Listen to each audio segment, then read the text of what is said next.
The mountain is you. Transforming self-sabotage into self-mastery. Written by Brianna Wiest.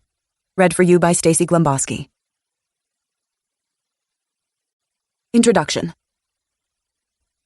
Much like nature, life is very often working in our favor, even when it seems like we are only being faced with adversity, discomfort, and change.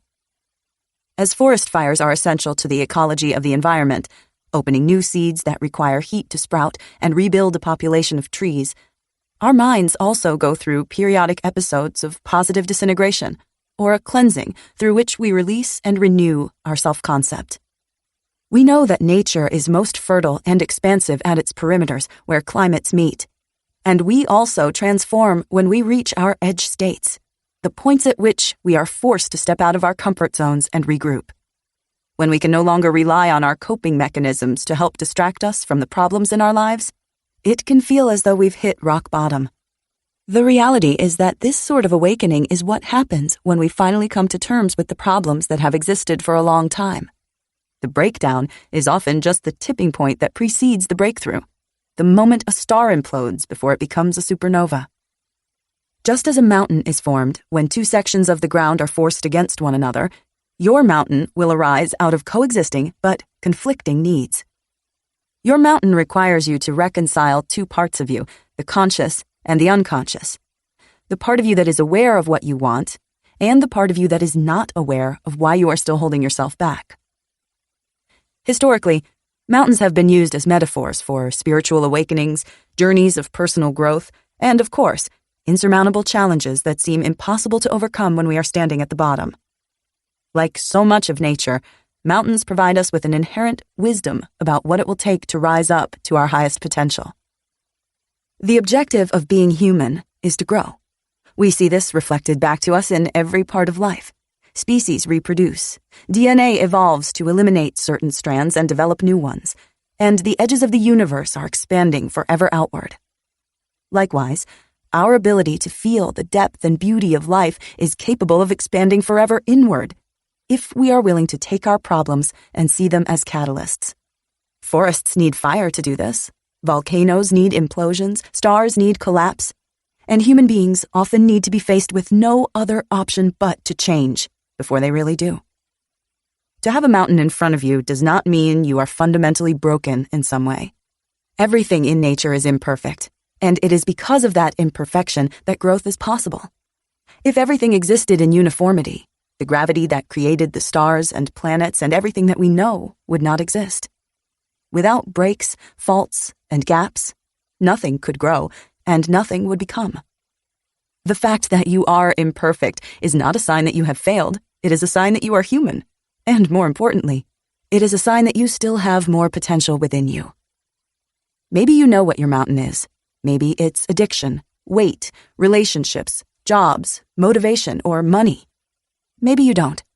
Maybe it's a vague sense of anxiety, low self-esteem, fear, or a general discontentment that seems to bleed out onto everything else. The mountain is often less a challenge in front of us as it is a problem within us, an unstable foundation that might not seem evident on the surface, but is nonetheless shifting almost every part of our lives. Usually when we have a problem that is circumstantial, we are facing the reality of life. When we have a problem that is chronic, we are facing the reality of ourselves. We often think that to face a mountain means to face life's hardships. But the truth is that it is almost always because of the years we have spent accumulating tiny traumas, adaptations, and coping mechanisms, all of which have compounded over time. Your mountain is the block between you and the life you want to live. Facing it is also the only path to your freedom and becoming. You are here because a trigger showed you to your wound, and your wound will show you to your path, and your path will show you to your destiny. When you arrive at this breaking point, the foot of the mountain, the heat of the fire, the night that finally wakes you, you are at the crux of the breakdown, and if you are willing to do the work, you will find that it is the entryway to the breakthrough you have spent your entire life waiting for. Your old self can no longer sustain the life you are trying to lead. It is time for reinvention and rebirth. You must release your old self into the fire of your vision and be willing to think in a way you have never even tried before. You must mourn the loss of your younger self, the person who has gotten you this far, but who is no longer equipped to carry you onward. You must envision and become one with your future self, the hero of your life that is going to lead you from here. The task in front of you is silent, simple, and monumental.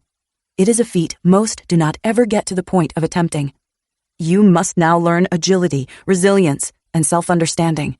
You must change completely, never to be the same again.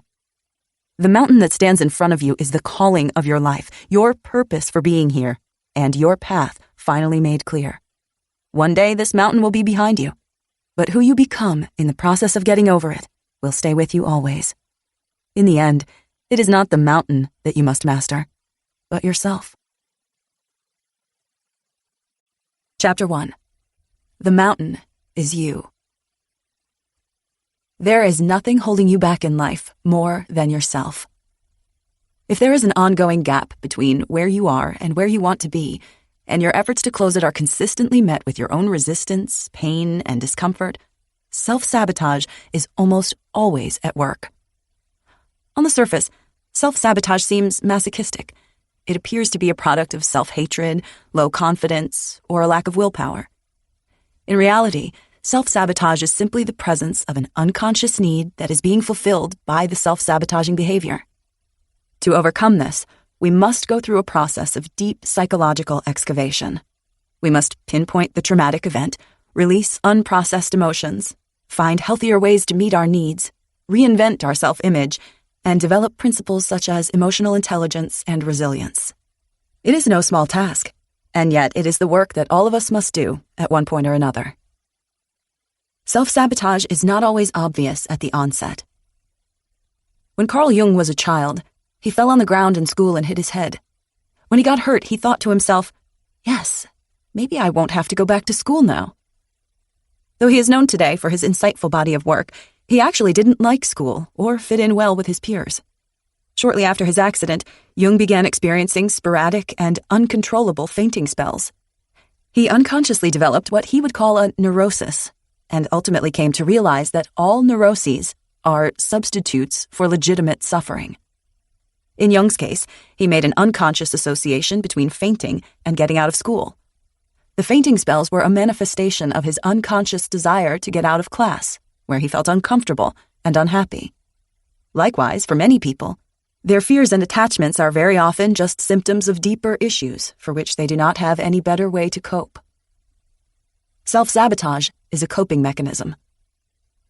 Self-sabotage is what happens when we refuse to consciously meet our innermost needs, often because we do not believe we are capable of handling them. Sometimes we sabotage our relationships because what we really want is to find ourselves, though we are afraid to be alone. Sometimes we sabotage our professional success because what we really want is to create art, even if it will make us seem less ambitious by society's measures. Sometimes we sabotage our healing journey by psychoanalyzing our feelings, because doing so ensures we avoid actually experiencing them. Sometimes we sabotage our self-talk because if we believed in ourselves, we'd feel free to get back out in the world and take risks, and that would leave us vulnerable. In the end, self-sabotage is very often just a maladaptive coping mechanism, a way we give ourselves what we need without having to actually address what that need is. But like any coping mechanism, it is just that, a way to cope. It's not an answer, it's not a solution, and it does not ever give us what we really need. We are merely numbing our desires, giving ourselves a little taste of temporary relief. Self-sabotage comes from irrational fear. Sometimes, our most sabotaging behaviors are really the result of long-held and unexamined fears we have about the world and ourselves.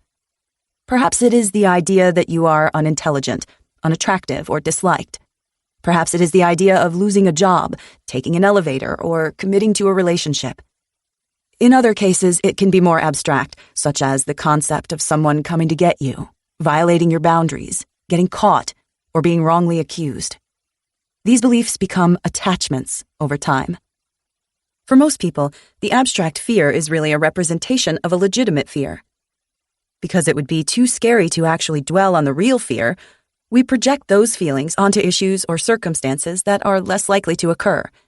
If the situation has an extremely low likelihood of becoming reality, it therefore becomes a safe thing to worry about, because subconsciously we already know it isn't going to happen. Therefore, we have an avenue to express our feelings without actually endangering ourselves. For example, if you are someone who is deeply afraid of being a passenger in a car, maybe your real fear is the loss of control, or the idea that someone or something else is controlling your life. Perhaps the fear is of moving forward, and the moving car is simply a representation of that. If you were aware of the real issue, you could begin working to resolve it, perhaps by identifying the ways you are giving up your power or being too passive. However, if you aren't aware of the real problem, you'll continue to spend your time trying to convince yourself to not be triggered and anxious while riding in the car, and find that it only gets worse the more you try to force it.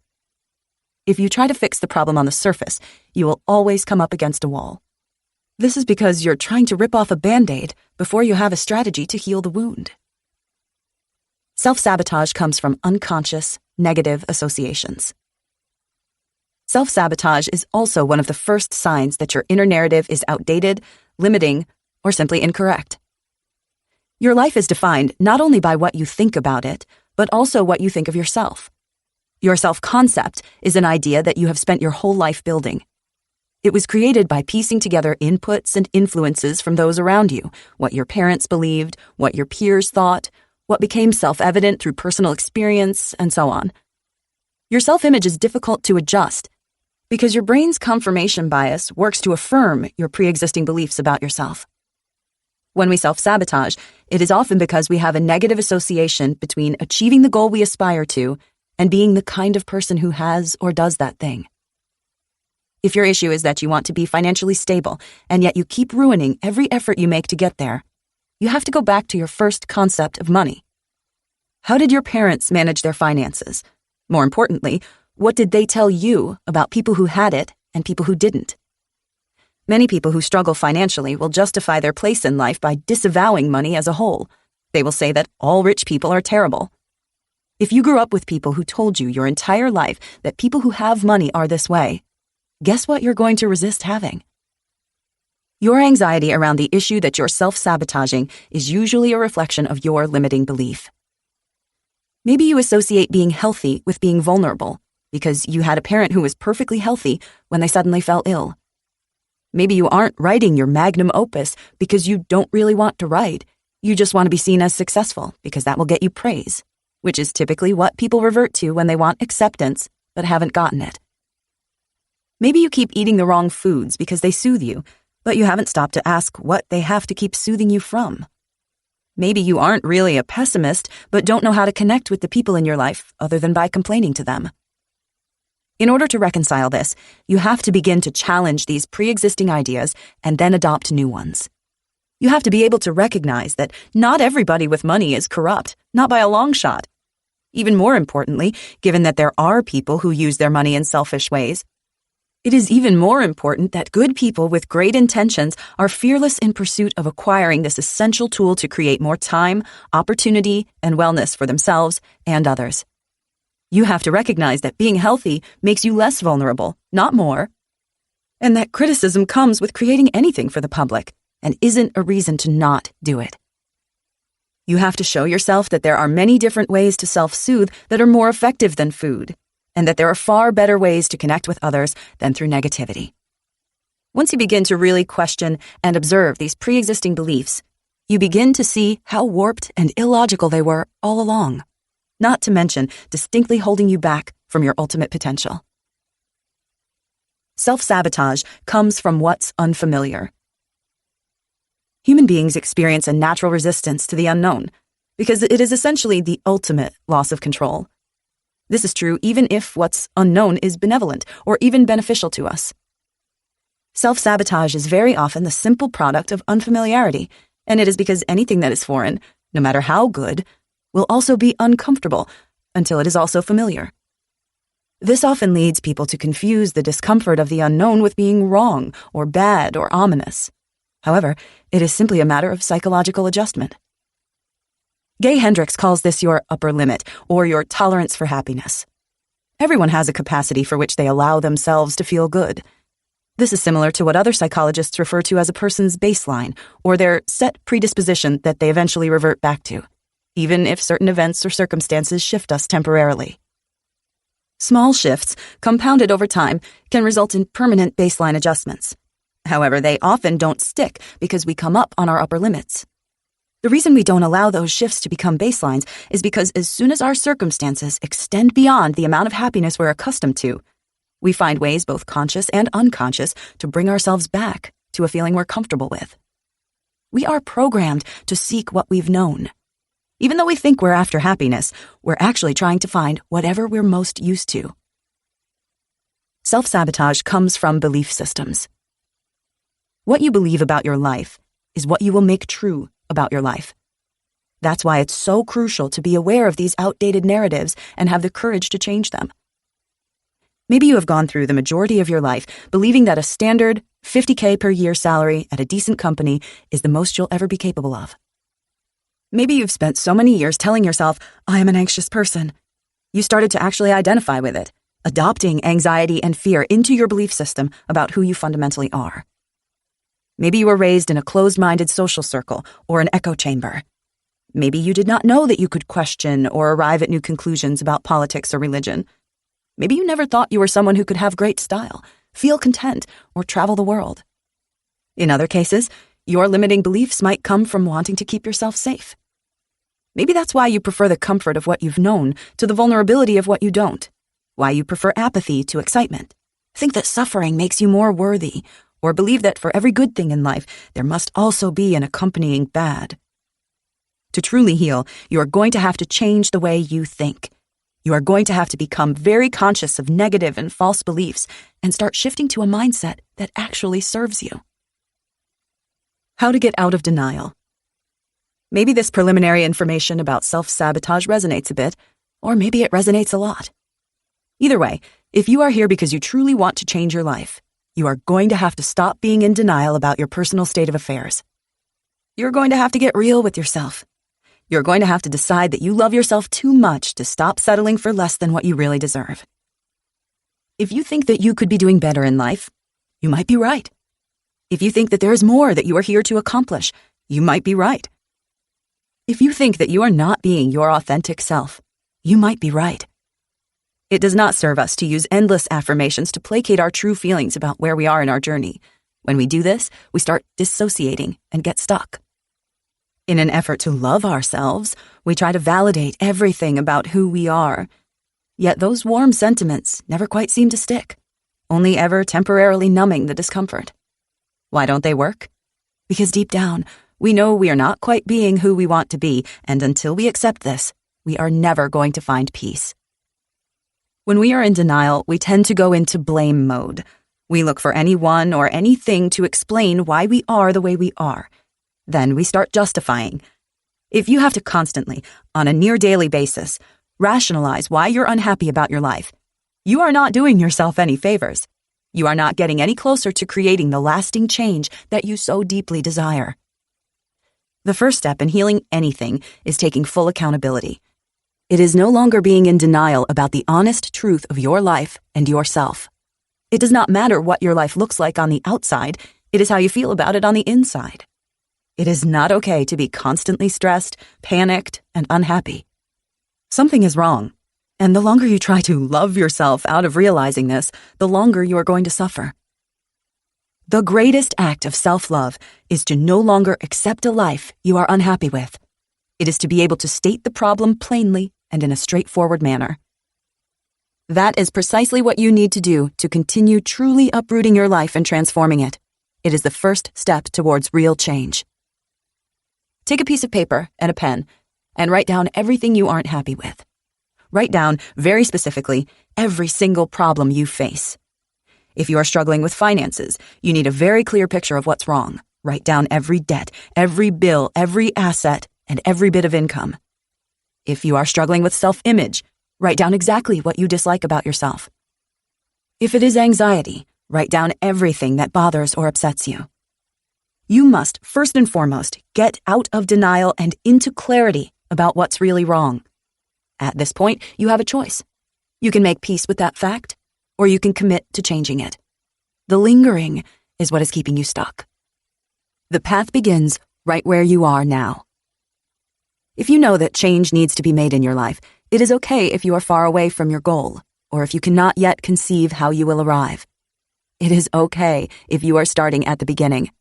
It is okay if you are at rock bottom and cannot yet see your way through. It is okay if you are at the foot of your mountain and have failed every time you've tried to overcome it. Rock bottom is very often where we begin on our healing journey. This is not because we suddenly see the light, not because our worst days are magically transmuted into some type of epiphany, and not because someone saves us from our own madness. Rock bottom becomes a turning point because it is only at that point that most people think, I never want to feel this way again. That thought is not just an idea. It is a declaration and a resolution. It is one of the most life-changing things you can ever experience. It becomes the foundation upon which you build everything else. When you decide you truly do not ever want to feel a certain way again, you set out on a journey of self-awareness, learning, and growth that has you radically reinvent who you are. In that moment, fault becomes irrelevant. You're no longer mulling over who did what and how you've been disadvantaged and wronged. In that moment, only one thing guides you, and it is this.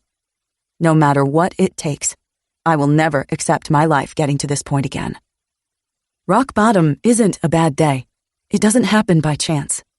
We only arrive at rock bottom when our habits begin to compound upon one another, when our coping mechanisms have spiraled so out of control that we can no longer resist the feelings we were attempting to hide.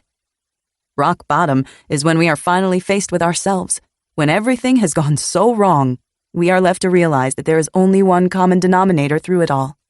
We must heal. We must change. We must choose to turn around so that we will never feel this way again. When we have a down day, we don't think, I never want to feel this way again. Why? Because it is not fun, but it's also not unbearable. Mostly, though, we are somewhat aware that small failures are a regular part of life. We are imperfect, but trying our best, and that vague discomfort will pass eventually. We don't reach the breaking point because one or two things go wrong. We reach the breaking point when we finally accept that the problem isn't how the world is, it is how we are. This is a beautiful reckoning to have. Ayodiji Owoshika describes his own like this. You must find the purest form of being fed up. Make it hurt. I literally screamed, I'm not gonna fucking live like this anymore. Human beings are guided by comfort. They stay close to what feels familiar and reject what doesn't, even if it's objectively better for them. Be this as it is, most people do not actually change their lives until not changing becomes the less comfortable option. This means that they do not actually embrace the difficulty of altering their habits until they simply do not have another choice. Staying where they are is not viable. They can no longer even pretend that it is desirable in any way. They are, quite honestly, less at rock bottom and more stuck between a rock that's impinging on them and an arduous climb out from beneath it. They must climb. If you really want to change your life, let yourself be consumed with rage. Not with others, not with the world, but with yourself. Get angry, determined, and allow yourself to develop tunnel vision with one thing and one thing only at the end, that you will not go on as you are. Preparing for radical change. One of the biggest reasons that people avoid doing important internal work is that they recognize if they heal themselves, their lives will change, sometimes drastically. If they come to terms with how unhappy they are, it means that they will have to temporarily be more uncomfortable, ashamed, or scared while they start all over. Let's be clear about something. To put an end to your self-sabotaging behavior absolutely means that change is on the horizon. Your new life is going to cost you your old one. It's going to cost you your comfort zone and your sense of direction. It's going to cost you relationships and friends. It's going to cost you being liked and understood. It doesn't matter. The people who are meant for you are going to meet you on the other side. You're going to build a new comfort zone around the things that actually move you forward. Instead of being liked, you're going to be loved. Instead of being understood, you're going to be seen. All you're going to lose is what was built for a person you no longer are. Remaining attached to your old life is the first and final act of self-sabotage, and releasing it is what we must prepare for to truly be willing to see real change. Chapter 2. There's no such thing as self-sabotage. When you habituate yourself to do things that move your life forward, you call them skills. When they hold your life back, you call them self-sabotage. They are both, essentially, the same function. Sometimes it happens by accident. Sometimes we just get used to living a certain way and fail to have a vision for how life could be different. Sometimes we make choices because we don't know how to make better ones, or that anything else is even possible. Sometimes we settle for what we're handed because we don't know we can ask for more. Sometimes we run our lives on autopilot for long enough that we begin to think we no longer have a choice. However, most of the time, it's not accidental at all. The habits and behaviors you can't stop engaging in, no matter how destructive or limiting they may be, are intelligently designed by your subconscious to meet an unfulfilled need, displaced emotion, or neglected desire. Overcoming self-sabotage is not about trying to figure out how to override your impulses. It is first determining why those impulses exist in the first place. Self-sabotage is often misunderstood to be a way in which we punish, deride, or intentionally hurt ourselves. On the surface, this seems true enough. Self-sabotage is committing to a healthier diet and finding yourself pulling up to the drive-thru a few hours later. It's identifying a market gap, conceiving an unprecedentedly brilliant business idea, then getting distracted and forgetting to begin working on it. It's having strange and terrifying thoughts and allowing them to paralyze you in the face of important life changes or milestones. It is knowing you have so much to be grateful for and excited about, and yet worrying anyway. We often misattribute these behaviors to a lack of intelligence, willpower, or capability. That is usually not the case. Self-sabotage is not a way we hurt ourselves. It's a way we try to protect ourselves. What is self-sabotage?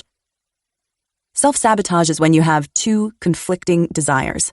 One is conscious, one is unconscious. You know how you want to move your life forward, and yet you are still, for some reason, stuck.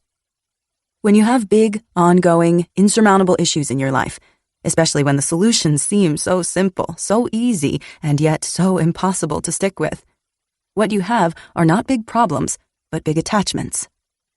People are pretty incredible in the fact that they basically do whatever they want to do. This is true of everything in human life. Regardless of the potential consequences, human nature has revealed itself to be incredibly self-serving. People have an almost superhuman way of doing whatever they feel compelled to do, regardless of whom it could hurt, what wars it could spawn, or what future would be put at risk. When you consider this, you begin to realize that if you're keeping something in your life, there has to be a reason you want it there. The only question is why. Some people can't figure out why they can't seem to motivate themselves enough to create a new business to facilitate their goal of becoming significantly wealthier, perhaps not realizing that they have a subconscious belief that to be rich is to be egocentric or disliked. Or perhaps they actually don't want to be super wealthy. Maybe it's a cover-up for wanting to feel secure and taken care of. Or their real desire is to be recognized for their art, and as this feels too unlikely to ever happen, they fall back on a secondary dream that doesn't actually motivate them. Some people say that they want to be successful at any cost, and yet don't want to log the hours of work it would take to get there. Perhaps it is because they understand, at some level, that being successful doesn't really make you happy, nor liked. In fact, the opposite tends to be true. Success usually exposes you to jealousy and scrutiny. Successful people are not loved in the way that we imagine they would be. They are usually picked apart, because envious people need to humanize them in some way. Perhaps instead of being successful, what many really want is just to be loved, and yet their ambition for success directly threatens that. Some people can't figure out why they keep choosing the wrong relationships, people whose patterns of rejection, abuse, or refusal to commit seem to be consistent. Perhaps they don't realize that they are actually recreating the relationship dynamics they experienced when they were young, because they associate love with loss or abandonment. Perhaps they want to recreate family relationships in which they felt helpless, but to live them again as an adult, where they can help the addict, the liar, or the broken person. When it comes to self-sabotaging behaviors, you have to understand that sometimes it's easy to get attached to having problems. Being successful can make you less liked. Finding love can make you more vulnerable. making yourself less attractive can guard you. Playing small allows you to avoid scrutiny. Procrastinating puts you back in a place of comfort. All the ways in which you are self-sabotaging are actually ways that you are feeding a need you probably do not even realize you have. Overcoming it is not only a matter of learning to understand yourself better, but realizing that your problems are not problems. They are symptoms. You cannot get rid of the coping mechanisms and think you've solved the problem. What does self-sabotage look like? It's impossible to say decisively what self-sabotage does or doesn't look like, because certain habits and behaviors that can be healthy for one person can be unhealthy in another context. With that said, there are definitely some specific behaviors and patterns that are typically indicative of self-sabotage, and they usually relate to being aware that there's a problem in your life, yet feeling the need to perpetuate it regardless. Here are some of the main signs that you're probably in a cycle of self-sabotage. Resistance. Resistance is what happens when we have a new project that we need to work on and simply can't bring ourselves to do it. It's when we get into a great new relationship and then keep bailing on plans. It's when we get an amazing idea for our business and then feel tension and anger when it comes time to sit down and actually get to work. We often feel resistance in the face of what's going right in our lives, not what's going wrong. When we have a problem to solve, resistance is usually nowhere to be found. But when we have something to enjoy, create, or build, we are tapping into a part of ourselves that is trying to thrive instead of just survive, and the unfamiliarity can be daunting. How to resolve this? Resistance is your way of slowing down and making sure that it's safe to get attached to something new and important. In other cases, it can also be a warning sign that something isn't quite right, and you might need to step back and regroup. Resistance is not the same thing as procrastination or indifference, and shouldn't be treated as such. When we are experiencing resistance, there is always a reason, and we have to pay attention. If we try to force ourselves to perform in the face of resistance, it usually intensifies the feeling, as we are strengthening the internal conflict and triggering the fear that's holding us back in the first place. Instead, releasing resistance requires us to refocus. We have to get clear on what we want, as well as when and why we want it. We have to identify unconscious beliefs that are preventing us from showing up, and then we have to step back into the work when we feel inspired. Wanting is the entryway to showing up after resistance. Hitting your upper limit. As discussed before, there is only a certain amount of happiness that most of us will allow ourselves to feel. Gay Hendricks calls this your upper limit. Your upper limit is essentially the amount of good that you're comfortable having in your life. It is your tolerance and threshold for having positive feelings or experiencing positive events. When you begin to surpass your upper limit, you start to unconsciously sabotage what's happening in order to bring yourself back to what's comfortable and familiar. For some people, this manifests physically, often as aches, pains, headaches, or physical tension. For others, it manifests emotionally as resistance, anger, guilt, or fear. It might seem totally counterintuitive, but we are not really wired to be happy. We are wired to be comfortable, and anything that is outside of that realm of comfort feels threatening or scary until we are familiar with it. How to resolve this? Hitting your upper limit is a really great sign. It means that you're approaching and surpassing new levels of your life, and that is, first and foremost, something to congratulate yourself for. The way you resolve an upper limit problem is by slowly acclimating yourself to your new normal. Instead of shocking yourself into big changes, allow yourself to slowly adjust and adapt. By taking it slow, you are allowing yourself to gradually reinstate a new comfort zone around what you want your life to be. Over time, you gradually shift your baseline to a new standard. Uprooting. Uprooting happens when someone finds themselves jumping from relationship to relationship, or changing their business website again and again, when they really need to focus on building clientele or taking care of clients they already have. In uprooting, you are not allowing yourself to blossom, you are only comfortable with the process of sprouting. It might be constantly needing a fresh start, which is often the result of not having healthy ways to deal with stress or struggling with conflict resolution. Uprooting can also be a way of diverting attention from the actual problems in your life, as your attention must go toward reestablishing oneself at a new job or in a new town. Ultimately, uprooting means you are always just beginning your new chapter, but never really finishing it. Despite your efforts to keep moving on, you end up more stuck than ever before. How to resolve this? First, recognize the pattern. One of the primary symptoms of uprooting is not realizing that one is doing it. Therefore, the most important step is to become aware of what's happening. Trace back your steps over the past few years. How many places have you moved or worked? Then, figure out what is driving you away from each new thing you find. Next, you need to get clear on what you really want.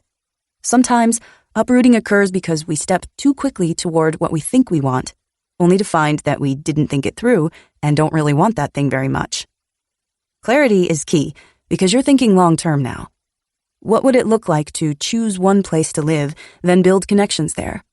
What would it look like to work at the same place and move up in your position or build your business? Remember that healing from an uprooting pattern is not about settling for something you don't want, nor is it about staying in an unsafe or unhealthy situation because you don't want to move again. It's about getting clear and determined on what's the right path for you, and then making a plan for how you can thrive, not just survive. When the moment comes that you would typically flee, confront the discomfort and stay where you are.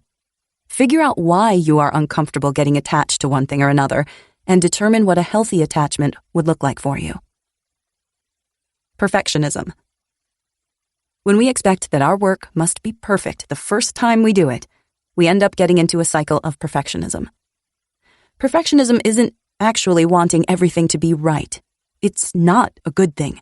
In fact, it is a hindering thing because it sets us up for unrealistic expectations about what we are capable of or what the outcomes of our lives could be. Perfectionism holds us back from showing up and trying or really doing the important work of our lives. This happens because when we are afraid of failing or feeling vulnerable, or not being as good as we want others to think we are, we end up avoiding the work that is required to actually become that good. We sabotage ourselves because it is the willingness to show up and simply do it again and again and again that ultimately brings us to a place of mastery. How to resolve this? Don't worry about doing it well. Just do it. Don't worry about writing a bestseller. Just write. Don't worry about making a Grammy-winning hit. Just make music. Don't worry about failing, just keep showing up and trying. At first, all that matters is that you do what you really want to do. From there, you can learn from your mistakes and over time, get to the place where you really want to be. The truth is that we actually do not accomplish great feats when we are anxious about whether or not what we do will indeed be something impressive and world-changing. We accomplish these sorts of things when we simply show up and allow ourselves to create something meaningful and important to us. Instead of perfection, focus on progress. Instead of having something done perfectly, focus on just getting it done. From there, you can edit, build, grow, and develop it to exactly what your vision is.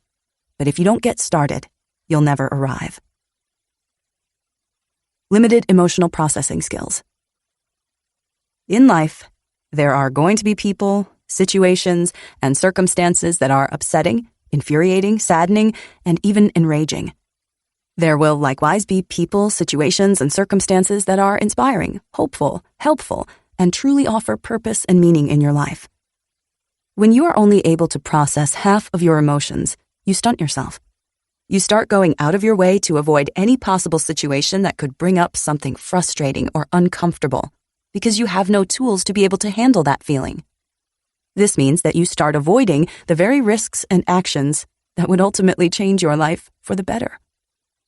In addition, an inability to process your emotions means you get stuck with them.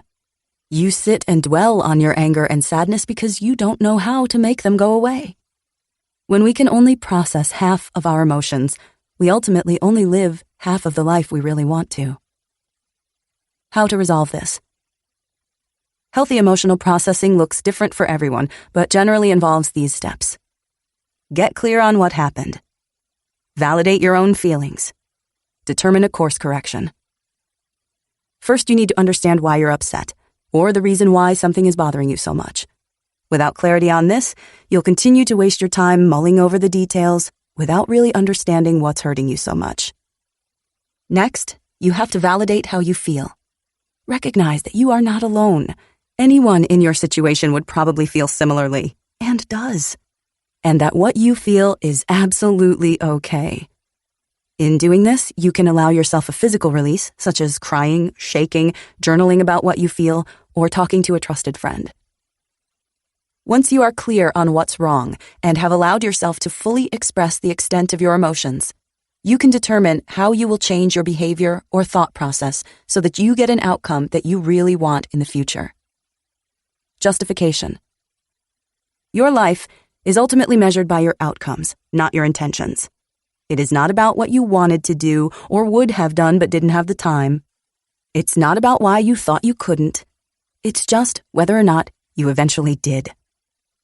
When you're in a pattern of self-sabotaging behavior, you're often treating those excuses the same way you would treat measurable outcomes. You're using them to make yourself feel momentarily satisfied, using them as a replacement for the accomplishment itself. When we have a goal, dream, or plan, there is no measure of intent. It is only whether you did it or did not. Any other reason you offer for not showing up and doing the work is simply you stating that you prioritize that reason over your ultimate ambition, which means that it will always take precedence in your life. You may also be using excuses to help navigate away from uncomfortable feelings that are ultimately necessary for your growth. How you resolve this. Start measuring your outcomes and focusing on at least doing one productive thing each day. It's no longer about how many days you really wanted to go to the gym. It's about how many days you did. It's no longer about wanting to show up for your friends. It's whether or not you did. It's no longer about the great ideas you had about how to change your business. It's about whether or not you did. Stop accepting your own excuses. Stop being complacent with your own justifications. Start quantifying your days by how many healthy, positive things you accomplished, and you will see how quickly you begin to make progress. Disorganization. By leaving our lives and spaces in disarray, we are not just mindlessly forgetting to take care of our surroundings. We are often actually creating distractions and chaos that serve an unconscious purpose. A clean, organized space, both for work and for living, is essential to thriving. This means a tidy home, clothes that are easy to reach and put together each morning, a clean kitchen and an organized desk. Paperwork should be filed in one space. Your bedroom should be calming, and everything should have a home that it can return to at the end of the day. Without cleanliness, we create fewer opportunities for ourselves. Nothing positive nor beautiful flows from chaos. Deep down, we know this. Often, when we are self-sabotaging through disorganization, it is because when we are very clean or organized, we get an uneasy feeling. That uneasy feeling is what we are trying to avoid, because it is the recognition that now that everything is in order, we must get to work on doing what we need to do, or who we want to become. When we leave our spaces messy, we are always a few tasks or priorities away from stepping out and showing up. How to resolve this? Like anything, you need to start slow and adjust yourself over time. To declutter and reorganize, start with one room, and if that is too much, try one corner, drawer, or closet. Work on that, and only that, and then implement a routine that maintains the organization. From there, start arranging your space so that it works for you, not against you. Put something soothing on your bedside table, like a diffuser, or create an organized family calendar in the kitchen so appointments and schedules are visible to others. If you have trouble with the mail being disorganized, create a spot for it to go when it comes in each day. If you have trouble with laundry being disorganized, create a system for it and decide on a day or two that you do the wash and do it in bulk. It doesn't matter what specific things you do to organize your space. All that matters is that you do it. You must slowly let yourself get used to working at a clean desk, and eventually it will become second nature. You'll begin to realize that you also feel so much less stressed and much more in control of your life. It is very hard to show up as the person you want to be when you are surrounded by an environment that makes you feel like a person you aren't. Attachment to what you don't really want. Sometimes, your dreams for your life are adopted from other people's preferences. In other cases, you determine what you want, and then you outgrow your old ambitions. Sometimes we fight endlessly to try to force ourselves to want something that we do not really want, and it always leaves us empty because it isn't a genuine desire. This is different than lacking motivation or experiencing resistance. Our inability to perform is not based in fear or lack of skill. It is based in an inherent knowing that this is not what we want for our lives, and perhaps we're feeling lost or unable to change our path. When you find yourself struggling with something, you have to ask yourself, do I actually want to do this? Do you want the job, or do you just like how the title sounds? Are you in love with the person, or do you like the idea of the relationship? Are you still holding an outdated idea of what your greatest success will be? And if so, what would it look like to let that go? At the end of the day, self-sabotage sometimes functions to show us that we aren't quite on the right path yet, and that we need to reevaluate to determine what would feel best for our lives, even if that means we disappoint some people, or even our younger selves. We do not have to live the rest of our lives trying to achieve some measure of success we thought was ideal when we were too young to understand who we even were. Our only responsibility is to make decisions for the person we have become. How to resolve this? Be willing to accept that maybe your success story doesn't look the way that you once thought it might. Maybe the kind of success you're really hungry for is to feel at peace each day, or making your life about travel instead of work. Maybe it's about having thriving friendships or a happy relationship. Maybe the business you got into 10 years ago isn't the business you want to be in forever. Maybe the work you thought you'd love isn't coming as naturally to you as you'd hoped. When we let go of what isn't right for us, we create space to discover what is. However, doing so requires the tremendous courage to put our pride aside and see things for what they really are. Judging others. We all know that gossiping or judging other people's lives and choices is not a healthy or positive way to connect with other people. However, it does far more damage than we realize, as it sets up barriers to our own success. If we feel bad about not being as successful as another person, we might try to find something negative about them to make ourselves feel better. If we do that every time we come across a person who is more successful than we are, we begin to associate that level of success with being disliked. When it comes time for us to take action to move our lives forward, we're going to resist doing it because becoming more successful will create a breach in our self-concept. In other cases, you might have heard people you grew up around villainizing others who had money. They might have said things like, "Oh, rich people are the worst." Maybe they chalked all wealthy people up to be morally corrupt. This sweeping characterization sealed itself in your subconscious, and now you find yourself sabotaging your own attempts to become financially healthy because you associate it with guilt and being disliked. When we set up judgments for others, they become rules that we have to play by too. By judging others for what we don't have or because we envy them, we sabotage our own lives far more than we ever really hurt anybody else. How to resolve this? Many people say that you have to love yourself first before you can love others. But really, if you learn to love others, you will learn to love yourself. Practice non-judgment through non-assumption. Instead of reaching a conclusion about a person based on the limited information you have about them, consider that you're not seeing the whole picture and don't know the whole story. When you are more compassionate about other people's lives, you become more compassionate about your own. When you see someone who has something you want, congratulate them, even if it feels hard at first. It will extend back and open you up to receiving it as well. Pride. Pride is often involved in many of our worst decisions. Sometimes we know a relationship is wrong, but the shame of leaving seems worse than staying. Sometimes we start a business and we realize we don't really like it very much. or refuse to accept that we need to change or ask for help. In these cases, our pride is getting in the way. We are making decisions based on how we imagine people view our lives, not how they actually are. This is not only inaccurate, but it is also very unhealthy. How to resolve this? To overcome our attachment to pride, we have to start to see ourselves more wholly and honestly. Instead of thinking that we need to prove to everyone around us how perfect and flawless we are, we can imagine ourselves more realistically as people who, despite our weaknesses, are trying our best.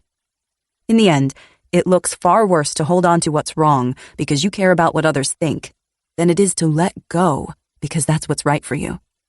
People will respect you far more if you can acknowledge that you are an imperfect person, like everyone else, learning, adapting, and trying your best. In reaching this mindset, you also open yourself up to learning. By not assuming you know everything or that you need to seem perfect, you can admit when you're wrong, ask for assistance, and lean on others sometimes. Basically, you open yourself back up to growth, and your life is better for it over the long term. Guilt of succeeding. In a world of so much pain, horror, and misfortune, who are we to have happy, abundant lives? That's the thought process that so many people go through when it comes to success. One of the biggest mental barriers people face is the guilt that comes with finally having enough or more than one needs. This can come from many different sources, but it ultimately boils down to feeling as though you don't deserve to have success. This feeling also often comes up when we start to earn more money or have nicer things. Often, people will sabotage their higher incomes with reckless discretionary spending or by being less vigilant about their clientele or workload because they are not quite comfortable having more than the basic necessities, and so they put themselves back into a comfortable feeling of lack. When it comes to success, guilt is an unfortunately common emotion, especially for good-hearted people who want to do the right thing and live authentic lives. How to resolve this? Please realize that most extremely successful people have no guilt whatsoever. In fact, this feeling usually only comes up when you're stepping between not having enough and finally having enough. What you have to realize is that money and success are tools. They buy you back time and offer you the opportunity to help, employ, influence, and change the lives of others. Instead of looking at your success as a status differentiator, which will always make you feel bad and uncomfortable, see it instead as a tool with which you can do important and positive things in the world and your own life. Fear of failing. How often do we not even attempt something because we are afraid to look bad or fail immediately? The fear of failing is often something that holds people back from putting in the work they would need to become truly great at something, but it can also take another, more insidious form. Once we have established something new in our lives, this fear can come up as a constant, irrational worry that we're missing something, that our partner is being unfaithful, or that we're one misstep away from losing it all. These catastrophic thoughts happen when we want to shield ourselves from potential loss. They only come up when we finally have something we care enough about and really want to keep. How to resolve this? There is a difference between failing because you are trying something new and daring and failing because you are not showing up, doing the work, or being responsible for your actions. These are two very different experiences and should be separated in your mind. As scary as it might be to not be great at something initially, or perhaps even experience a loss, it is even worse to fail by virtue of never trying and always playing small. Failure is inevitable, but you have to make sure it's happening for the right reasons. When we fail out of negligence, we take a step back. When we fail because we are attempting new feats, we take one step closer to what will work. Downplaying. When we downplay our successes in life, we are either trying to make ourselves seem less impressive so others do not feel threatened and therefore like us more, or we are trying to avoid the sense that we have made it because we are afraid of peaking. Though so many of us long for the moment when we feel as though we have finally arrived and achieved the measures of success we so deeply desire, we often receive them only to then feel as though they aren't that great, impressive, or that they don't make us feel as good as we thought they would. This happens because of downplaying. The idea of having made it makes us afraid that we are reaching the pinnacle and therefore will fall off of it. If we acknowledge that we've arrived, what goals remain? It is a feeling akin to death, so we instead find another measure to work toward. Likewise, when we are around other people, we do not stand firmly in our pride because we are taught it is a bad thing, and when done in an unhealthy way, it is. What we are sensing is the feeling of being better than others because we have achieved something. This makes us uncomfortable because we know it's both untrue and unkind. How to resolve this? We can all acknowledge and appreciate other people's diverse accomplishments and talents while still being happy about our own. Instead of shrugging off a compliment, we can respond by saying, "Thank you. I worked very hard and I'm happy to be here." If the fear is that we are peaking too soon, we have to reform our idea of progress. We do not get better only to get worse again. We do not achieve one thing only to lose it and return to what we were before. That instinct is a self-sabotaging behavior, one that wants to keep us within our old comfort zone. Instead, we can acknowledge that when one part of our life improves, it radiates out to everything else. When we achieve one thing, we are better equipped for the future. Life tends to gradually get better as we keep working on it. It only gets worse if we accomplish something, then shut down because we are afraid of our own power. Unhealthy habits. This is the most common way that people sabotage their own success, by maintaining habits that are actively keeping them away from their goals. This is when someone declares that they want to be in better shape, but doesn't change anything they do each day to facilitate that. Or when they want to make a change professionally, but find ways to make it difficult, if not impossible, for them to actually do it. At the core of all these behaviors is the fact that one part of our psyche understands that we should be evolving and moving forward with their lives, and another part is intimidated by the potential discomfort it would bring. Usually this culminates in so much inner tension and frustration that a breaking point is reached, and changes are made from there. However, the goal is to not have to get to a crisis point in your life before you can become aware of the ways you're holding yourself back from living peacefully and comfortably. How to resolve this? Define health on your own terms. What does a healthy life look like for you? How would it make you feel, and what would you be doing? It is difficult to look solely to anyone else's definition of healthfulness, particularly because we are all different people with varying needs, preferences, and schedules. Instead, figure out what makes you feel best. Decide what combination of healthy eating, exercise, and sleep is right for you, and stick to it. Like so many things, healthy habits are best established gradually. Instead of trying to force yourself to take an hour at the gym at 6 a.m., try instead to do 15 minutes. Or perhaps swap out with a class you really enjoy. Or go at a time that works better for your schedule. Make it easy for yourself to succeed. Prep your meals or keep water by your desk so you can sip it throughout the day. Gradually recondition yourself to prefer healthy habits, ones that actually work for your lifestyle. Being busy. Another very common way that people sabotage is by distracting themselves to the point of being completely phased out of their lives. People who are constantly busy are running from themselves. Nobody is busy unless they want to be busy. And you will know that because so many people with extremely hectic schedules would never describe themselves that way. This is because being busy is not a virtue. It only signals to others that you do not know how to manage your time or your tasks. Being busy communicates importance. It often makes you seem a little untouchable to others. It also overwhelms the body so that it can only focus on the tasks at hand. Being busy is the ultimate way to distract ourselves from what's really wrong. How to resolve this? If your schedule is unmanageable, you're never going to be as effective or productive as you could be.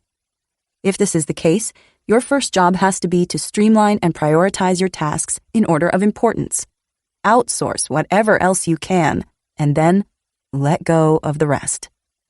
If your issue is that you intentionally create chaos and busyness in your day when there is no need for it, you have to get comfortable with simplicity and routine. Start with writing down your top 5 tasks that need to be done each day, and then focus on doing those and only those. You might also need to confront the sense of protection that being busy gives you. Does it make you feel more important than others? Does it give you an excuse to say no to plans or to avoid some people?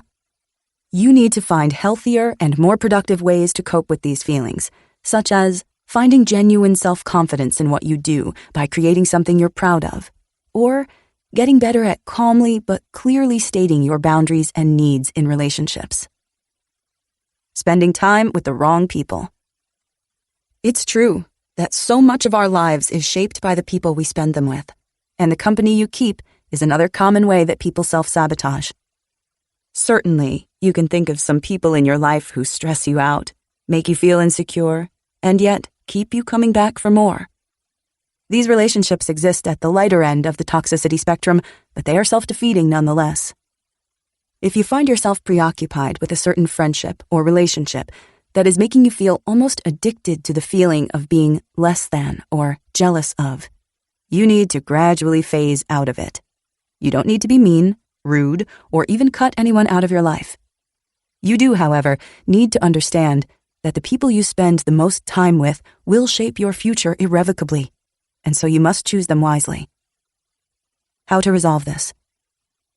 Work on building a circle of people who support and inspire you, who have similar goals and enjoy spending time with you. You should leave a get-together feeling energized and inspired, not exhausted and angry. It takes time to find your group of friends, and you may not discover that all at once. It could start with offering to take someone you admire out for coffee, or reaching out to do something with a person with whom you'd like to reconnect. Slowly, but genuinely, rebuild your connections, and then foster and care for them as much as you can. Worrying about irrational fears and least likely circumstances. Another very common way that people sabotage without realizing is by preoccupying themselves with fears of worst-case possible scenarios. You're probably familiar with this, at least to some degree. You have a weird or highly unlikely thought that evokes a deep sense of dread, fear, and series of doomsday scenarios in your head. You then keep coming back to it to the point that it even controls some part of your life. Irrational fears, especially the kind that are least likely to become reality, are often what we project real fears onto. These irrational fears are safe because deep down we know they aren't going to happen. They are placeholders, a way for us to express the feeling we really have onto something we know isn't going to happen. When you find yourself in a fear cycle, constantly repeating some strange, random, or unimportant one-off circumstance or situation that has a very low probability of becoming reality, ask yourself if you have any feelings about something related that is actually valid. For example, if you get anxious about being a passenger in a car, consider if your fear is of moving forward or being out of control. Or if you're anxious about being fired from your job, the fear might really be the idea that you aren't worthy of another job or being humiliated by a higher-up. How to resolve this? Instead of wasting all of your energy trying to control some worst-case scenario, consider what the message of the fear may be and what it is telling you that you need in your life. If the fear was an abstract metaphor, what would the meaning be? Is the abrupt loss of income a symbol of your desire for security? Is the fear of the future a symbol for not living fully right now? Is the anxiety about making decisions a symbol for knowing what you really want and being too afraid to choose it? At the core of the things we most fear is a message that we are trying to send ourselves about what we really care about. If we can identify what we want to protect, we can find healthier and more secure ways to do it. How to tell if you're in a self-sabotage cycle. Even if you can cognitively understand self-sabotaging behaviors, sometimes the most difficult shift is recognizing that we are engaging in them. In fact, sometimes the signs are so subtle they are barely recognizable, and often don't come to our attention until they become highly problematic or someone else points them out. Some of the most prominent symptoms of self-sabotage are as follows. You are more aware of what you don't want than what you do. You spend more of your time worrying, ruminating, and focusing on what you hope doesn't happen than you do imagining, strategizing, and planning for what you do. You spend more time trying to impress people who don't like you than you spend with people who love you for who you are. You are more focused on growing into the kind of person who evokes the envy of your supposed enemies rather than the kind of person who is beloved by their family and friends and prioritizes them no matter what. You're putting your head in the sand. You don't know basic facts about your life, like how much debt you have or what other people in your field are being paid for similar work. When you get into an argument, you run away until you forget, rather than talking about what's wrong and coming up with a solution. In other words, you are in denial, and so any hope of healing is futile. You care more about convincing other people you're okay than actually being okay. You'd rather post photos that make it look like you had a great time than being concerned about whether you actually had a good time. You put more effort toward trying to convince everyone you're doing well rather than being honest and connecting with people who could help or support you. Your main priority in life is to be liked, even if that comes at the expense of being happy. You think more about whether or not your actions will earn you the approval of people, who are people, by the way, rather than whether or not they will actually make you feel fulfilled and content with who you are. You're more afraid of your feelings than anything else. If you get to the point in life at which the scariest, most detrimental thing you face is the fear of whether or not you will be able to handle your own emotions, you are the one standing in your own way. Nothing else is. You're blindly chasing goals without asking yourself why you want those things. If you are doing everything you are supposed to be doing, and yet you feel empty and depressed at the end of the day, the issue is probably that you're not really doing what you want to be doing. You've just adopted someone else's script for happiness. You're treating your coping mechanisms as the problem. Instead of trying to incite war on yourself to overcome your overeating, spending, drinking, sexing, whatever it is you know you need to improve, ask yourself what emotional need that thing is filling. Until you do, you will battle it forever. You value your doubt more than your potential.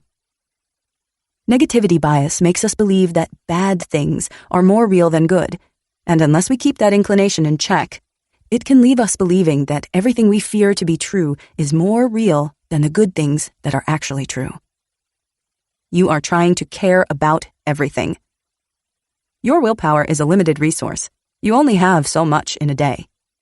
Rather than using it to try to become good at everything, decide what matters most to you. Focus your attention on that and let everything else slip away. You are waiting for someone else to open a door, offer approval, or hand you the life you have been waiting for. We grow up with the illusion that success is what's handed to people who are most deserving, talented, or privileged. When we arrive, however, we realize it is constructed by those who find an intersection of their interests, passions, skills, and a market gap. Sprinkle on a little bit of persistence, and the only way to fail is to give up. You don't realize how far you've come. You are not the person you were 5 years ago. You evolve as your self-image does, so make sure that it's an accurate one. Give yourself credit for everything you've overcome that you never thought you would, and everything you've built that you never thought you could. You've come so much farther than you think, and you're so much closer than you realize. Identifying your subconscious commitments. Part of the reason we often experience intense inner conflict or self-sabotage is because of something called a core commitments, which is essentially your primary objective or intention for your life. Your subconscious commitments are basically what you want more than anything else, and you often aren't even aware of them. You can identify your core commitments by looking at the things that you struggle with most and the things you are most driven by. If you can peel back the layers of your motivations toward each, you'll find a root cause. When you find the same root cause for everything, you've found a core commitment. People only seem irrational and unpredictable until you understand what they are fundamentally committed to. For example, if someone has a core commitment to feel free, they may find themselves sabotaging work opportunities in order to achieve that. If someone's core commitments is to feel wanted, they could find themselves in a series of relationships in which they have intense connections but refuse to make commitments out of fear that the spark will fade. If someone's core commitment is to be in control of their lives, they might have irrational anxiety about things that represent a loss of control. If someone's core commitment is to be loved by others, they might pretend to be helpless in certain areas of life because if they don't need others, they might be left by them. But the most important thing to understand is that your core commitments are actually a cover-up for core needs. Your core need is the opposite of your core commitment. Your core need is also another way to identify your purpose. For example, if your subconscious core commitment is to be in control, your core need is trust. If your subconscious core commitment is to be needed, your core need is to know you are wanted. If your subconscious core commitment is to be loved by others, your need is self-love. The less that you feed your core need, the louder your core commitment symptoms will be. If you are a person who needs trust and is therefore committed to staying in control, the less that you believe you are supported, the more your negative coping mechanisms are going to flare up. Perhaps this could happen in the form of disruptive eating patterns, isolating yourself, or hyperfixation on physical appearance. If you are committed to freedom and therefore need a sense of autonomy, the less that you build a life on your own terms, the more you are going to sabotage opportunities and feel drained and exhausted when you should feel happy. The more you lean into fulfilling your core needs, the more your commitment's symptoms will disappear. Once you understand what a person really wants, you will be able to explain the intricacies of their habits and behaviors. You will be able to predict, down to the detail, what they will do in any given situation. More importantly, once you start asking yourself what you really want, you'll be able to stop battling the symptoms and start addressing the only issue that has ever really existed in your life, which is living out of alignment with your core needs, and therefore, your core purpose. Confronting repressed emotions and taking action. There is a difference between understanding why we self-sabotage and the act of no longer self-sabotaging. This means that once we understand the root and purpose of the behavior, we adjust it, we adapt. Overcoming self-sabotage is not just a matter of understanding why you're holding yourself back. It is being able to take action in the direction that you want and need to, even if it is initially uncomfortable or triggering. This is a very important part of the process because you are essentially going to be confronting the exact emotions you have been trying to avoid. When you stop engaging in self-sabotaging behavior, repressed emotions that you weren't even aware of will start to come up, and you might feel even worse than you did before. The thing about overcoming self-sabotage is that we don't often need to be told what to do. We know what we want to do, and we know what we need to do. It is simply that we are being held back by our fear of feeling. To begin to unravel this emotional holding pattern, we can work through the following to find more ease and space and freedom while we change our lives. The most common emotions that arise while you're breaking self-sabotaging behaviors. The first feeling you are likely to confront is resistance. This is that generalized sense of being stuck, or your body feeling so tense that it is almost hard, as though you are hitting a wall. This feeling is usually masking emotion that is preventing you from actually being aware of the sensations beneath it, which are more acute. When you start to feel resistance, you don't want to just push through it. In fact, trying to do that means you'll keep hitting the same wall that you're up against already. You're going to strengthen the self-sabotaging behavior because you aren't really resolving the problem by just trying to override it. Instead, start asking the right questions. Why do I feel this way? What is this feeling trying to tell me about the action I am trying to take? Is there something I need to learn here? What do I need to do to honor my needs right now? Then you have to reconnect to your inspiration or your vision for life. Get clear on why you want to take this action and make a change. When your motivation is the fact that you want to live a different and better existence, you're going to find that a lot of the resistance fades because you're being pushed by a vision that's greater than your fear. In other cases, you might run into other emotions such as anger, sadness, or inadequacy. When those feelings come up, it is very important to make space for them. This means to allow them to rise up in your body and observe them. Watch where they make you tense up or constrict. Feel what they want you to feel. There is nothing worse than the fear of feeling the emotion, as the experience itself is ultimately often just some physical tension around which we've crafted a story. Remember that a lot of these feelings may very well have a root in something related to the self-sabotaging behavior. If you are angry about how one of your parents treated you, it probably won't come as a surprise that the core feeling of why you are sabotaging your relationships is anger and mistrust. The feelings associated with self-sabotage are not usually random. In fact, they can lead us to deeper insights about what we really need and what problems within us are still unresolved. To fully release those feelings, once you are aware of them, try writing yourself a letter. Write something to your younger self, or from the perspective of your future self. Write down a mantra or a manifesto. Remind yourself that you love yourself too much to settle for less, or that it is okay to be angry in unfair or frustrating circumstances. Give yourself space to experience the depth of your emotions so that they do not control your behaviors. Disconnecting action and feeling. The final and most important lesson to overcome self-sabotage is to learn to disconnect action from feeling. We are not held back in life because we are incapable of making change. We are held back because we don't feel like making change, and so we don't. The truth is that you can have a vision of what you want, know that it is undoubtedly right for you, and simply not feel like taking the action required to pursue that path. This is because our feelings are essentially wired as comfort systems. They produce a good feeling when we are doing what we have always done, staying in familiarity. This, to our bodies, registers as safety. In other cases, the accomplishments or changes that we are very happy about are those that we also perceive to offer us a greater measure of safety. If the achievement potentially puts us at risk in any way or exposes us to something unfamiliar, we aren't going to be happy about it initially, even if it is a net positive for our lives. However, we can actually train ourselves to prefer behaviors that are good for us. This is how we restructure our comfort zones. We begin to crave what we repeatedly do, but the first few times we do it, we often feel uncomfortable. The trick is being able to override that initial hesitation so we are guiding our lives with logic and reason, not emotionality. Though your emotions are always valid and need to be validated, they are hardly ever an accurate measure of what you are capable of in life. They are not always an accurate reflection of reality.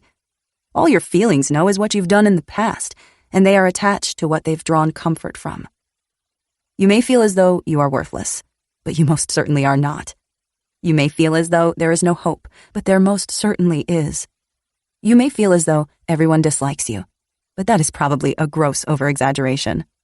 You may think everyone is judging you, but that is a misperception. Most importantly, you may feel as though you cannot take action, when you most certainly can. You simply do not feel willing because you are not used to it.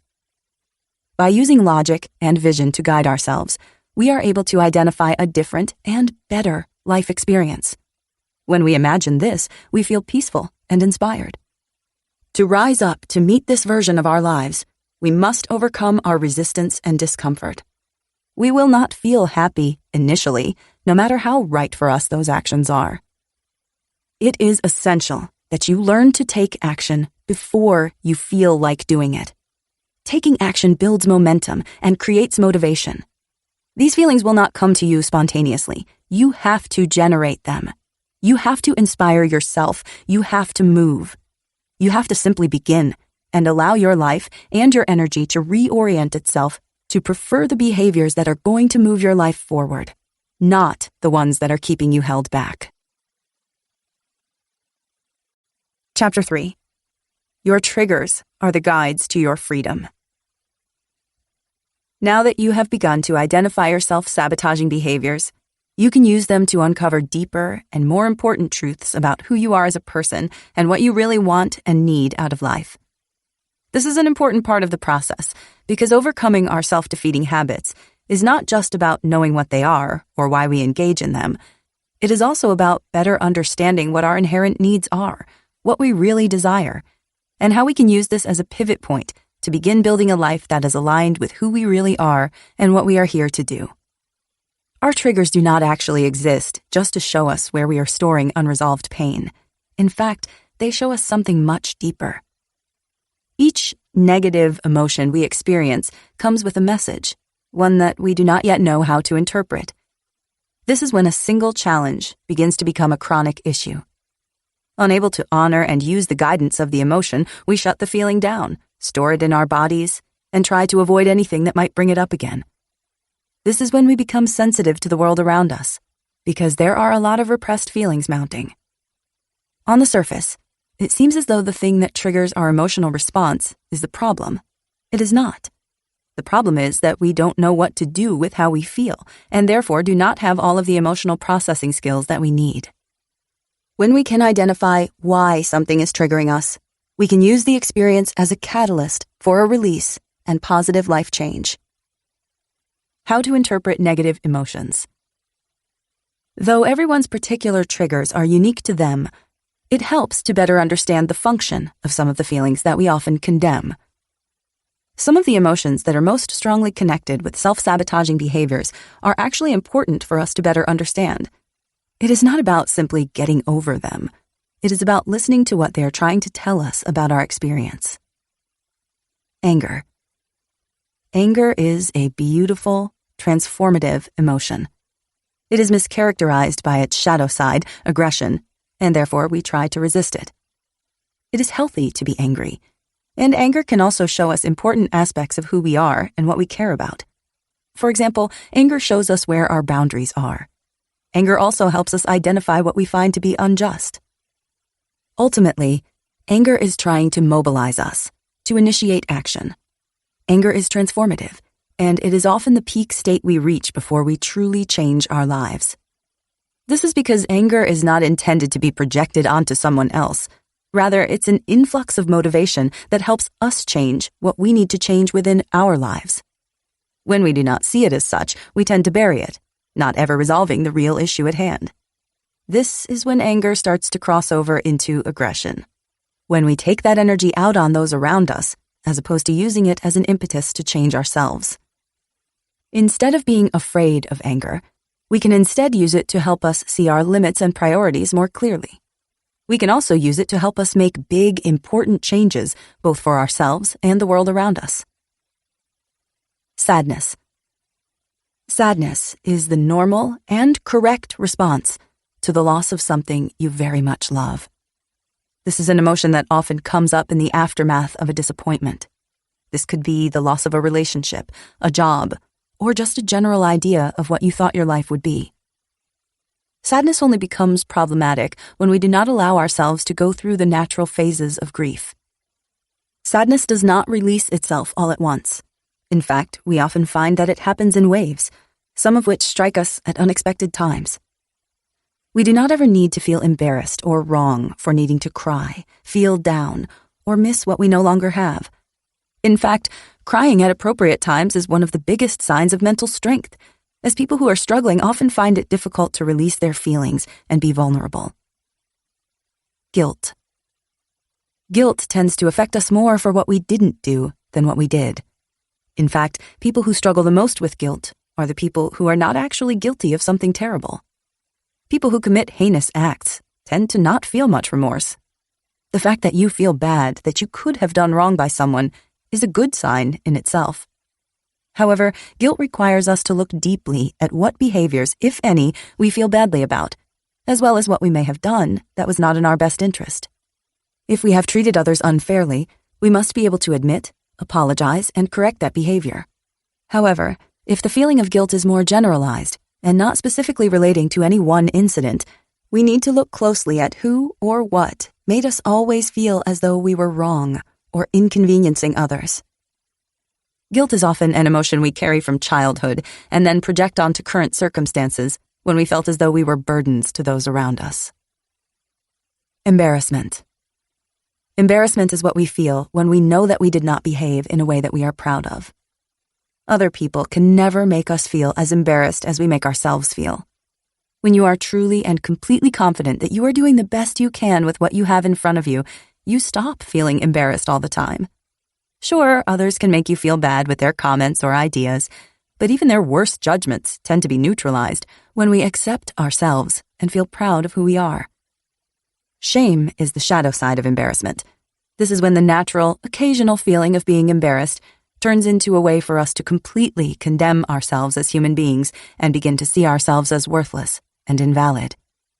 When we do not process the feeling of embarrassment, it tends to turn into something far darker. Jealousy. Jealousy is a cover-up emotion. It presents as anger or judgment, when in reality it is sadness and self-dissatisfaction. If you want to know what you truly want out of life, look at the people who you are jealous of. No, you may not want exactly what they have, but the feeling that you are experiencing is anger, that they are allowing themselves to pursue it, while you are not. When we use our jealousy to judge other people's accomplishments, we are siding into its shadow function. When we use our jealousy to show us what we would like to accomplish, we begin to recognize the self-sabotaging behavior and get ready to commit to what we actually desire. You can think of it this way. When we see someone who has something we really want, but we are suppressing our willingness to pursue it, we must also condemn it in them so we can justify our own course of action. Instead of this, we can see what we'd also like to create. Resentment. When we resent people, it is often because they did not live up to the expectation of them that we had in our minds. Resentment, in some ways, is like a projected regret. Instead of trying to show us what we should change, it seems to want to tell us what other people should change. However, other people are under no obligation to live up to our ideas of them.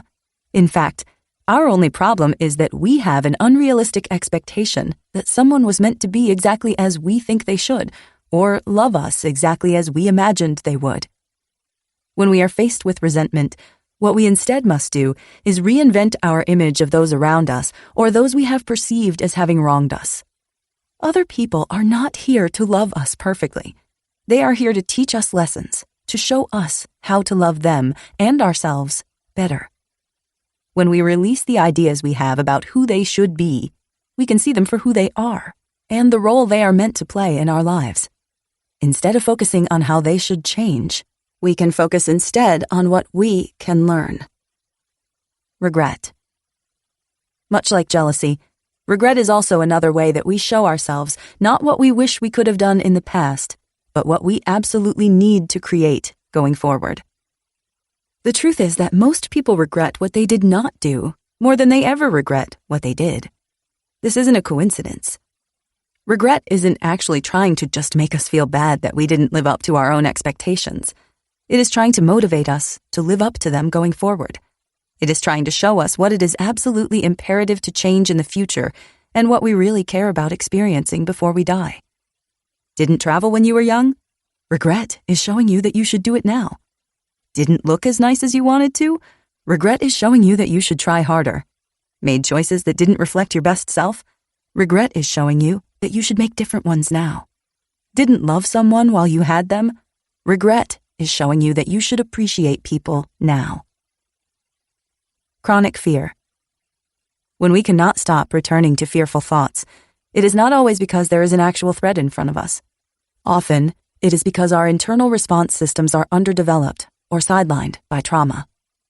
When we are in a state of fearful thinking, it doesn't matter what we are afraid of. The thought process follows us from problem to problem. Often there's a metaphor encoded within it. For example, we may be afraid of an ultimate loss of control or some external force coming in and unraveling our progress. Regardless, chronic fearful thinking often comes back down to feeling the need to focus our energy and attention on a potential threat so we can protect ourselves from it. We imagine that if we are worried, anxious, or angry about it, it will remain within our awareness and therefore cannot surprise us. We can retain some control over it. The very act of holding these fearful thoughts within our minds is exactly how the fear is controlling us in the first place. It is derailing our lives right now because we are channeling our energy into something that is outside of our control, as opposed to using it for everything that is actually within our control. The habits, actions, and behaviors that would actually move our lives forward. In this sense, what we are afraid of is really a projection of what's already happening. The only true way to get over chronic fear is actually to get through it. Instead of trying to battle, resist, and avoid what we cannot control, we can learn to simply shrug and say, And if that happens, it happens. The second we are able to shrug, laugh, or even just throw our hands up and say, whatever, it will be fine, we instantly take back all of our power. What keeps the fire of fear raging is the idea that if we accept what we are afraid of, we are giving in to the worst potential outcome. The truth is that when we stop being afraid of what we cannot control and know instead that nothing can possibly ruin our lives more than we are ruining them with our negative, distracted, and irrational thinking and focus, we are completely freed. When we are in full acceptance, fear leaves our consciousness and becomes a non-issue. It is at this point we realize that it always was. Our internal guidance systems whisper until they scream. The things that are bothering you most right now are not external forces trying to torture you for the sake of it. They are your own mind, identifying what in your life can be fixed, changed, and transformed. If you continue to not take action, the siren will only get louder. And if you never learn to listen to it, you will probably just disassociate from it and then be a victim to it. You already have the answers. You already know what you're here to do. You are here to create everything that would make you happier than you can imagine. It is only a matter of quieting your mind enough so you can feel all of the unlimited potential that is begging you to be used. There's no such thing as self-sabotage, because the behaviors that you think are holding you back are really just meeting your needs. It's not a matter of trying to push yourself beyond them. It's a matter of seeing them for what they are, and then finding better, healthier ways to fulfill them.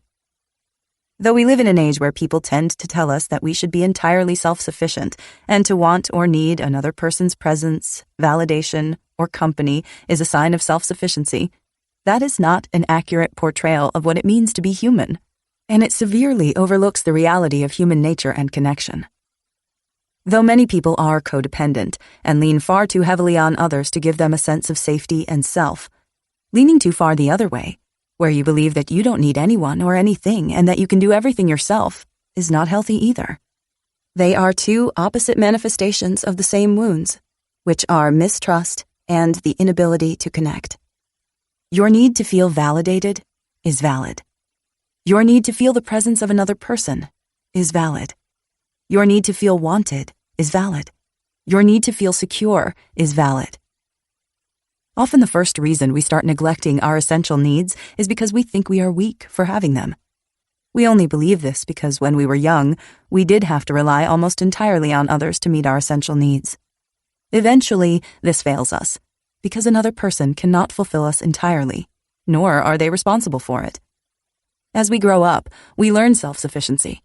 In fact, reliance on oneself for the foundation of our basic needs is an important part of a person's development. In the same way, it is also important that we recognize we cannot meet every single one of our needs on our own. Human beings are hardwired for connection to others and to a group. This is why we exist in subsets, like communities and families, and generally feel happiest and most fulfilled when we are doing things that serve the greater good. This is a fundamental and healthy part of who we are, and it is not a sign of weakness. In other cases, your need to feel financially secure is healthy. It is not always a product of you being greedy or ill-intentioned. Your need to be validated for the work that you do is healthy, and it is not always a product of you being vain. Your need to live in a space and area that you enjoy being in is healthy, and it is not always a product of you being ungrateful for what you have. Your subconscious mind is trying to communicate with you. Within our self-sabotaging behaviors lies incredible wisdom. Not only can they tell us how and what we have been traumatized by, they can also show us what we really need. Embedded within each self-sabotaging behavior is actually the key to unlock it, if only we can understand it first. These are a few brief examples of how your subconscious mind might be trying to communicate with you through your behaviors. The way you are self-sabotaging. Going back to the same person who broke you in a relationship.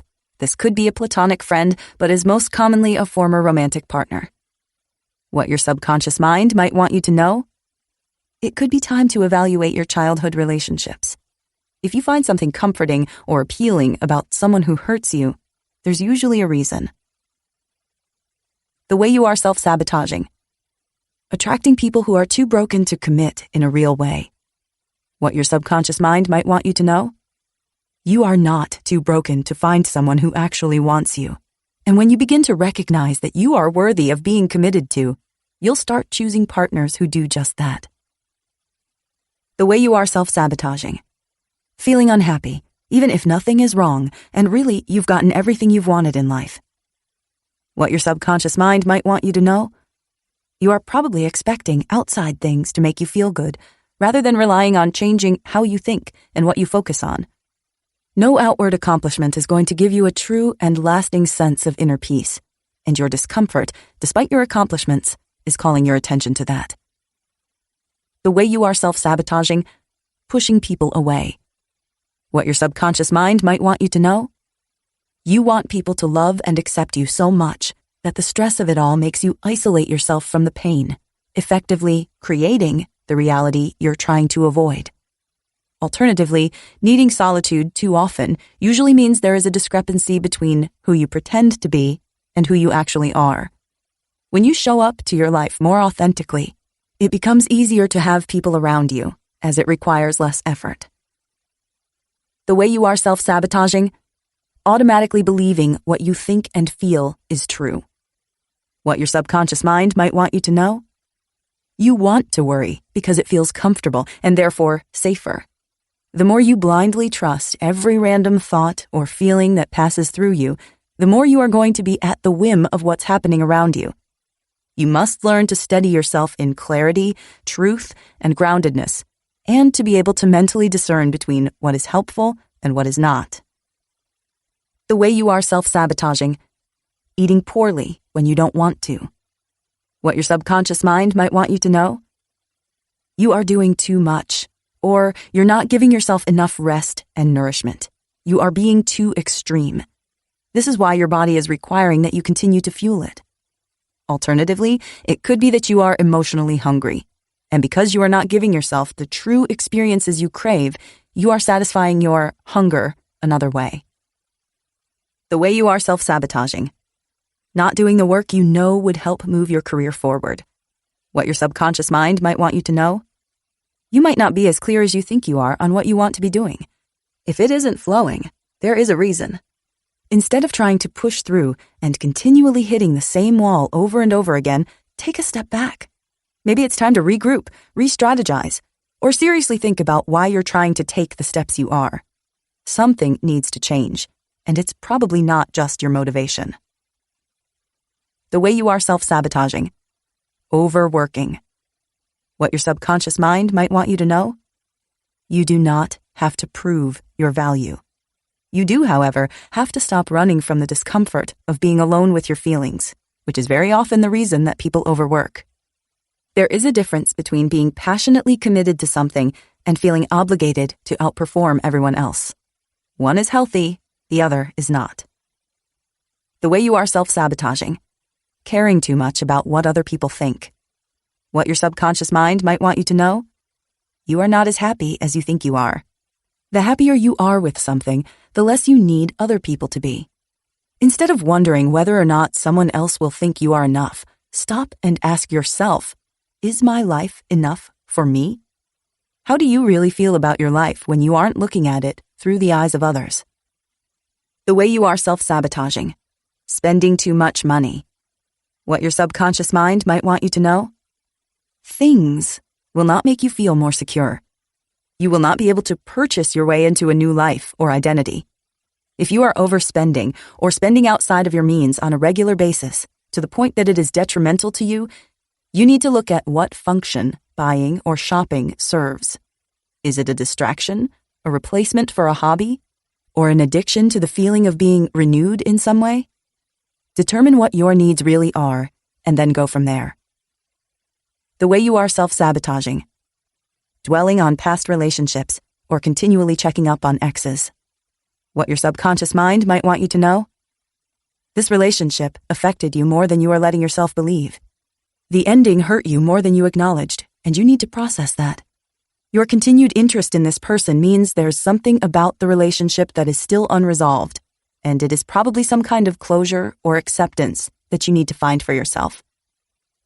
The way you are self-sabotaging. choosing friends who always make you feel like you're in competition with them. What your subconscious mind might want you to know? Wanting to feel better than people is not a replacement for needing to feel connected to them, but that's often how we use it. We do this not because we actually want to be superior, but because we want to seem valuable and valued. What we want is authentic connection and to feel important to others. But making them feel inferior is not the way to accomplish it. The way you are self-sabotaging. Having self-defeating thoughts that hold you back from doing what you want. What your subconscious mind might want you to know? Being mean to yourself first will not make it hurt less if other people judge or reject you, though that is why you are using this defense mechanism. Thinking the worst of yourself is a way of trying to numb yourself to what you really fear, which is that someone else could say those things about you. What you don't realize is that you're acting as your own bully and enemy by doing it to yourself. What could someone else's judgment realistically do to your life? Honestly, it could stop you from pursuing your dreams, ambitions, and personal happiness. And that's exactly what you're doing when you stay fixated on those damaging ideas. It's time to get out of your own way. The way you are self-sabotaging. Not promoting your work in a way that would help you move forward. What your subconscious mind might want you to know?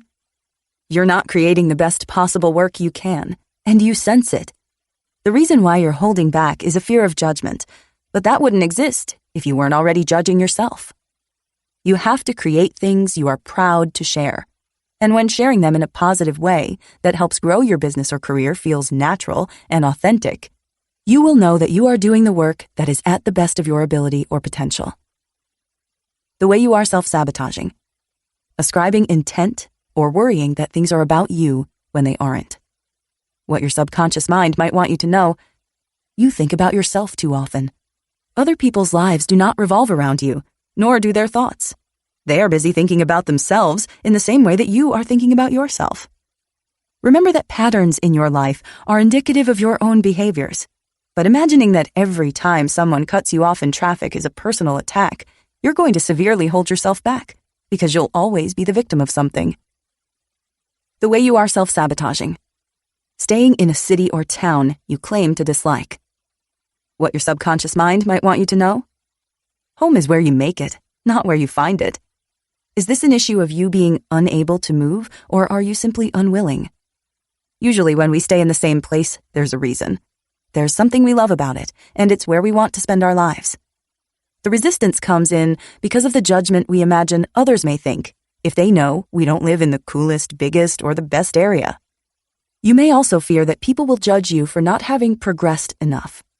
The truth is that you are judging yourself, and you need to make peace or take pride in why you choose to live where you do. The way you are self-sabotaging. Mindlessly scrolling through social media as a way to pass the time. What your subconscious mind wants you to know? This is one of the easiest ways to numb yourself because it is so accessible and addictive. There is a world-altering difference between using social media in a healthy way versus as a coping mechanism. Mostly, it has to do with how you feel after you're finished.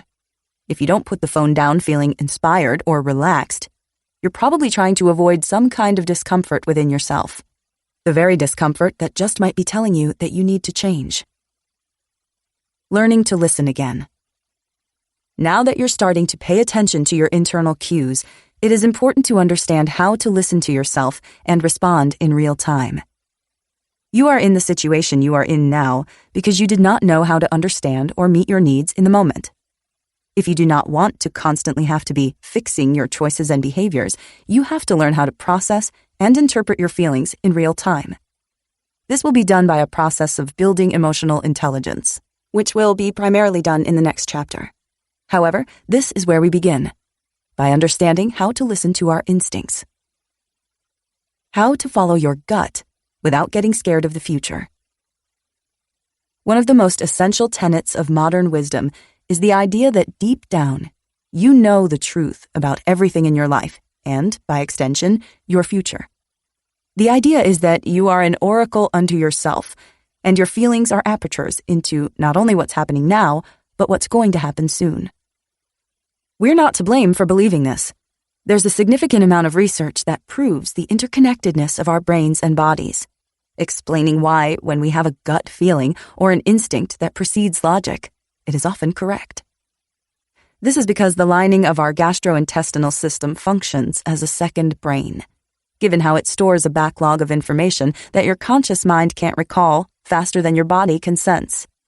It is this incredible skill that makes your instinct almost always correct.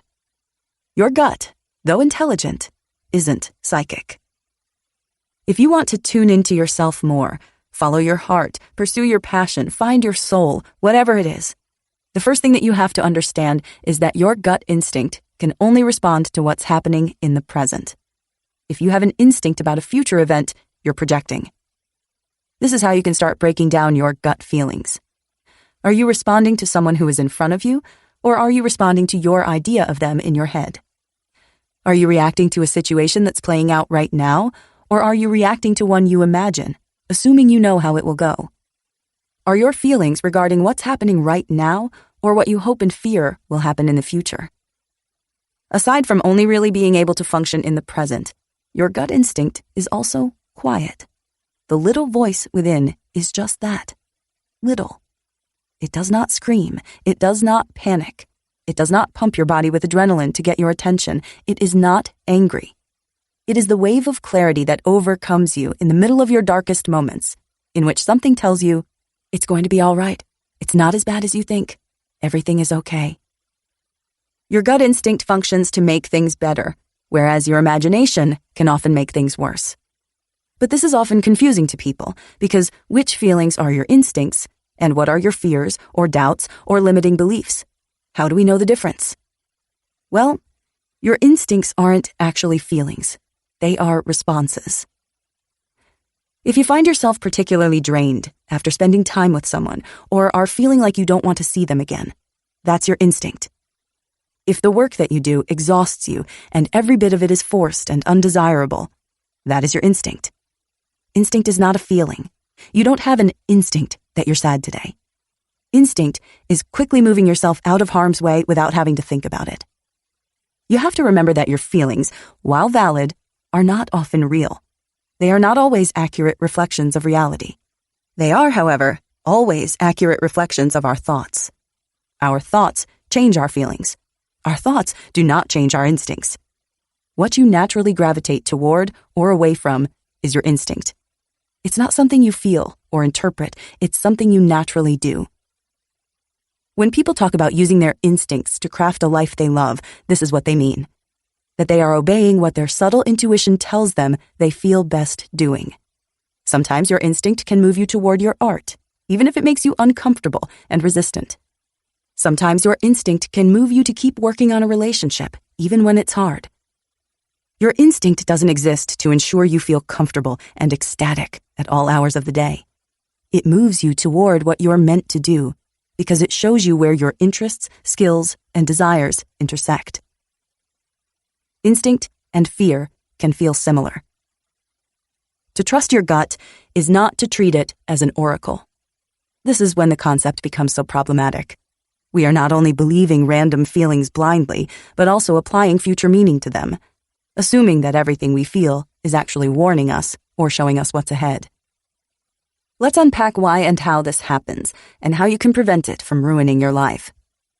Feelings do not inform you of the right decision to make. Right decisions create the right feelings. Your feelings are not intended to guide you throughout life. That is what your mind is for. If you were to honestly follow your every impulse, you would be completely stuck, complacent, and possibly dead, or at the very least in severe trouble. You aren't, because your brain is able to intervene and instruct you on how to make choices that reflect what you want to be experiencing long term. You begin experiencing feelings of peace and joy in your life when you condition yourself to take repeated daily actions that facilitate clarity, calmness, healthfulness, and purposefulness, not the other way around. If you want to master your life, you have to learn to organize your feelings. By becoming aware of them, you can trace them back to the thought process that prompted them, and from there, you can decide whether or not the idea is an actual threat or concern, or a fabrication of your reptilian mind just trying to keep you alive. Remember, Your brain was built for nature. Your body was designed to survive in the wild. You have an animalistic form trying to navigate a highly civilized, modern world. Forgive yourself for having these impulses, and at the same time, understand that your choices are ultimately yours. You can feel something and not act on it. So why are we even told to listen to our instincts in the first place? Your gut is deeply connected to your mind. There's a physiological connection between your gastrointestinal system and serotonin production in your brain. Your vagus nerve runs from your gut to your head, acting as a communication device to help your system regulate. Your stomach and your mind are inherently connected, which is why people allude to just knowing something deep down, or explain that when they're upset, they're sick to their stomach or had a gut reaction to something. What isn't being addressed is the fact that listening to your instinct is something that happens in the present moment. You cannot have an instinct about a future event because it doesn't exist yet. You can have a fear-based or memory response that you are projecting into the future, but you cannot instinctively know something about another person or a future event until it is in front of you. When you have a gut instinct about someone, it is after interacting with them. When you know whether or not a job is right for you, it is only after having done it for a while. The problem is that we are trying to use our instincts as fortune-telling mechanisms, our brain's creative way of trying to manipulate our body to help us avoid pain and increase pleasure in the future. But that's not what happens. We end up stuck because we are literally trusting every single thing that we feel instead of discerning what's an actual reaction and what's a projection. Identifying the difference between instinct and fear.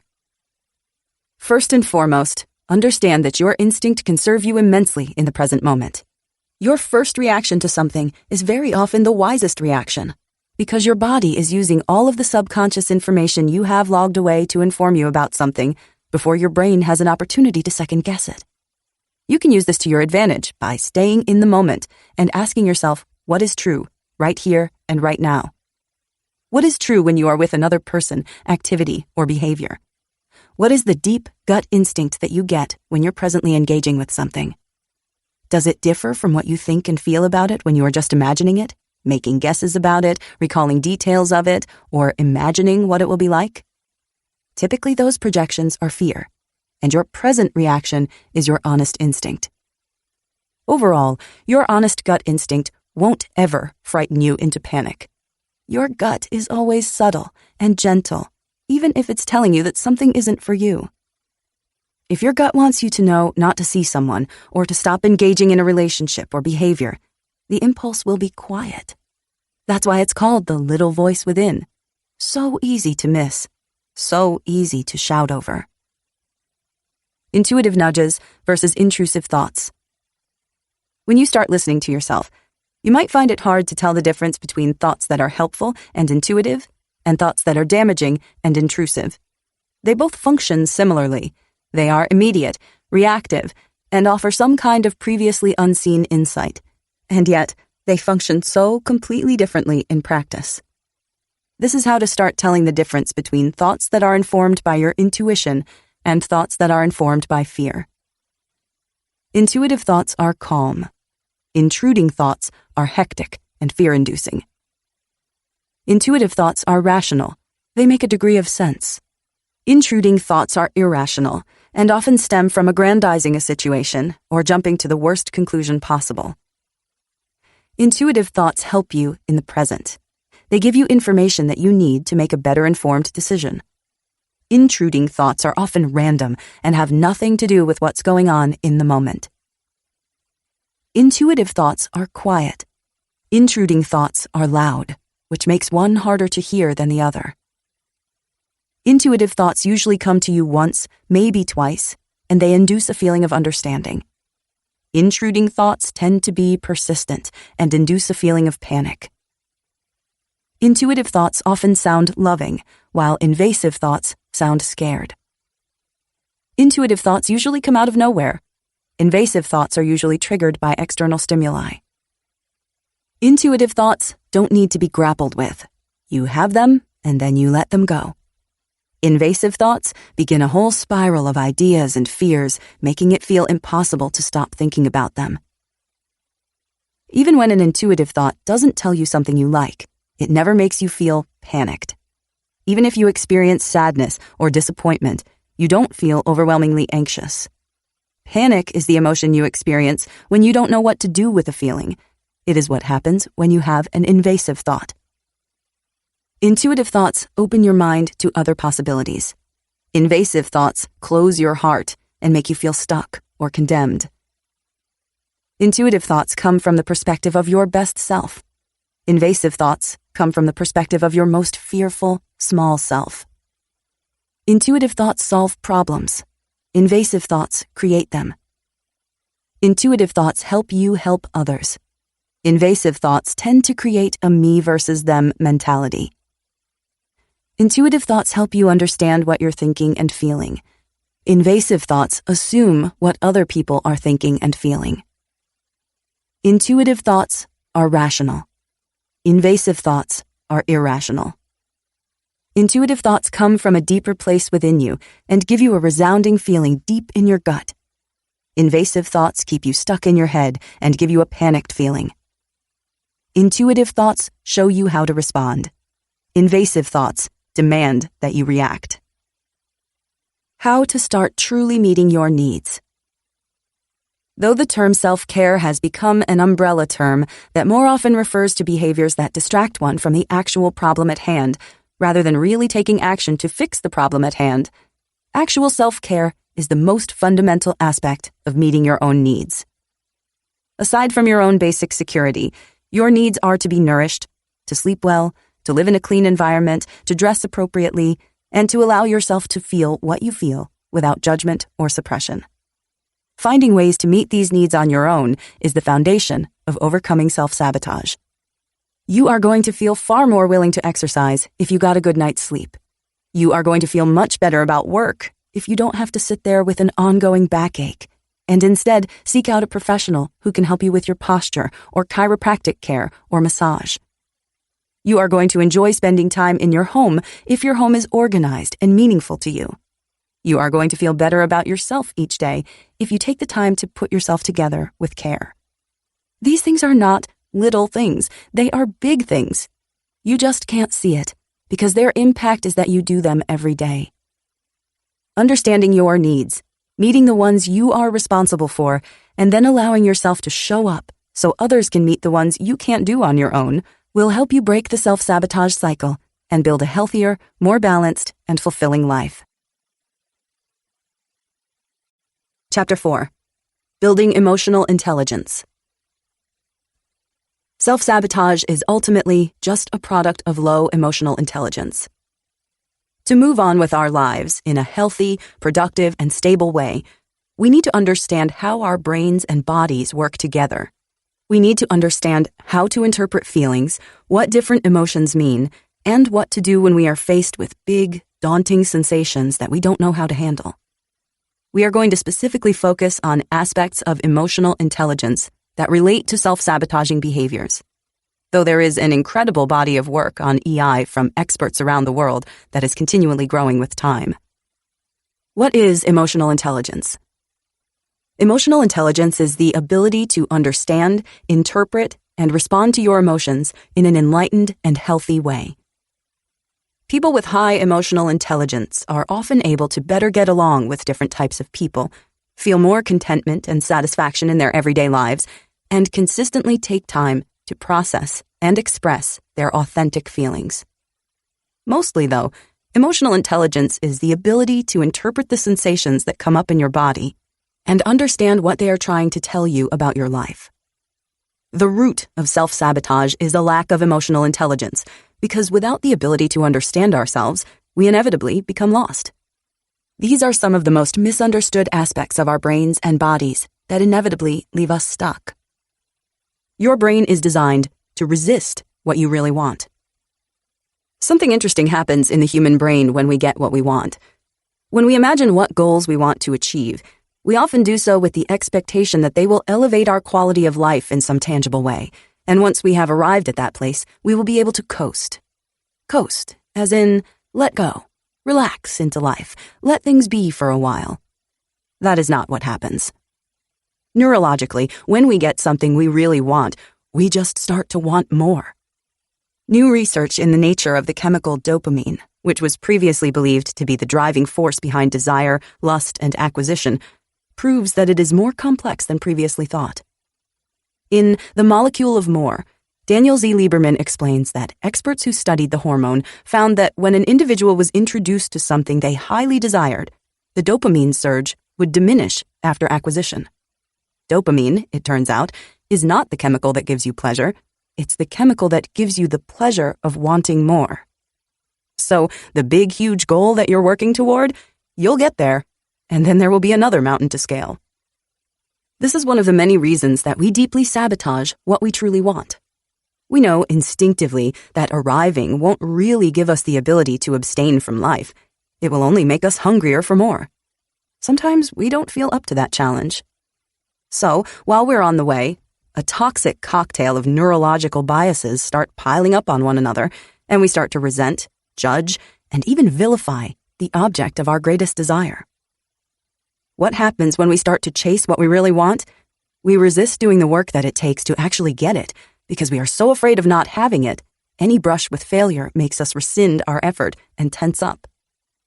When we go so long not having what we really want, we create subconscious associations between having it and being bad, because we have judged others for having it. When we get it, we fear losing it so badly that we push it away from ourselves so as to not have to withstand the pain. We are so deeply enmeshed in the mental state of wanting, we cannot shift to a state of having. First, when we want something really, really badly, it is often because we have unrealistic expectations associated with it. We imagine that it will change our lives in some formidable way, and often that's not the case. When we are relying on some goal or life change to save us in some unrealistic way, any incident of failure will trigger us to stop trying. For example, if we are absolutely certain that a romantic partner will help us stop being depressed, we are going to be extremely sensitive to rejection because it makes us feel as though we will never get over depression. Of course, the obvious issue here is that dating is a process of trial and error. You have to fail first to succeed. Then, for all the time we spend not having the thing we want, such as a romantic relationship, our brains have to justify and validate our stance in life as a form of self-protection. This is why we unconsciously vilify those who do have what we want. Instead of being inspired by their success, we doubt them. We become a skeptic about relationships. Being so jealous of others' happiness, we assume that they must be faking it, or that love isn't real, or that they'll split eventually anyway. If we hold tightly to these beliefs for long enough, guess what will happen when we finally get that relationship we really want? Of course, we are going to doubt it and assume it will also fail. This is what's going on when people push others away or give up on their big dreams the moment something challenging comes up. When we are so scared that we are going to lose something, we tend to push it away from ourselves first as a means of self-preservation. So let's say that you work through the limiting beliefs that are creating this much resistance in your life, and you do eventually allow yourself to build and have the thing you really, really want. Next, you'll be upon the last and most trying challenge, which is the shift from survival mode to thriving mode. If you have spent the majority of your life in a state in which you are just getting by, you are not going to know how to adapt to a life in which you are relaxed and enjoying it.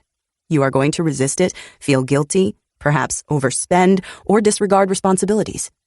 You are, in your head, balancing out the years of difficulty with years of complete relaxation. However, this is not how it works. When we are so deeply enmeshed in the feeling of wanting, it becomes extremely hard to adjust to the experience of having. This is because any change, no matter how positive, is uncomfortable until it is also familiar. It is difficult to acknowledge the ways in which we are so deeply inclined to self-validate, so we end up standing in our own way out of pride. It is even more difficult to acknowledge that very often, the things we envy in others are fragments of our deepest desires, the ones we won't allow ourselves to have. Yes, your brain is predisposed to want greater things, and more of them. But by understanding its processes and tendencies, you can override the programming and start governing your own life. Your body is governed by a homeostatic impulse. Your brain is built to reinforce and regulate your life. Your subconscious mind has something called a homeostatic impulse, which regulates functions like body temperature, heartbeat, and breathing. Brian Tracy explained it like this. Through your autonomic nervous system, your homeostatic impulse maintains a balance among the hundreds of chemicals in your billions of cells so that your entire physical machine functions in complete harmony most of the time. But what many people don't realize is that just as your brain is built to regulate your physical self, it tries to regulate your mental self. Your mind is constantly filtering and bringing to your attention information and stimuli that affirm your pre-existing beliefs. This is known in psychology as confirmation bias, as well as presenting you with repeated thoughts and impulses that mimic and mirror what you've done in the past. Your subconscious mind is the gatekeeper of your comfort zone.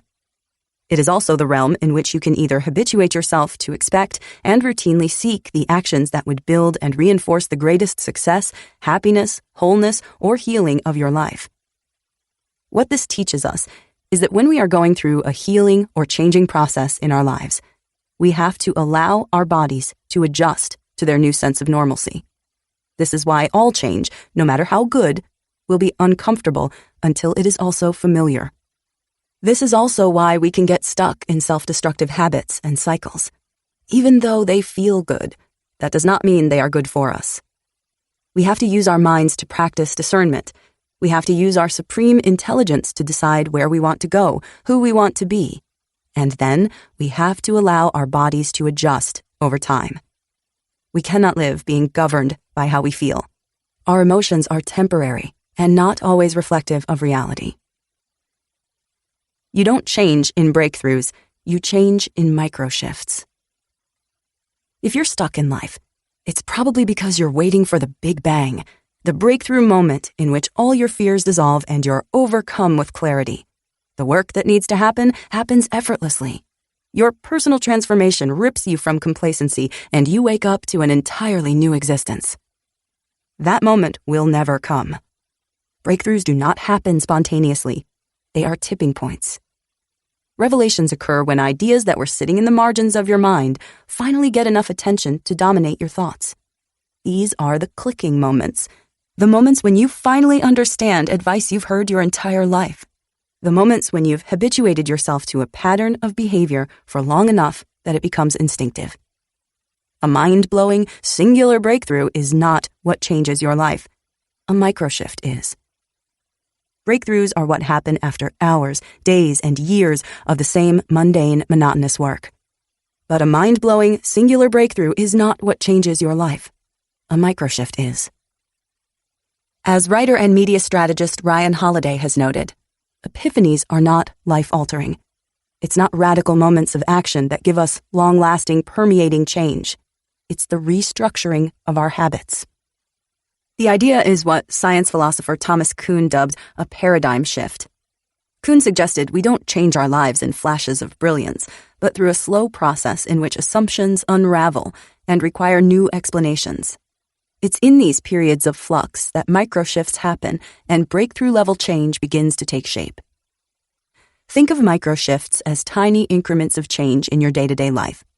A microshift is changing what you eat for one part of one meal just one time. Then it's doing that a second time and a third. Before you even realize what's happening, you've adopted a pattern of behavior. What you do every single day accounts for the quality of your life and the degree of your success. It's not whether you feel like putting in the work, but whether or not you do it regardless. This is because the outcomes of life are not governed by passion. They are governed by principle. You may not think what you did this morning was important, but it was. You may not think that the little things add up, but they do. Consider the age-old brain teaser. Would you rather have $1 million in hand today, or a penny that doubles in value every day for the next month? The $1 million right now sounds great, but after a 31-day month, that one penny would be worth over $10 million. Making big, sweeping changes is not difficult because we are flawed, incompetent beings. It's difficult because we are not meant to live outside of our comfort zones. If you want to change your life, you need to make tiny, nearly undetectable decisions every hour of every day until those choices are habituated. Then you'll just continue to do them. If you want to spend less time on your phone, deny yourself the chance to check it one time today. If you want to eat healthier, drink half a cup of water today. If you want to sleep more, go to bed 10 minutes earlier tonight than you did last night. If you want to exercise more, do it now for just 10 minutes. If you want to read, read one page. If you want to meditate, do so for 30 seconds. Then keep doing those things. Do them every single day. You'll get used to not checking your phone. You'll want more water and you'll drink more water. You'll run for 10 minutes and you won't feel like you have to stop, so you won't. You'll read one page, grow interested, and read another. At our most instinctive physiological level, change translates to something dangerous and potentially life-threatening. No wonder why we build our own cages and stay in them, even though there's no lock on the door. Trying to shock yourself into a new life isn't going to work, and that's why it hasn't yet. You don't need to wait until you feel like changing to start changing. All you need is to make one micro-shift at a time, and then let the energy and momentum build. Your mind is anti-fragile. Is your brain the greatest antagonist in your life? Is irrational fear at the core of the majority of your greatest stressors? Do you ever have the hunch that you're almost seeking out problems, creating issues where they don't exist, overreacting, overthinking, and catastrophizing? If you said yes to these, congratulations, you're self-aware. You're also just like anybody else. If you feel like you're always subconsciously scanning your life, trying to identify the next thing to worry about, the next potential threat to fear, you'd be right. What we fear most is what our minds identify as the least likely threat that we cannot control. If the threat is highly likely, we don't fear it, we respond to it. That's why most worry comes from not just identifying the one thing we cannot control, but the one small, unlikely thing we cannot control. So why do our minds need this, though? Can't we just enjoy what we have and be grateful? To a point, absolutely. But our minds also need adversity, and that's why it's instinctual to keep creating problems, even if there aren't any real ones in front of us. The human mind is something called anti-fragile, which means that it actually gets better with adversity. Like a rock that becomes a diamond under pressure, or an immune system that strengthens after repeated exposure to germs. The mind requires stimulation in the form of a challenge. If you deny and reject any kind of real challenge in your life, your brain will compensate by creating a problem to overcome. Except this time, there won't be any reward at the end. It will just be you battling you for the rest of your life. The cultural obsession with chasing happiness, shielding oneself from anything triggering, and the idea that life is primarily good and any challenge we face is a mistake of fate that actually weakens us mentally. Shielding the mind from any adversity makes us more vulnerable to anxiety, panic, and chaos. Those who can't help but create problems in their minds often do so because they have ceased creative control of their existence.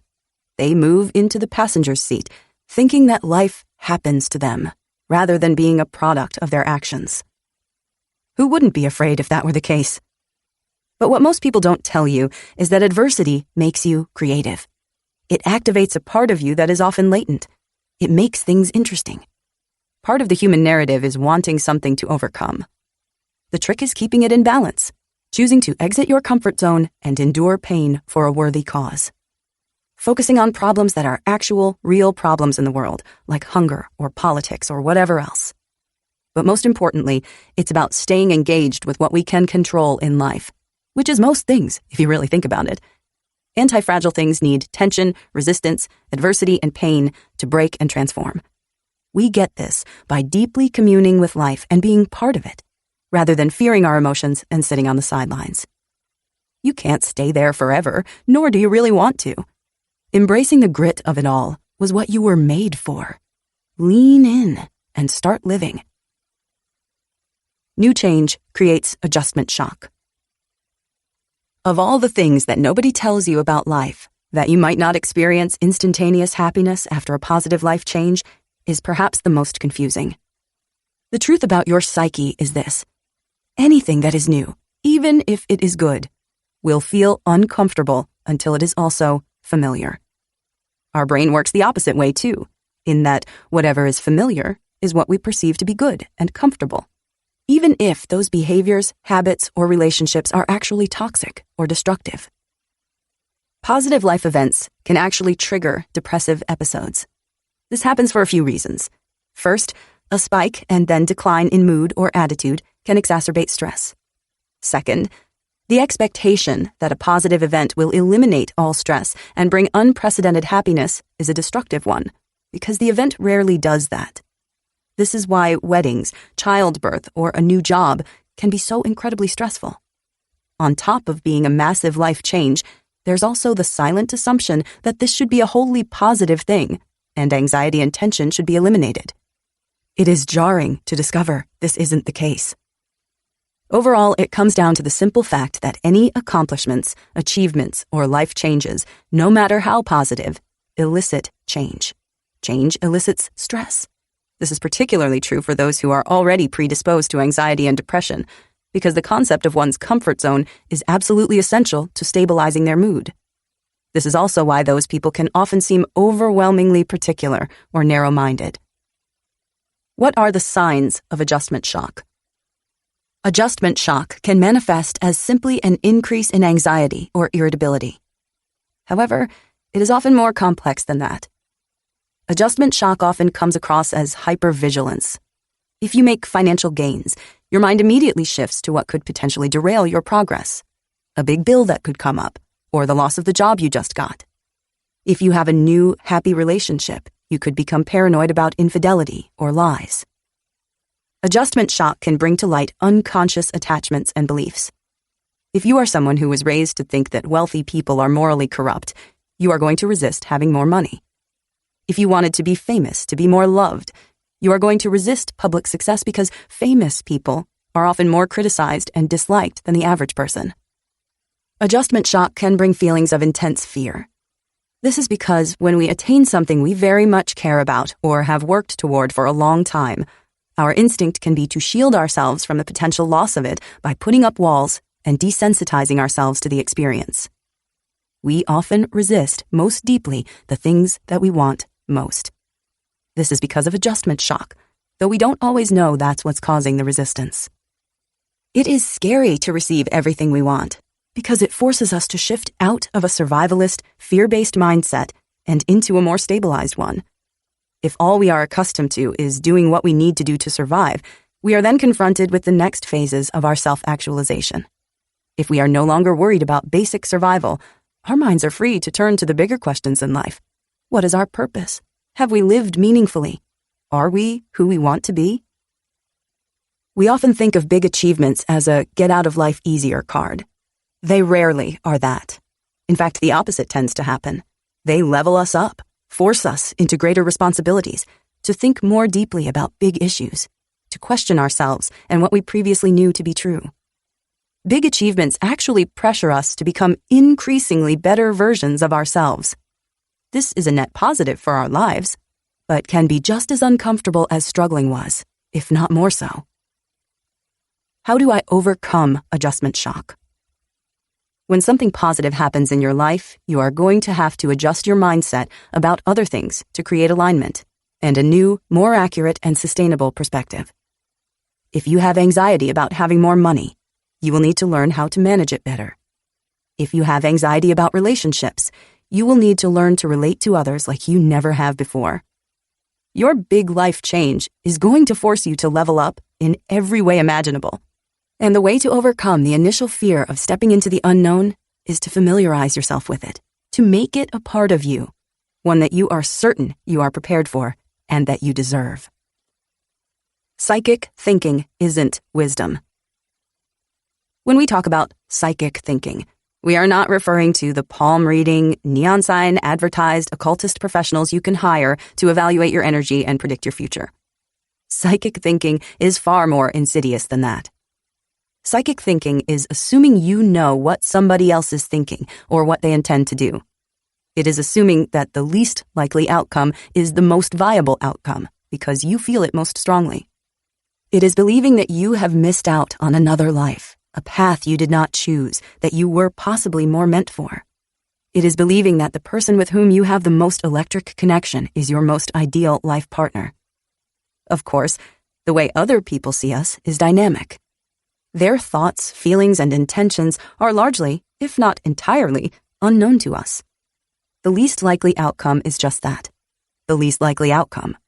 There is no such thing as the path we could have taken, only a projection of our needs and desires onto another fantastical idea of what our lives might be. Electric connection is not soulmateship. Love and compatibility are not the same thing. Psychic thinking detaches us from reality. In place of logic, we put emotions, ones that are often incorrect, unreliable, and wholly biased toward what we want to believe. Beyond being inconveniencing, psychic thinking is absolutely terrible for your mental health. Psychic thinking breeds anxiety and depression. It's not just that something scares or upsets us. It's that we believe that the thought must not only be real, but predictive of future events. Instead of feeling like we are having a down day, psychic thinking makes us assume we are having a terrible life. We heard, "Trust yourself," and then began to liken ourselves to oracles, that when a particularly triggering thought or feeling passes through us, it must indicate something more to come. Indeed, psychic thinking as a whole has begun taking on an entirely new light because of the popularity of pop psychology dating back to the 50s and 60s. Trust yourself, the gurus tell you. Deep down, you know the truth. This is valid. Your intestines are literally connected to the stem of your brain. The bacteria in your stomach respond to subconscious, intelligent awareness faster than your mind can. This is why your gut is indeed correct on instinct. But when this advice is given to people who cannot differentiate a gut feeling from fear, or from a passing thought that has no bearing on reality or their lives as a whole, it becomes a dangerous practice in which they become completely stuck and limited because they assume their random feelings are all real, and then not only real, but a prediction for what's to come. Psychic thinking is nothing more than a series of cognitive biases, the most prominent of which are the following. Confirmation. At any moment in time, your brain is inundated with stimuli. To help you process, your conscious mind is aware of about 10% of it or less. Your subconscious mind is still paying attention, logging away information you might one day need. However, what determines what makes it to that 10% of our conscious awareness has a lot to do with what we already believe. Our brains are literally working to filter out information that does not support our pre-existing ideas, and then to draw our attention to information that does. This means that we are subject to a confirmation bias, which is that we literally seek out and sort through stimuli that supports what we want to think.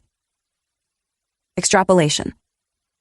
Extrapolation is when we take our current circumstances and then project them out into the future. Ryan Holiday says it best.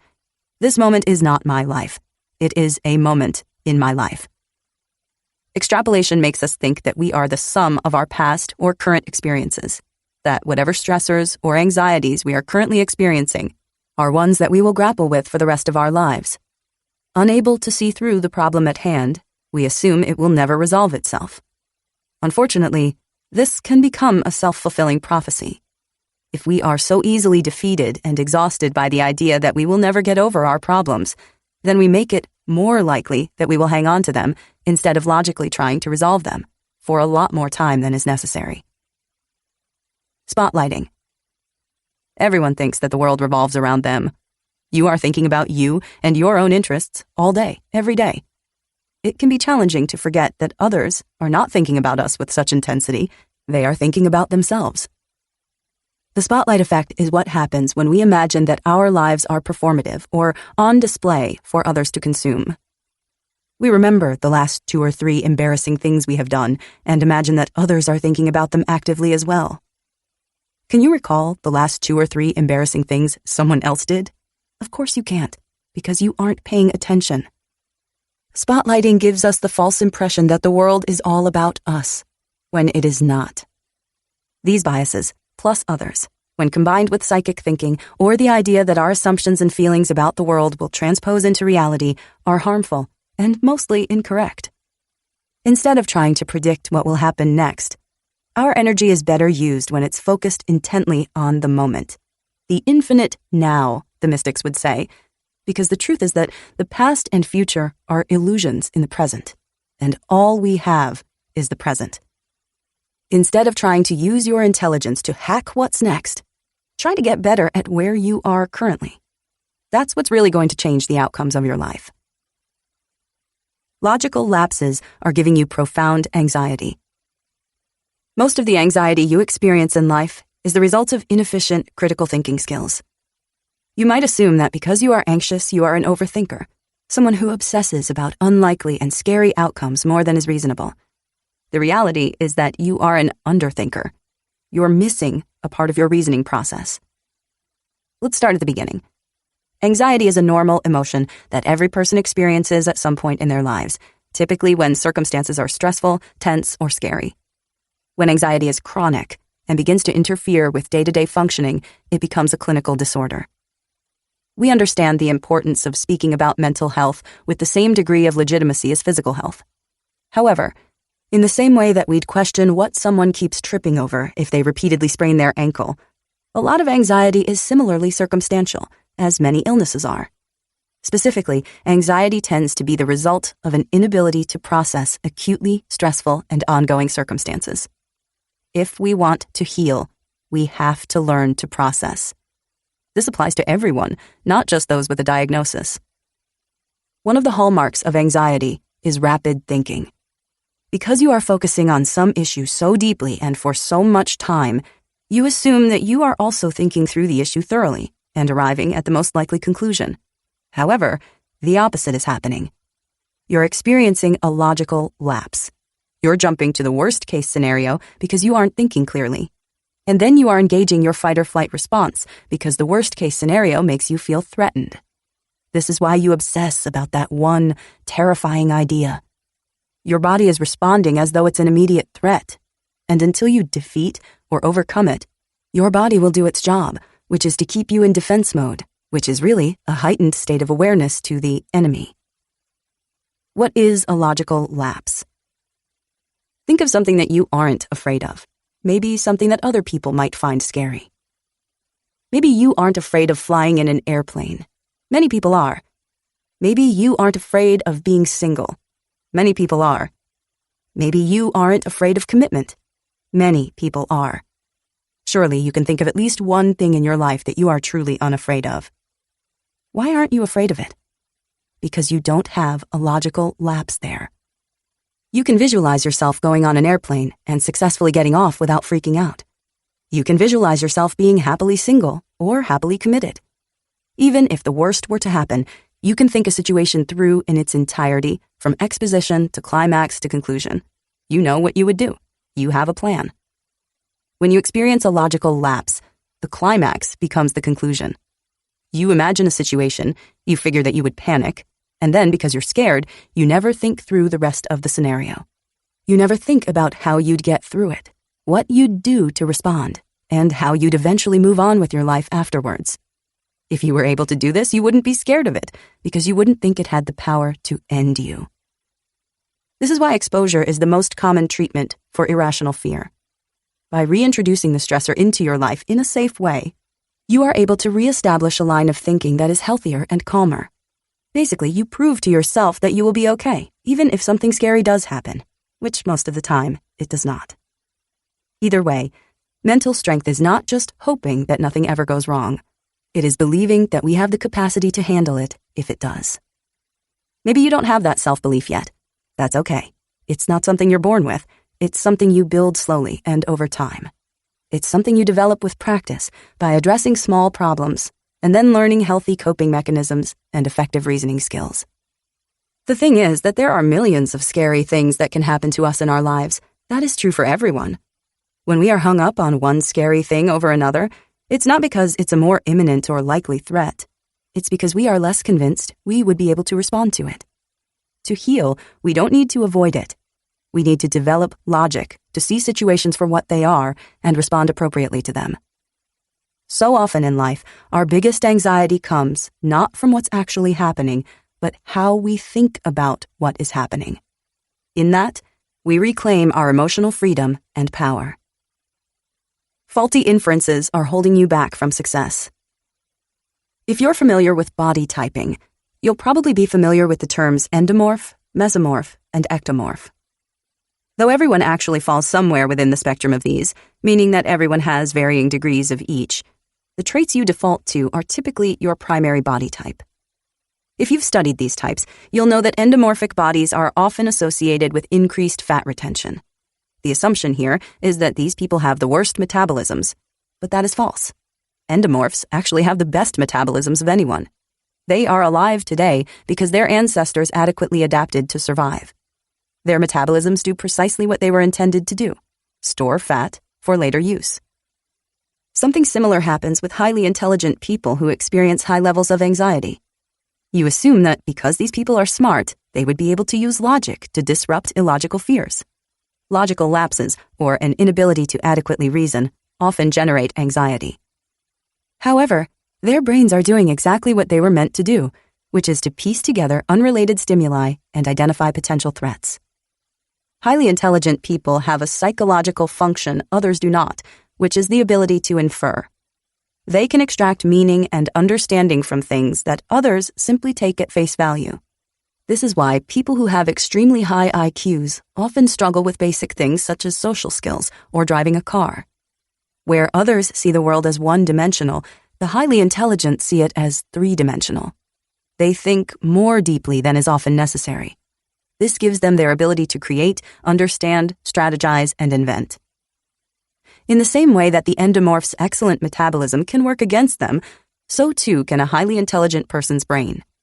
This is because, at times, they make something called faulty inferences, which are when fallacies, biases, and incorrect assumptions are made from valid evidence. What's happening in your brain when you're very anxious is that you're taking an often innocuous stimulus and extracting some kind of meaning or prediction from it. When you're scared, your brain is working in overdrive to identify the thing that can potentially hurt you, and then creatively come up with ways to completely avoid that experience. The smarter you are, the better you become at this. However, the more you avoid a fear, the more intense it becomes. What's a faulty inference? A faulty inference is when you come up with a false conclusion based on valid evidence. This means that what you're seeing, experiencing, or understanding might be real, but the assumptions that you are piecing together from it are either not real or are highly unlikely. One example is a hasty generalization, which is when you make a claim about an entire group of people based on one or two experiences you've had. This is the bias at the base of a lot of racism and prejudice. Another example is post hoc ergo propter hoc, which is what happens when you assume that because two things happened around the same time, they must be related, even if they aren't. A false dichotomy happens when you assume that there are only two possibilities that could be valid, when in reality, there are far more that you simply aren't aware of. An example of this is when your boss calls you to a private meeting, and you assume you must either be getting a promotion or getting fired. A slippery slope, to play off of that example, is another false inference in which you assume that one event will set off a series of others, even if they certainly will not. These are just some of the myriad ways your brain can, in a sense, betray you. Though it intends to keep you alert and aware, sometimes the threat becomes overinflated. Unable to decipher the difference, your body responds regardless. How do I correct this? Correcting faulty inferencing begins with first being aware that you're doing it. In the majority of cases, once you realize that you're thinking in a false dichotomy or making a hasty generalization, you stop doing it. You understand what it is, and you let it go. Training your brain to stop doing it automatically takes time. Think of your mind like a search engine that autofills your terms. If it's something you've input many times over the years, it's still going to come up for a while. You have to work on consistently adding new thoughts, options, and stimuli to shift what it comes up with naturally. This is not only possible, it's inevitable. What you consistently do is what you adapt to. Your brain will start to reorient your comfort zone, and eventually, it will feel as natural to think logically as it once did to think dramatically. It will feel as natural to be calm as it does now to feel anxious. It takes awareness, and it takes time, but it is always possible. Worrying is the weakest defense system. Rumination is the birthplace of creativity. They're controlled by the same part of the brain. That's the neurological reason there's a stereotype about depressed creatives. Any artist will tell you that the toughest times in their lives inspired the most groundbreaking work. What they won't tell you, though, is that crisis is not necessary to function. Well, of course it's not, you're thinking. Crisis is the worst-case scenario. And yet, how many of us place ourselves in a state of panic over fear of that least likely scenario coming true? How many of us, in an effort to shield ourselves from panic, actually create a crisis out of our fear each day? We're not just masochists. We're wildly intelligent, unconsciously functioning beings. Our brains understand something. If we imagine our worst fears, we can prepare for them. If we mull them over again and again, we can feel protected in a way. If we are ready for the storm, it can't hurt us. Except it can. Worrying excessively is not a malfunction. You are not of lesser character because you can't just stop and enjoy life. Worrying is a subconscious defense mechanism. It's what we do when we care about something so much, we are equally terrified that it could hurt us, so we prepare to fight for it. What is the exact opposite of your fear? That's what you want. That's what you want so much that you'd go to the ends of your sanity to defend it. There's nothing wrong with you for thinking this way. But there's also nothing wrong with you for being ready to move in a new direction. The reality is that worrying does not protect us in the way that we think it might. We cannot beat fear to the finish line. Worrying sensitizes us to an infinity of negative possible outcomes. It shifts our mindset to expect, seek out, and create a worst-case scenario. If a crisis were to occur, we'd start panicking because our brains and bodies had been preparing for this epic war for a long time. Had we not premeditated these fears so excessively, we wouldn't be as impacted were they to actually happen. We'd see the situation for what it is and respond accordingly. That's where the nasty cycle forms. Once we worry ourselves sick over something that is totally delusional and it doesn't happen because, of course, it was never going to, we start to associate worry with safety. See, I thought this through so many times that I've avoided it. But that's not what's happening at all. Just telling someone to stop worrying and be present strengthens their impulse to be fearful, because you are effectively asking them to place their guards down.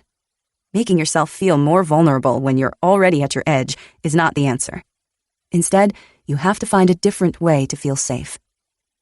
Rather than spending your time rehearsing how much you'd panic if such and such a situation were to come to fruition, imagine how a third party would handle it if they were in your shoes. Imagine getting to the other side of the issue, perhaps even treating it as an opportunity to create something you otherwise couldn't.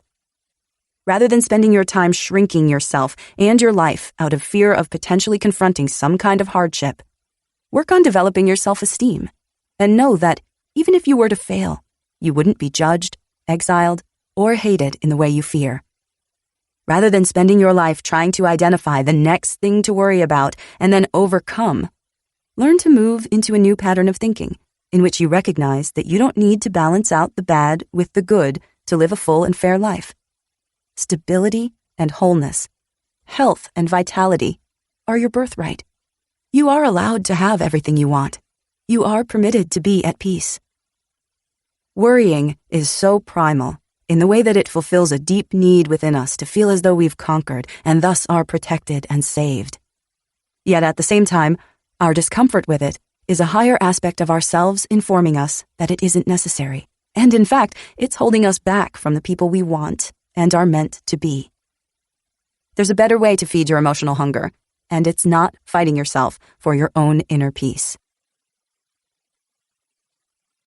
Chapter 5. Releasing the Past.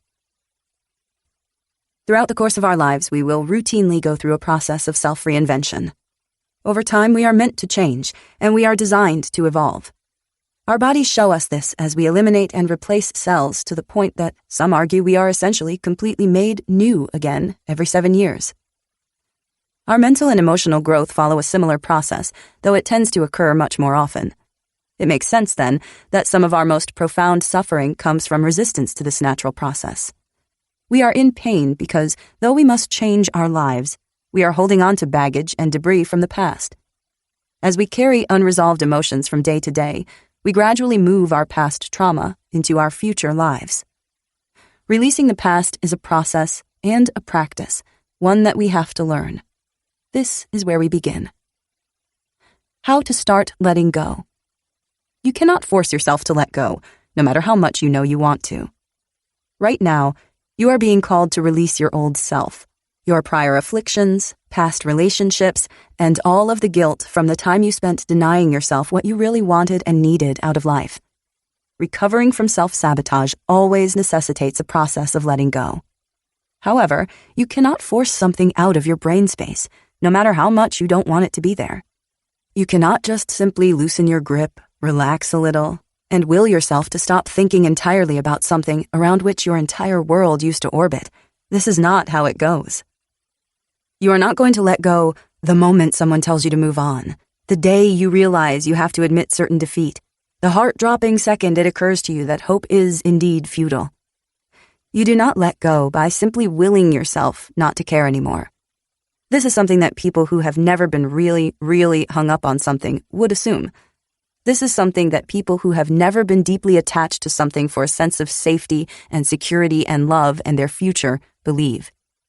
There is nothing wrong with you because you almost get angry when people tell you to just let go so nonchalantly, as though they couldn't fathom the storms in your head and heart. How can you become so passive about something you have spent so much of your time in your life actively working to maintain and then restore? You can't, and you don't. You start to let go on the day you take one step toward building a new life, and then let yourself lie in bed and stare at the ceiling and cry for as many hours as you need. You start to let go on the day you realize that you cannot continue to revolve around a missing gap in your life, and going on as you were before will simply not be an option. You start to let go at the moment you realize that this is the impetus, this is the catalyst, this is that moment the movies are made about and the books are written around and songs are inspired by. This is the moment you realize that you will never find peace standing in the ruins of what you used to be. You can only move on if you start building something new. You let go when you build a new life so immersive and engaging and exciting, you slowly, over time, forget about the past. When we try to force ourselves to let go of something, we grip onto it tighter and harder and more passionately than ever before. It's like if someone tells you to not think of a white elephant, that's the only thing you'll be able to focus on. Our hearts work the same way as our minds in this regard. As long as we are telling ourselves that we must let go, the more deeply we feel attached. So don't tell yourself to let go. Instead, tell yourself that you can cry for as long as you need, that you can fall to pieces and be a mess and let your life collapse and crumble. Tell yourself that you can let your foundation fall through. What you will realize is that you are still standing. What you build in the wake and the aftermath of loss will be so profound, so stunning. You will realize that maybe the loss was part of the plan. Maybe it awakened a part of you that would have remained dormant had you not been pushed the way you were. If you are certain that you cannot let go of what is hurting you, then don't. But take one step today and another tomorrow to rebuild a new life for yourself, piece by piece, day by day. Because sooner or later, you're going to go an hour and realize you didn't think about them, or it. Then a day, then a week, and then years. And swaths of your life drift by, and everything you thought would break you becomes a distant memory, something you look back at and smile. Everything you lose becomes something you are profoundly grateful for. With time, you see that it was not the path. It was what was standing in your way. The psychological trick to release old experiences. Just because an experience has ended doesn't mean it's over. We store unfinished and unresolved emotional experiences within our bodies. Cognitively, we often find that we are stunted by the time in our lives in which we were damaged or traumatized.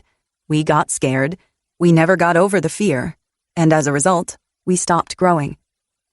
Often what we don't realize is that the experiences that hurt us most aren't usually the ones that we are indifferent about.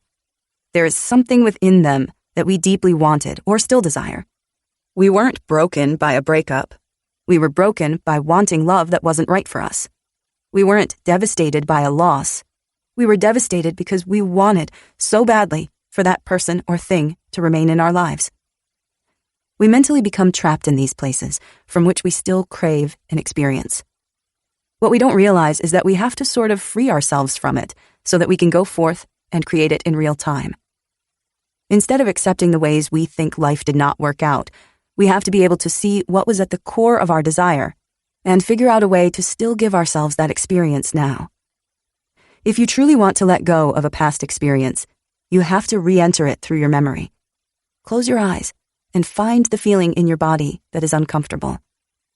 This is your portal to its root. Follow the feeling and ask it to show you where it started. You'll remember a time, place, or experience. Sometimes the memory is fresh enough that you don't need to do this, and you can simply re-enter the memory by imagining that you are back where it all began. Now what you have to do is to superimpose a narrative to your younger self. You need to imagine that you, your healed and happy older self, is imparting some wisdom. Imagine sitting next to your younger self as they got their heart broken and giving them very specific instructions about why this is absolutely for the best. And although they cannot know it yet, there is another relationship out there that is far, far better. Imagine sitting next to your younger self when they felt really down and giving them the exact instructions regarding what they need to do to feel better, who they need to call, where they need to go, what they need to begin doing, and what they need to stop doing.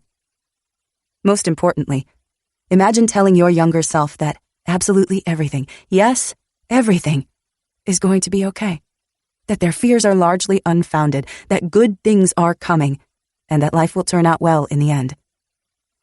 You have to do this to release the old attachment and allow that part of yourself to reattach to the present moment and what exists within it. Though you cannot change what happened in the past, by shifting your perspective of it, you can change how you are right now. You can change the story, and you can change your life. You can stop holding on to the old life in which you were required to be someone you inherently are not. The truth is that when we are unhealthily attached to something in the past, our perspective of it is often distorted. We aren't seeing reality for what it was, and we need to assist ourselves in being able to broaden our mindset and open up to the truth. Instead of longing for what we didn't get then, we have to release ourselves from the past and start putting our energy into building that experience right now. When we do this, we become free to step into the field of infinite potential.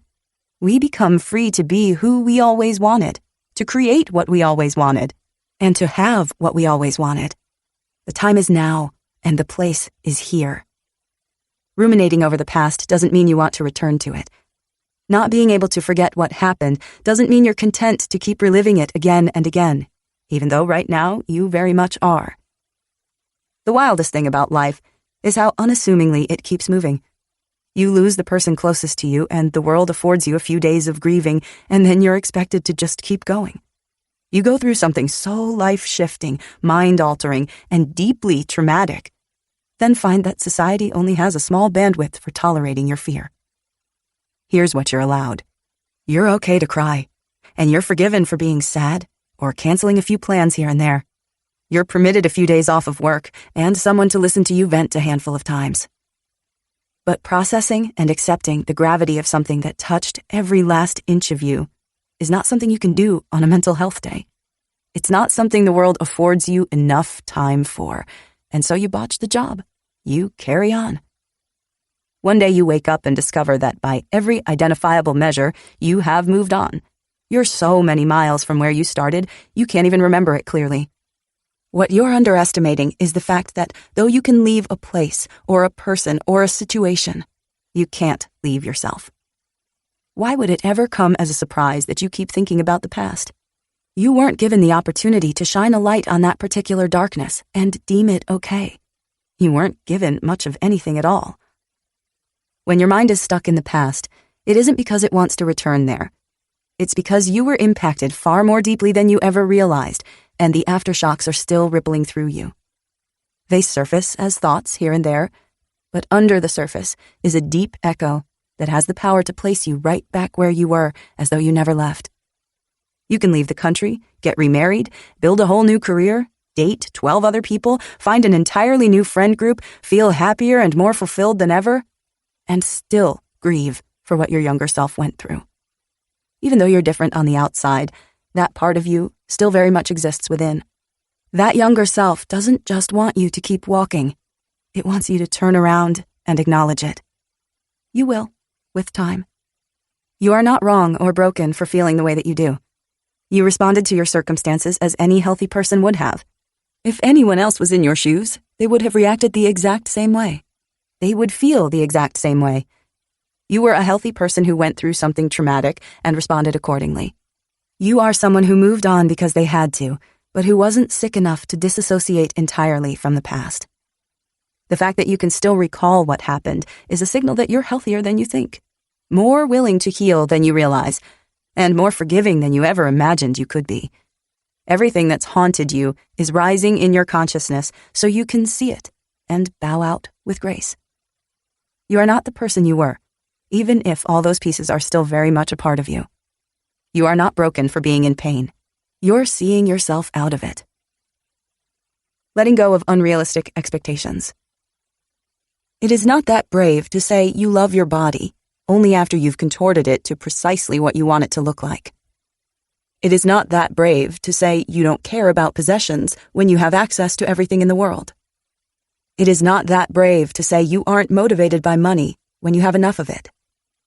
When you only find happiness and peace after you've fixed every flaw, mastered every challenge, and are living decidedly in the after part of the picture of your life, you have not resolved anything.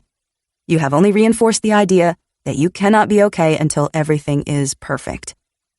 The truth is that you do not change your life when you fix every piece and call that healing.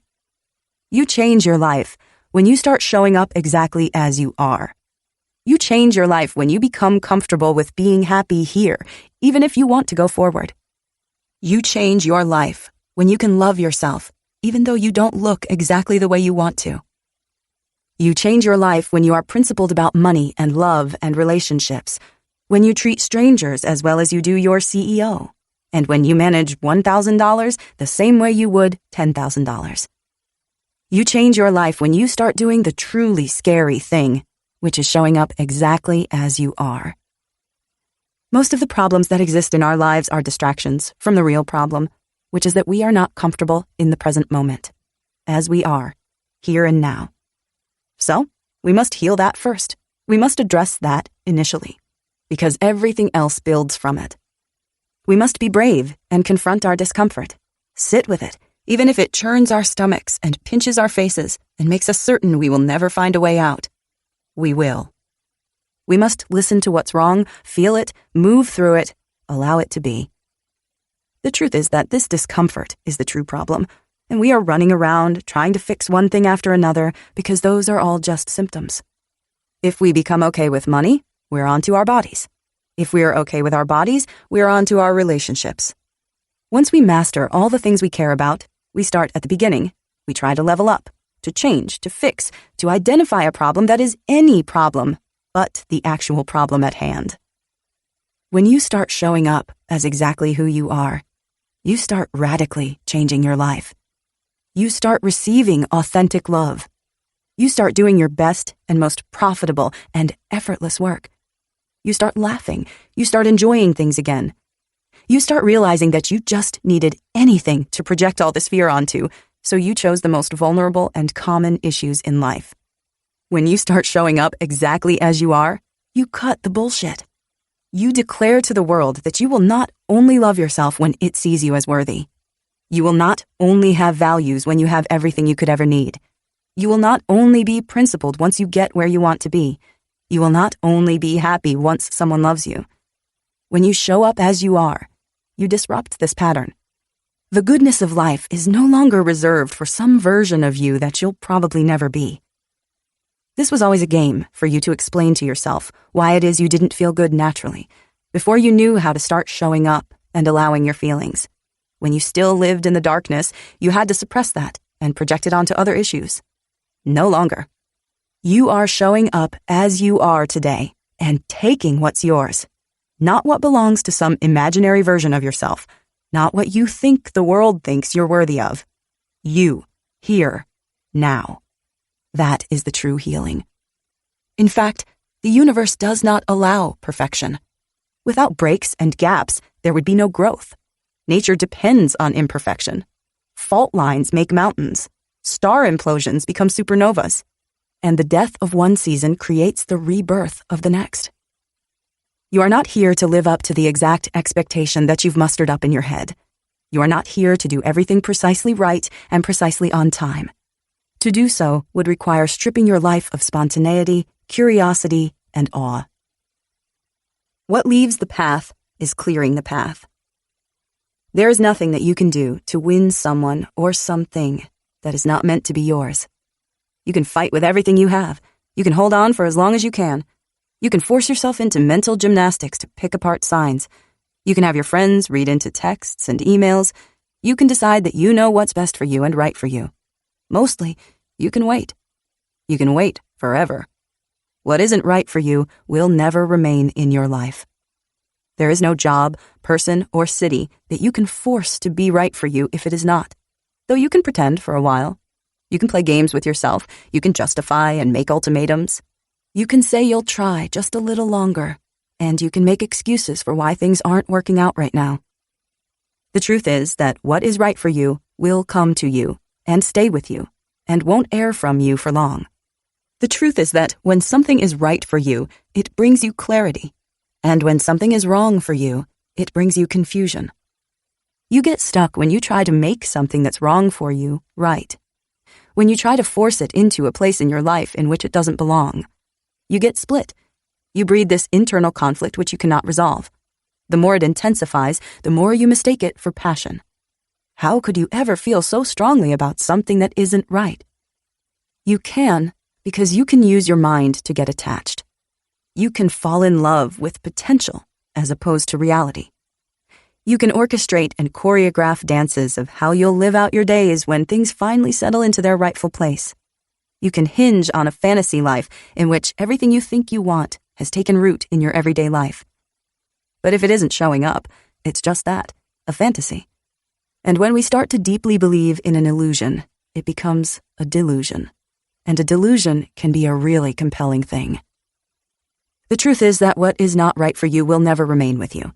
Though you might want to pretend that you don't know if this is the case, you do. You can feel it.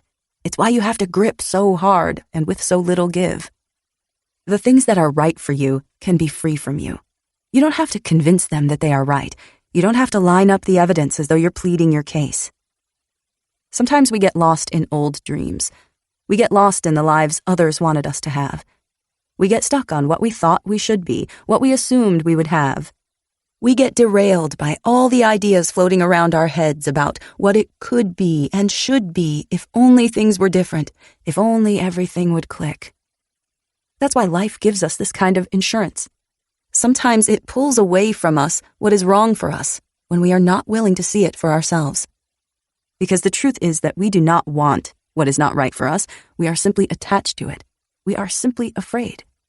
We are simply stuck in the assumption that nothing better will replace it, that its absence will open up a well of endless, infinite suffering for which there will be no solution. We do not want what is not right for us. We are just scared to let go of what we believe will make us secure. The funny part is, there is nothing that makes us more insecure than hanging around what isn't right for us.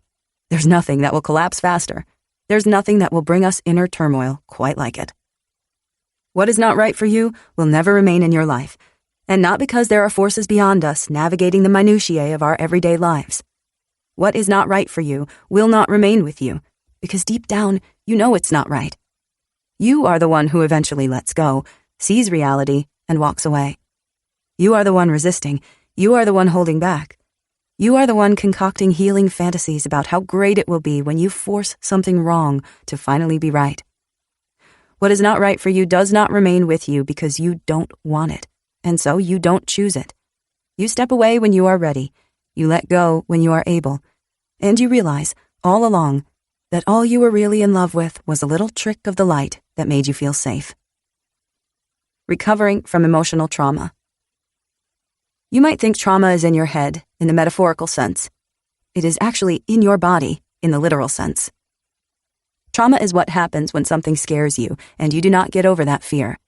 If you do not resolve or defeat it, you get into, and remain in, a sustained state of fight or flight, which is essentially the human panic response for survival. Trauma is the experience of disconnecting from a fundamental feeling of safety. Unless you are able to reestablish that connection, A particularly destructive bias distorts your worldview. You become hypersensitive, which means that you will ascribe intent, overthink, overreact, become triggered by innocuous stimuli, personalize neutral situations, and remain in a mental combat mode. After experiencing trauma, your brain will rewire itself temporarily to seek out the potential threat in anything, which makes it very difficult to both move on from the initial problem and then not to develop a victim complex. After all, your brain is literally trying to show you every imaginable way the world could be out to get you. This is why exposure is so effective as a treatment for fear or anxiety. By gradually reintroducing the stressor into someone's life and showing them that they are able to handle it, the brain is able to return to a neutral state because a feeling of control and security is being reestablished.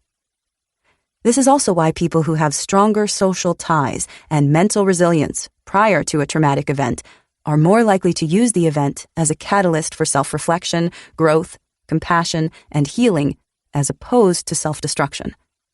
They had multiple ties to that essential feeling of safety, so even if one was eroded or severed, others still were there to support them. What happens to your brain after a traumatic event? Neurologically, we process stress in 3 parts of the brain. The first is the amygdala, the second is the hippocampus, and the third is the prefrontal cortex. Individuals suffering from post-traumatic stress disorder, PTSD, have a smaller hippocampus, the center of emotion and memory, increased amygdala function, the center of rumination and creativity, and decreased medial prefrontal anterior cingulate function, the center that governs complex behaviors like planning and self-development. It becomes clear then why trauma tends to have the following impact on us. Our brains stop processing memory fully, leaving us with fragments of what happened, sometimes contributing to the feeling of disassociation. Our ability to manage a range of emotions decreases. We become stifled and stuck, have trouble planning for the future, and our self-development and actualization come to a halt. When we enter a state of fight or flight, our body literally ceases any advanced function that is not necessary for our survival. The body's main receptors become extremely sensitive and reactive to stimuli. This is a beautiful and essential part of being human. It's kept us alive as a species. However, it is not a state that is meant to be sustained. Centuries ago, when we were at the lower rung of actualization, or the bottom of Maslow's hierarchy, what concerned us most was physical survival. Today, our focus is primarily on self-actualization and meaningfulness and trying to feel safe through social acceptance, money, or mental acuity. With all of this gray area, it seems obvious that more people would be mentally and emotionally struggling than they did prior, despite having more physical challenges to overcome. Recovery comes down to something very simple, which is restoring the feeling of one's safety. However, the most important part of this restoration is that you must reestablish a feeling of safety in the exact area of life that traumatized you. Often, if someone is traumatized by a relationship they had when they were young, they will reinvest that energy into valuing being attractive or successful. To them, they believe that if they are good enough, they can never be denied or rejected again. However, we all know this is not how this works. It actually makes us have unhealthy and destructive attachments to these things. If we are traumatized by a relationship, we restore the feeling of safety by working on other, healthy, safe relationships. If we are traumatized by money, we restore the feeling of safety by doing what we must to ensure we have enough and by saving for an emergency expense. If we are traumatized by job loss, we restore the feeling of safety by having a backup plan or a side gig in line in case it were to happen again. If we are traumatized by being bullied, we restore the feeling of safety by finding new friends. What most people try to do is overcompensate in an area of life that is not the real problem. For example, if they struggled in relationships, they hoard money to keep themselves feeling safe. Of course, this is always futile because the problem never gets solved. Your trauma is not in your head.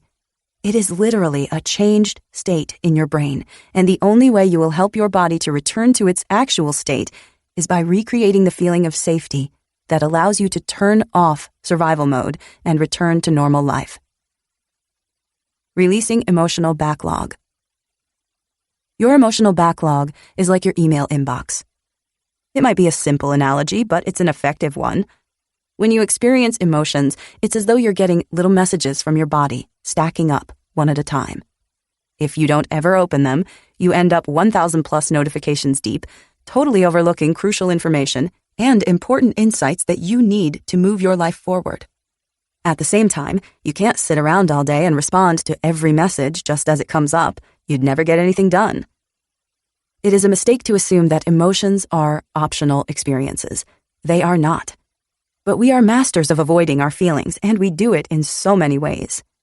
Often we rely on substances that physically numb us, projections and judgments that place the attention on someone else's faults as opposed to our own.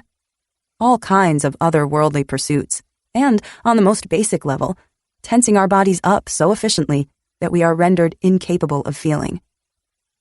Psychologically, you probably know that this doesn't work for long. The backlog starts to jam eventually.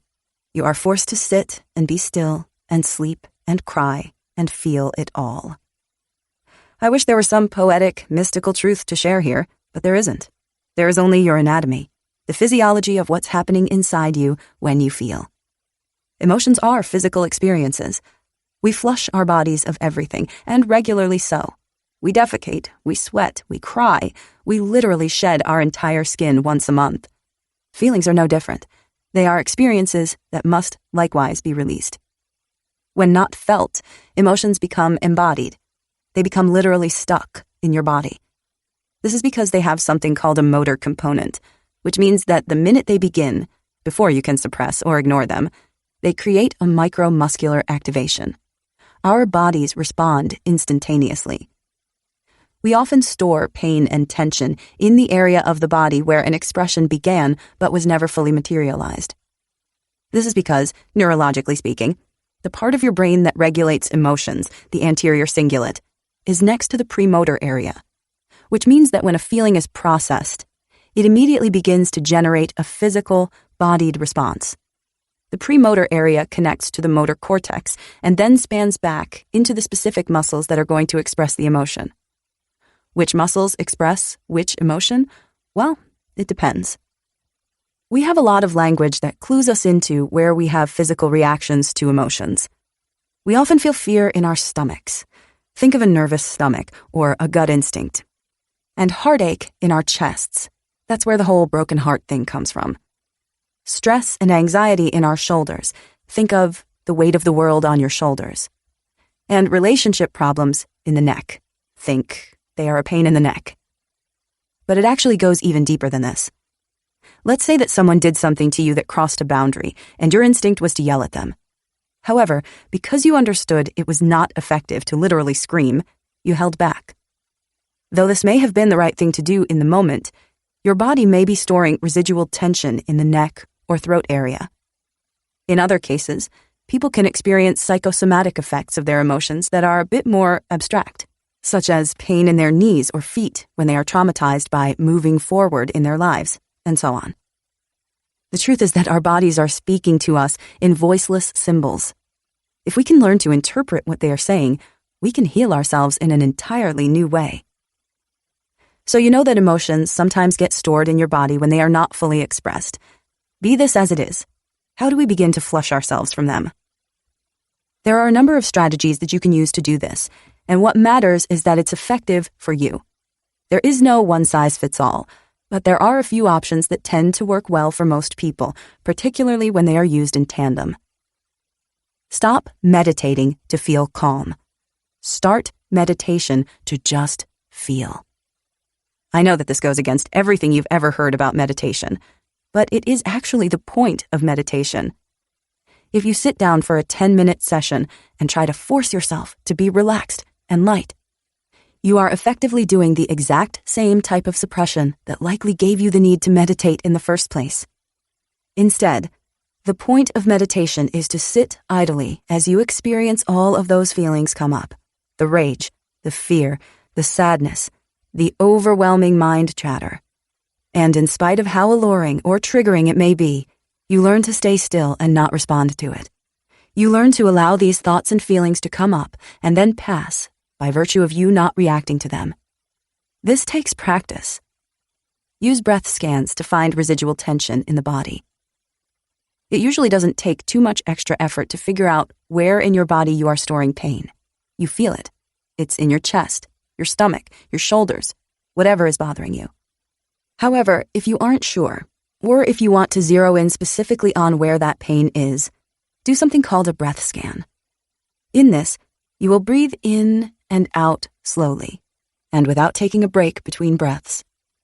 When you do this, you will begin to notice that you might hit a snag or hiccup somewhere, that in the process of taking your breath, you will start to feel precisely where in your body you are storing tension.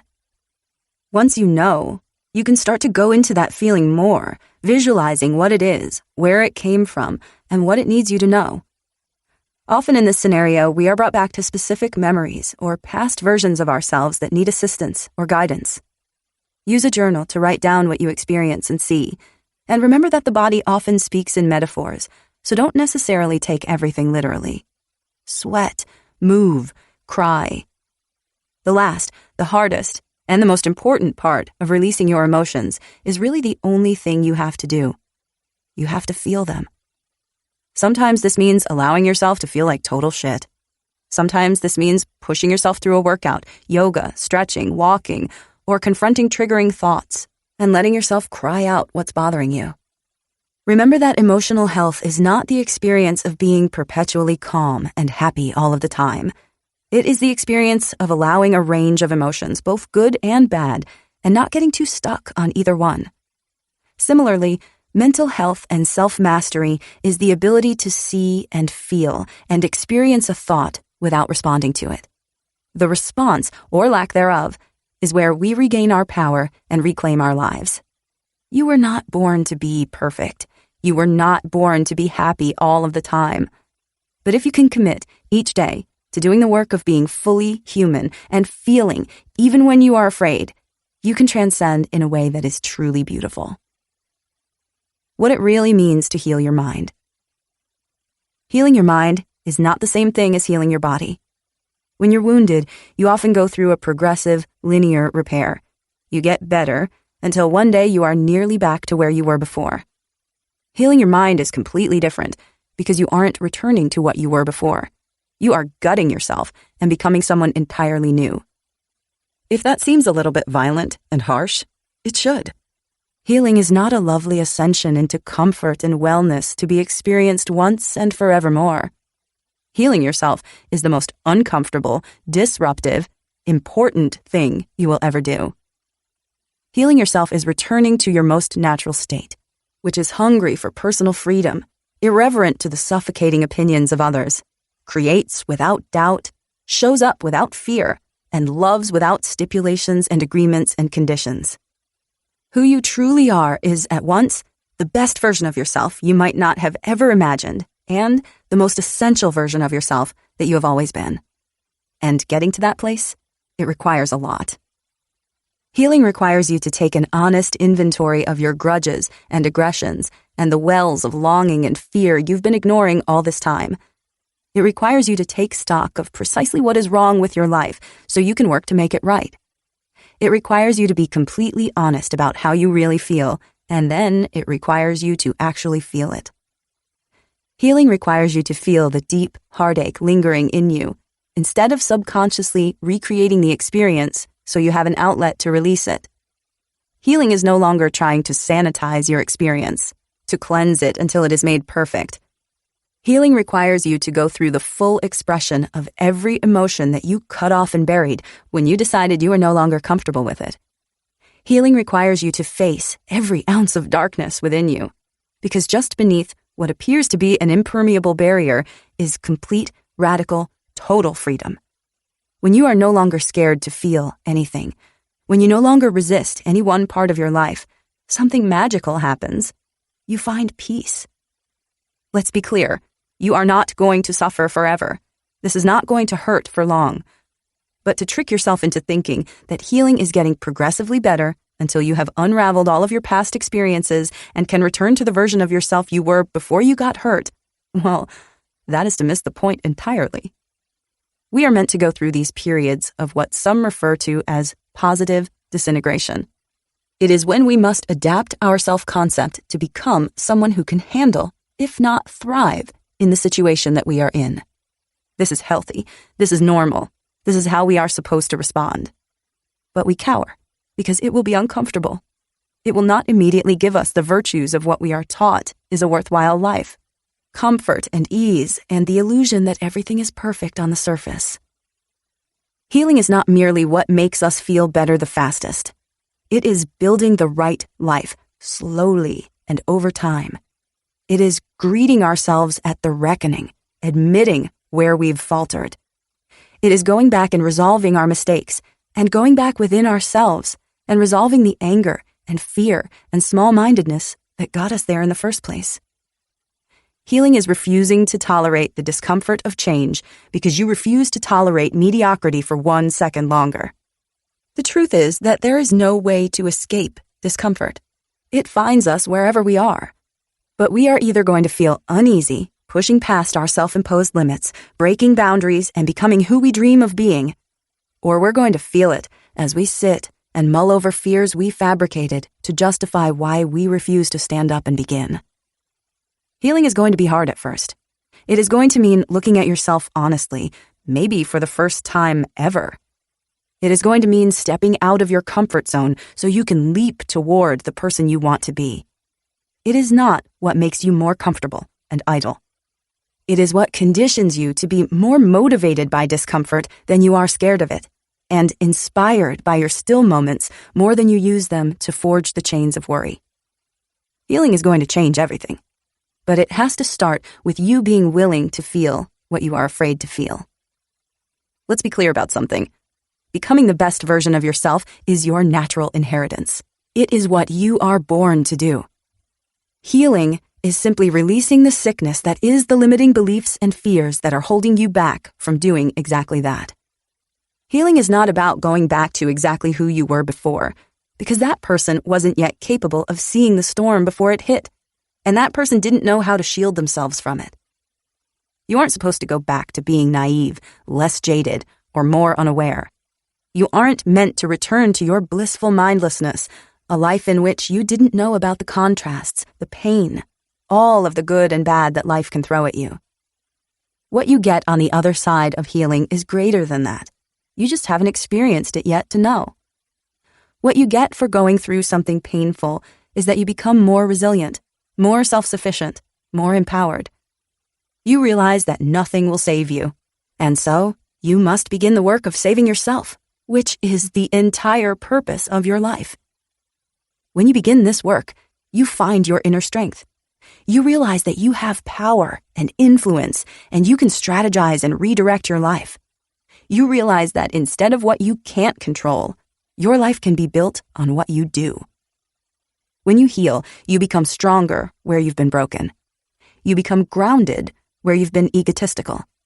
You become responsible where you've been neglectful. You become more sensitive and able and conscious. You become more considerate. You are more empathetic. You are more mindful, more careful. But what you don't need to be more of is afraid. Fear is not going to protect you. Action is. Worrying is not going to protect you. Preparing is.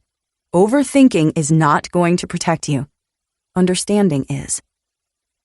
When we hold on to fear and pain after something traumatic has passed, we do it as a sort of safety net. We falsely believe that if we constantly remind ourselves of all the terrible things that we didn't see coming, we can avoid them. Not only does this not work, but it also makes you less efficient at responding to them if they do. Because most of the time, you're so busy worrying about monsters in the closet, you forget to address the actual things that will erode you over time. Your health, your relationships, your long-term vision, your finances, your thoughts. When you heal completely, you stop tolerating discomfort. When something is wrong, you recognize that it is wrong and take action to fix it because you've seen what happens when you don't. When you heal completely, you are able to think ahead and rationally consider cause and effect. You recognize that your actions will generate results, and if you want to better control the outcomes of your life, you have to better adjust your habits. When you heal completely, you realize that there is nothing more important than being able to enjoy where you are, right here and right now.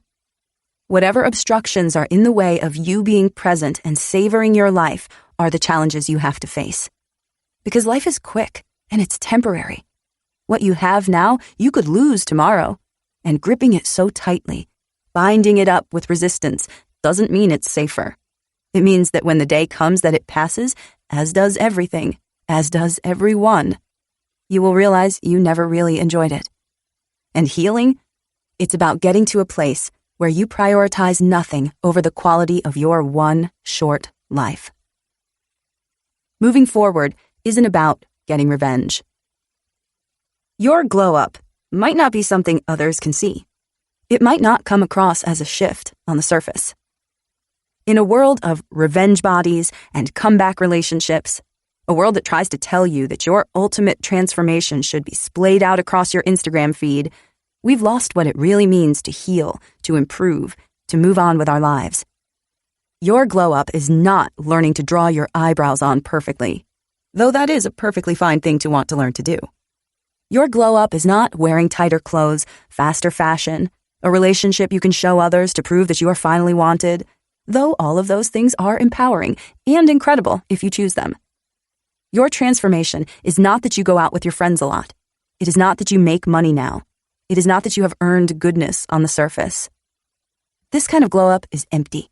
That's why it's never enough. The real glow-up isn't proving the people from your past wrong. It is finally feeling so content and hopeful about your future that you stop thinking about them entirely. When you want to change your life so it looks different, and only that, you are still orbiting around the opinions of people who didn't love you and didn't have any intention to. You can always tell the difference, too. People who have truly transformed are not concerned solely with how things appear. Their lives are now focused intently on how things feel, how they really are underneath it all. A real glow-up is authentic. It is lifting off all the cover-up bullshit and addressing the real problems. It is healing. It is changing for good. It is, for the first time, prioritizing your heart over someone else's eyes. Anyone can piece together an image that looks better. Anyone can edit and filter and lay picture after picture side by side to create a narrative, a story, a semblance of the whole. Anyone can buy their way into beauty. Anyone can look nicer if they really try. Anyone can convince you that they are doing better than they really are. If they are so intent on trying to prove that, it is probably because they are still so empty inside. What if you weren't worried about whether or not you look bigger or smaller or nicer or better than you did 10 years ago? What if you were more concerned about whether or not you gain self-respect, real relationships, emotional freedom, mental clarity, a job you appreciate, work you respect, a kinder and more empathetic disposition? What if your accomplishments were not something you could photograph or measure? Nothing you could loosely try to communicate across some pixels and status updates? How are you feeling today? Better than you did yesterday? More whole? More confident? The truth is that there is no before and after in life. We are always in a process of shedding and becoming. That snapshot moment you're waiting for, that instance in which someone dares to look you up again and sees, finally, that you are thriving, is a game for you, and you alone. Nobody is looking at you the way you think they are. Nobody is thinking about you the way you wish they would. They are looking at themselves. They are thinking about themselves. They are reading themselves. This isn't sad. It's freeing. This should be the crux of your ultimate liberation. The truth is that you have nobody to prove wrong but yourself. The people from your past probably didn't disapprove of you nearly as much as you feared they did. This closure is for you. This growth is for you. This change is yours. This is you versus you meeting you seeing you for the first time. This is about you becoming who you know you can be. This is about you finally living up to your potential. But mostly, this is about you recognizing that you were not your best self before. You didn't behave the way you wish you would have. You didn't do what you should have. You weren't what you hoped you'd be. Whenever we want desperately to prove someone else wrong, we are really trying to quell our own lingering disappointment that we didn't live up to our own expectations. So remember this. The next time you're trying to craft a glow-up story that is compelling to others, ask yourself why you are still waiting for their approval. The answer, almost always, is that you still do not have your own. Chapter 6. Building a New Future. Now that you have done the challenging work of beginning to release your past experiences, you must turn your attention toward building a new present and future. When we release, we are wiping the slate clean to create something better. One of the most common pitfalls of people who try but do not succeed in releasing their past is that their focus remains on just that, the past. The work now is to envision who you want to be, connect with the most powerful version of yourself, design your life through your daily routine, and uncover your true purpose for being. Meeting your highest potential future self. A popular tool in psychotherapy is something called inner child work, or the process of imagining and reconnecting with your younger self. In this process, you can offer yourself guidance, even going back to certain traumatizing events and readdressing them with the wisdom you have now. But more often, the process of reconnecting with your inner child is to let them communicate with you. It is how you can rediscover your inherent desires, passions, fears, and feelings. The process is akin to reverse engineering, which is when you identify the end goals for your life and then work backwards to see what you need to do each day, week, month, and year to get there. Step 1. Face the fear first. Sit down in a quiet place with a journal. Make sure you're doing it at a time when you feel relaxed and open to receive guidance. If you go into this with fear, you are going to get fear. Next, close your eyes and begin a meditation session. Take a few moments to breathe deeply and center yourself. Imagine sitting down at a comfortable table in a well-lit room, somewhere that you are happy and feel at peace. Then invite your future self to come sit with you and talk. You can request that they are a certain age, but usually the age will just come to you when you see them. Specifically ask for the highest possible version of yourself to sit down. If you see anything scary at first, know that it is your fear of what could happen manifesting in your mind, not the truth of what will happen. Once you get past that, you can start receiving advice. Step 2. Notice how your future self looks. Aside from what you imagine this version of yourself telling you, pay attention to what they look like, how they behave, and what their facial expressions communicate. The point of doing future self work is so that you can merge with this aspect of yourself. You want to clearly envision the most ideal version of yourself so that you know how your own life needs to grow, shift, and change. See what they wear, how they feel, what they do each day. These will be the keys to your own becoming. Step 3. Ask for guidance.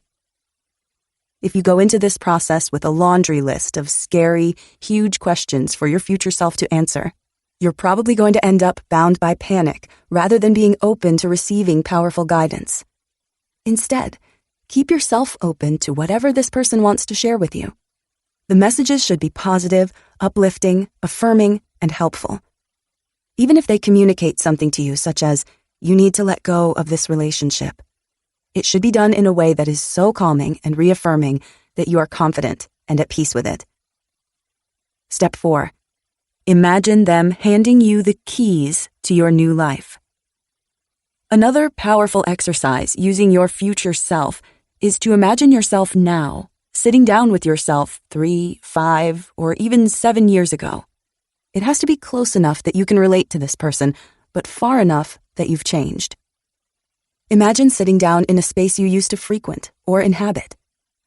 What you're going to do now is hand them the pieces of your current life and all of the information they will need to go from who they are then to who you are now.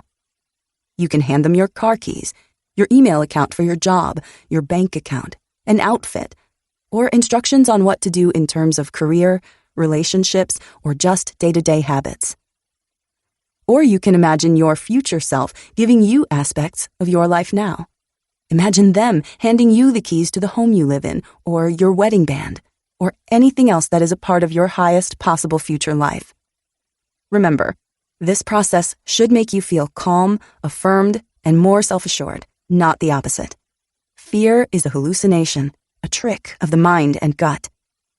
Your future self can step in and remind you of all that is possible and empower you to live with certainty, clarity, and grace. Releasing your past into the quantum field. When something happens that scares you, and then you do not ever get over that fear, you become traumatized. Trauma is the experience of disconnecting with a fundamental source of safety. It happens most severely when our attachment to our primary caretakers is severed. But there is truly an infinite number of ways the world can traumatize you, and to varying degrees. There are lots of theories about what trauma is and where it comes from. Many believe that it is passed down physically through your DNA. Others argue that it is shared mentally and emotionally through learned patterns and observations. Most commonly, trauma is believed to be an interpersonal experience we have in which we were challenged and then lacked the skills and coping mechanisms to rise to it.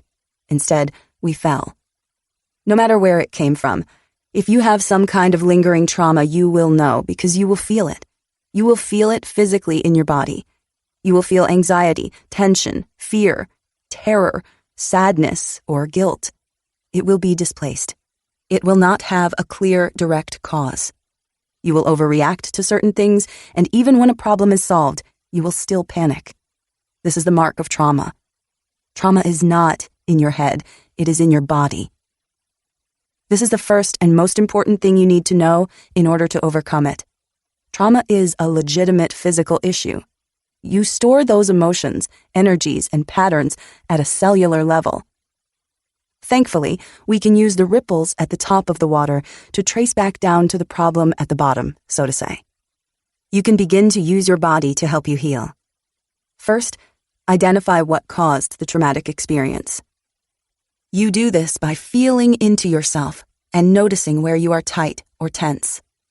Our bodies harden to protect us. When we have a broken leg, our fascia tightens like a natural cast so that we do not bend ourselves that way again.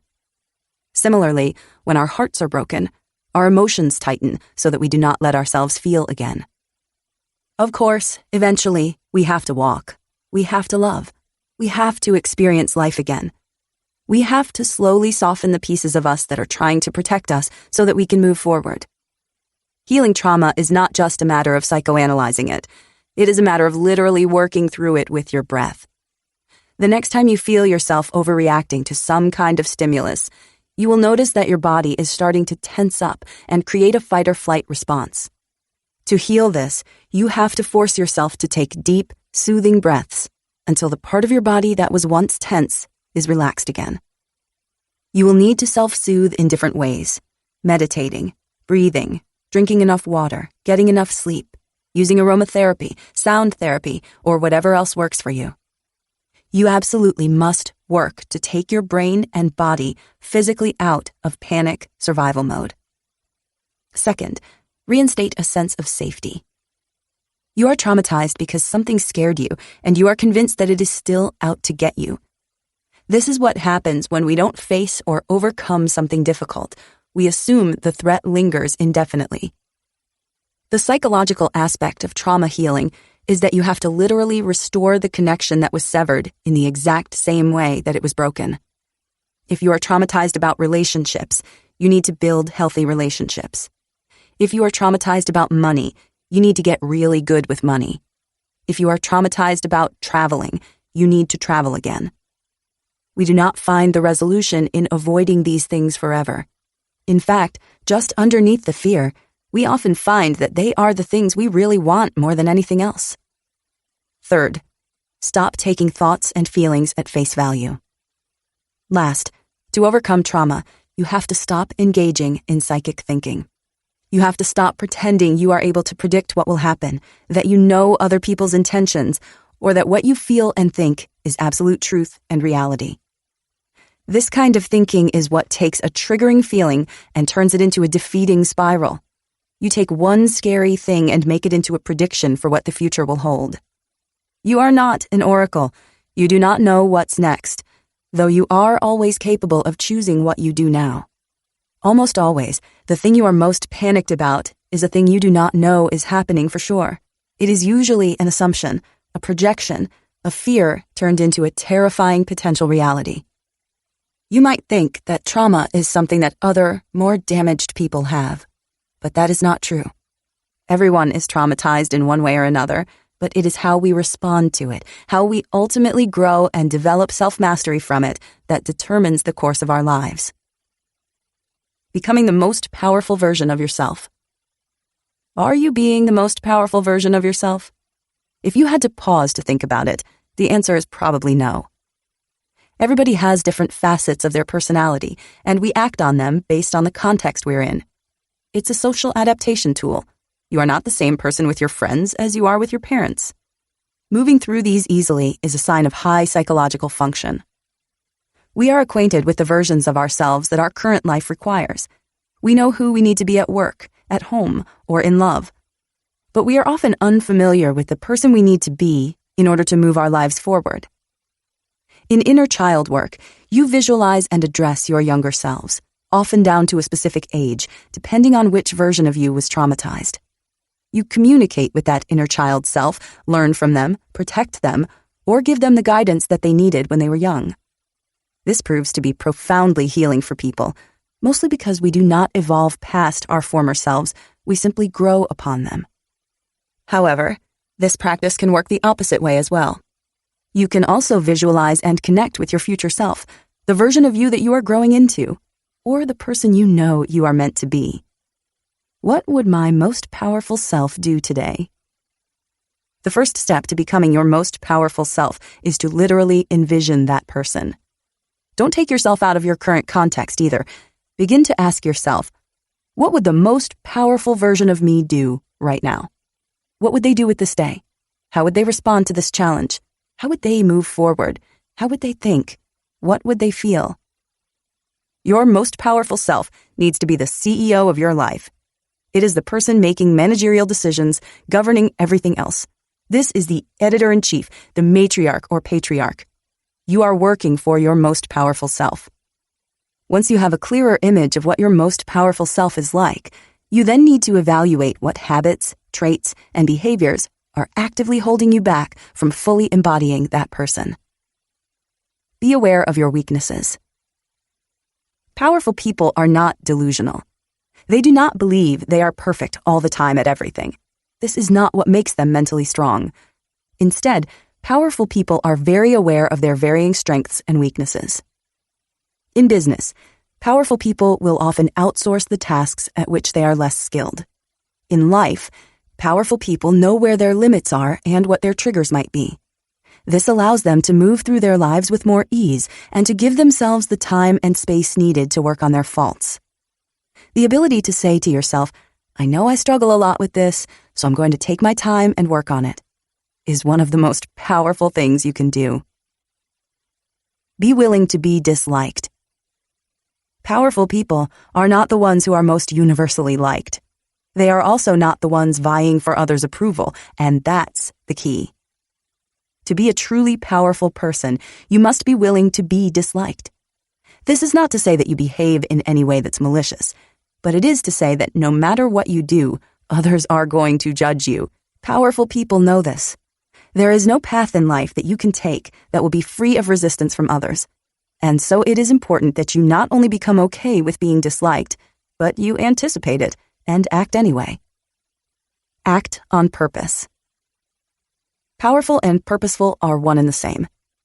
To be a truly powerful person, you need to have complete, unwavering conviction about what you want to create. To do this, you have to shift from a live for the moment to a live for the legacy mindset. Your purpose is a dynamic, evolving thing. Most of the time, it is at the intersection of what you are interested in, what you are good at, and what the world needs. Having a clear vision of what you want to create and accomplish is essential to finding your inner power. You will not feel strongly about a dream that is not part of who you most essentially are. Do your inner work. This is perhaps the most important and yet most commonly overlooked because it is the least comfortable. To do your inner work means to evaluate why something triggered you, why something is upsetting you, what your life is trying to show you, and the ways you could grow from these experiences. Truly powerful people absorb what has happened to them and sort of metabolize it. They use it as an opportunity to learn, to develop themselves. This type of inner mental and emotional work is non-negotiable if you want to be truly powerful. Powerful people are not the most aggressive. Aggression is usually a self-defense mechanism. Powerful people are the ones most unfazed by small disturbances and most willing to fully process and work through the big ones. Of course, this is the foundational stuff. Next, you have to work on simplifying your life, talking less about your ambitions, and showing more of your accomplishments once they are completed. Gradually make health improvements. Assume that everyone and everything has something to teach you. Become comfortable with vulnerability, as vulnerability precedes almost every significant part of your life, and intentionally design your daily routine. Through everything, you must be thinking as your most powerful self would. If you learn to see the world and your life through that lens, you can create a life that reflects the intentions of that side of you. It already exists. You just need to know how to tap into it. Learning to validate your feelings. If we want to be effective in therapy, in politics, in relationships, in teaching kids, in talking someone down from the edge, in keeping peace, making friends, fostering connection, and making progress, there's one technique we have to employ first. It's a little secret, and it's one that requires very little effort, but it disarms people. It opens them, makes them receptive, willing to listen, and adapt. It is healing, it is mind-altering, but most importantly, it is the first step to progress. It is emotional validation. Validating someone's feelings doesn't mean you agree with them. It doesn't mean you concede that they are correct. It doesn't mean that those feelings are the healthiest.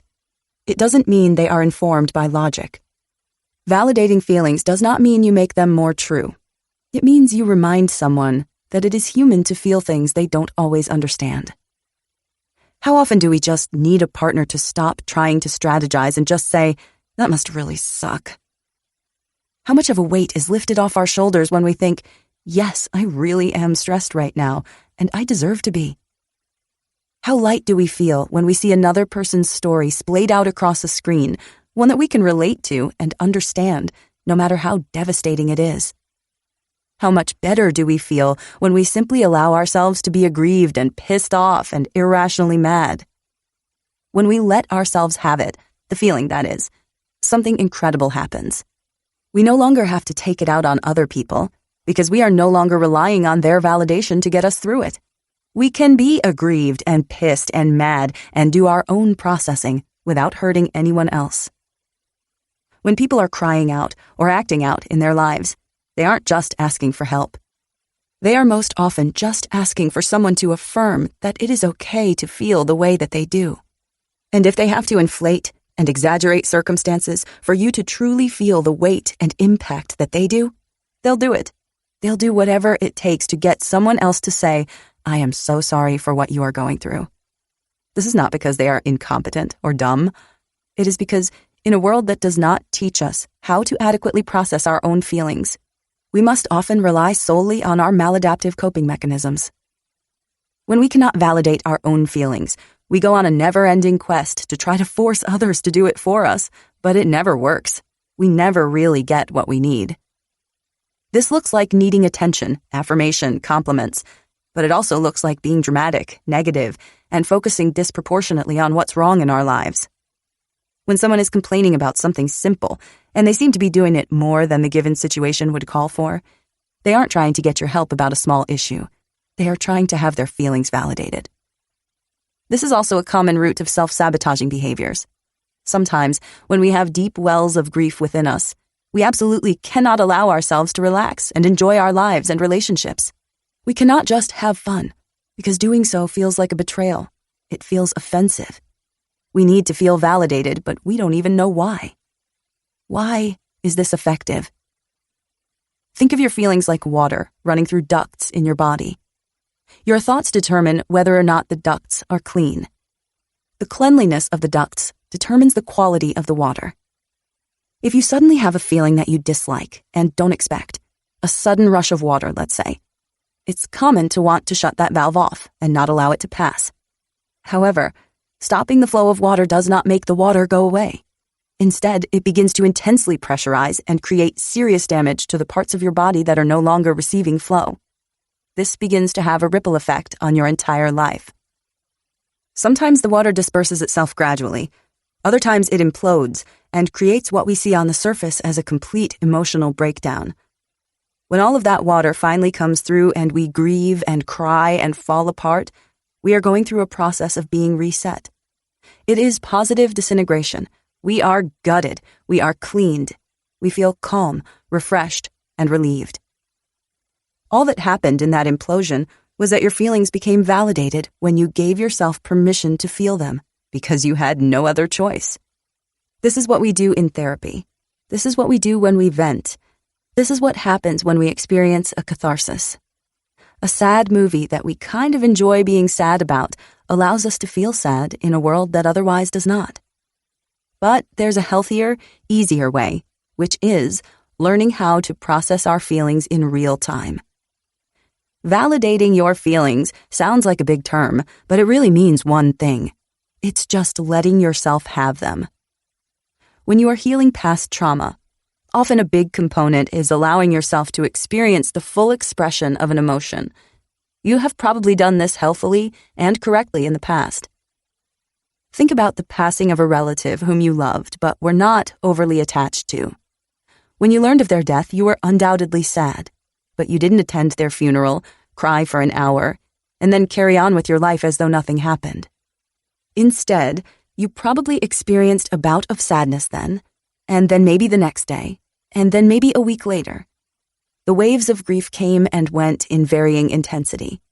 When you didn't resist them, you cried and felt sad, or maybe took a nap, a hot bath, or a day off from work. And then, without much effort from you, the feeling passed, and you felt better. Once we have and acknowledge an emotion, it will often go away on its own. If there is no course of action to take, if all we really need to do is accept it, then we just have to let ourselves be there. Feelings, once felt, begin to change themselves over time.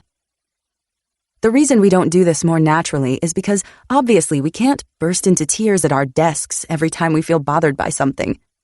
But turning off the water valve is perfectly fine, as long as we can go home and let it out later. It is okay to control when and where we process, and in fact, it's better when we learn to do it in a more stable, safe space. This can look like taking a few minutes to junk journal each day, spending time by ourselves where we can simply experience how we feel without judgment and without trying to change them. It can be as simple as allowing ourselves to cry before we fall asleep.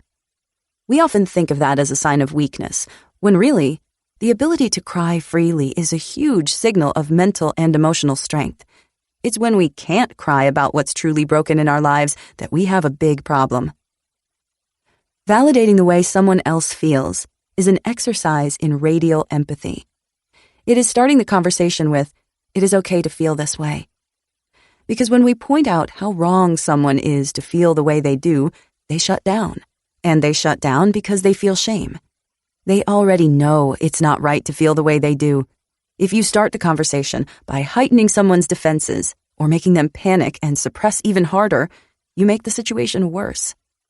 But if you start with reminding them that anyone in their situation would probably feel similar to how they do right now, and that it is very possible that they can have strong, overwhelming emotions that don't necessarily mean their lives are completely ruined, and that it is okay to feel devastated when devastating things are before us, we lighten their load. We know this because when we stop resisting feeling sad and just let ourselves be sad, we realize that it will not last forever.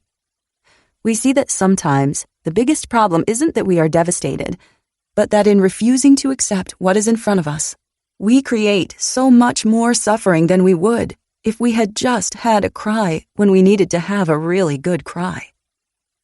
Validating other people teaches us how to validate ourselves. And when we learn how to validate ourselves, we become stronger.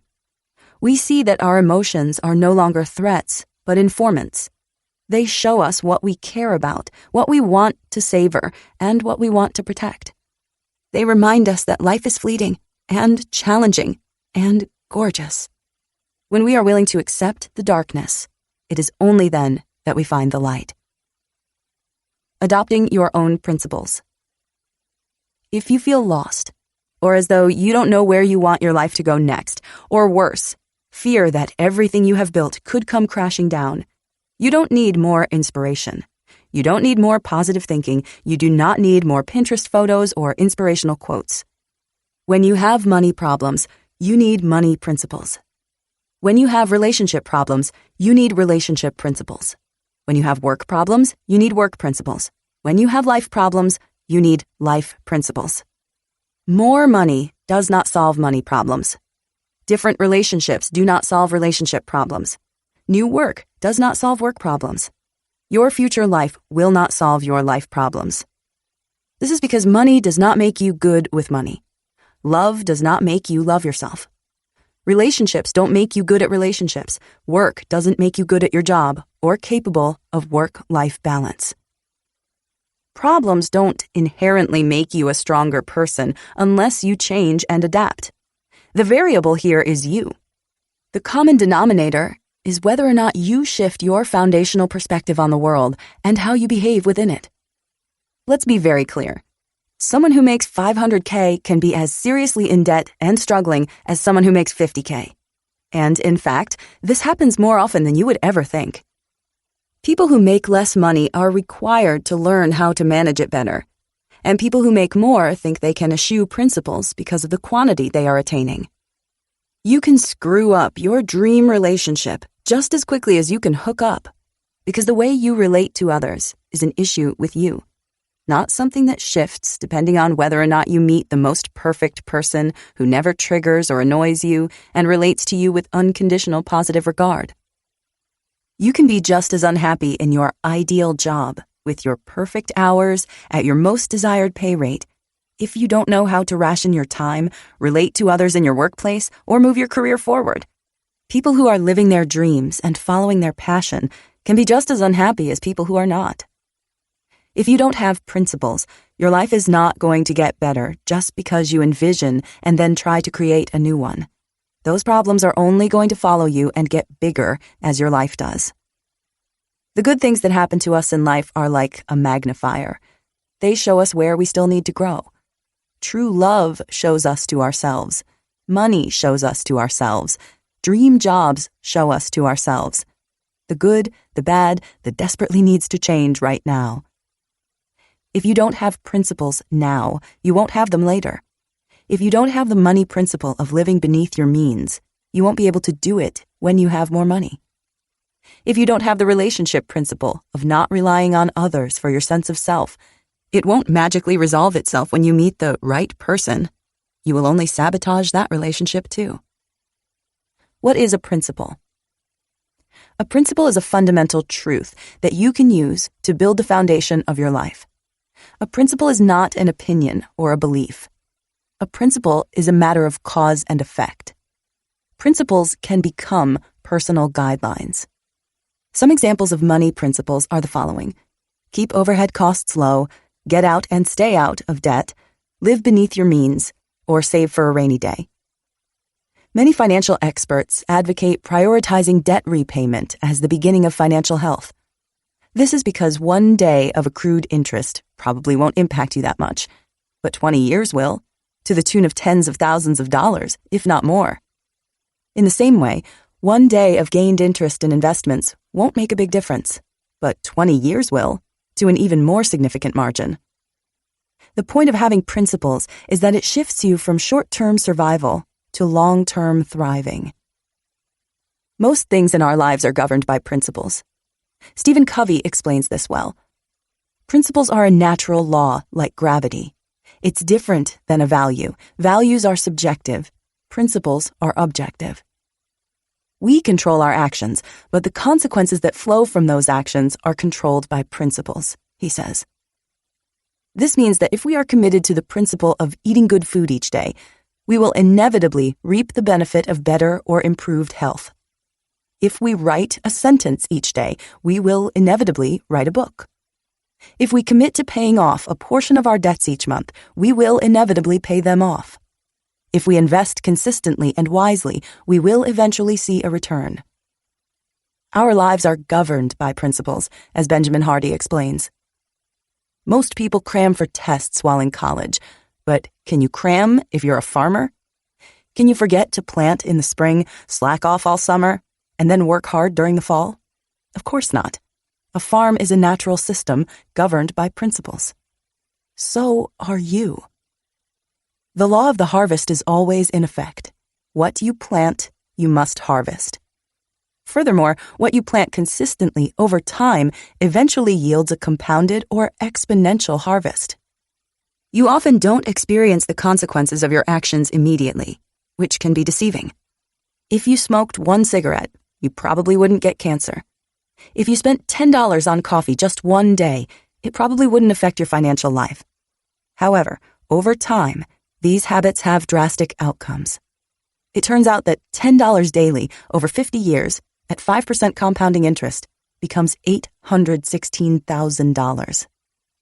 When you make an investment, you don't expect to see a return that day. In the same way, you can go to sleep feeling accomplished, knowing that you chipped away at your future just by adhering to your principles. Little things, done repeatedly and over time, become the big things. Why is inspiration ineffective here?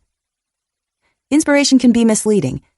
Big dreams, not backed by strategic plans, are big flops waiting to happen.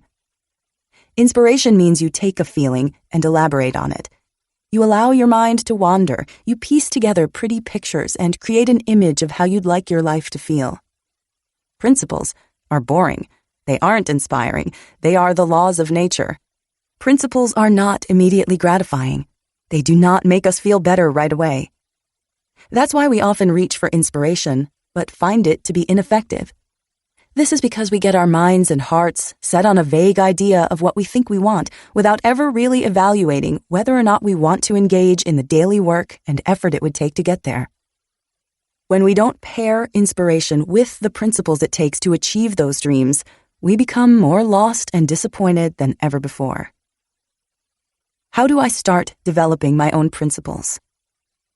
Nobody is born with excellent principles. They are something that you learn. However, there are many different principles in life, and some may contradict one another. That's why it's important to adopt your own, ones that fit your goals and your life. Begin with this. What do you value? What do you genuinely care about? What feelings do you want to experience in your life? What makes you uneasy or gives you anxiety? The answers could be something like this. I value relationships, and so, by principle, I am going to prioritize them when given the opportunity. Alternatively, by principle, I value honest and positive relationships, so I'm not going to be in dating limbo anymore. Unless someone commits within a reasonable amount of time, I will regard their hesitation as a no. Perhaps you value financial freedom, and so, by principle, you are going to put your extra cash toward repaying debt or building savings or investments. Perhaps you value travel and freedom, and so, by principle, you are going to start working for yourself and always prioritize being able to work remotely or make your own schedule. When you are clear on what your principles are, you can build your life from a genuine, healthy place. You can start working toward goals that support what you do and do not want to experience. That will make you the calmest and happiest version of yourself. A good life is built from the inside out and is based on a foundation of self-conduct and prioritization. It's not as dreamy as a vision board, but it's a lot more effective. Finding your true purpose. Finding out your life purpose is not as hard as it seems. Read this article and you'll find the answer to the grand question of, what should I do with my life? When you live in a world that is constantly telling you to follow your heart, trust your gut, quit your day job, and do what you love, it can be disheartening when you don't know where to start. When you start thinking, I don't know what to do with my life, what you really mean is that you don't yet know who you are, or you don't know what's worth suffering for. Finding your purpose is not about realizing that you are destined to be in a monastery or devoting your life to a singular vocation or goal. Your purpose is not one job. It is not one relationship. It is not even one career field. Your purpose is, first and foremost, just to be here. Your existence has shifted the world in a way that it is invisible to you. Without you, absolutely nothing would exist just as it is right now. This is important to understand because if you start believing that your whole purpose in being alive is just a job or a role you take on at home, what happens when you quit or retire or when the kids grow up and you're no longer a parent? You'll sink because you will falsely think that was your only reason for being. Your purpose today may have been to offer someone a smile when they were at their lowest. Your purpose this decade may be the job you're in. When you realize that you are always impacting the world around you, you start to realize something.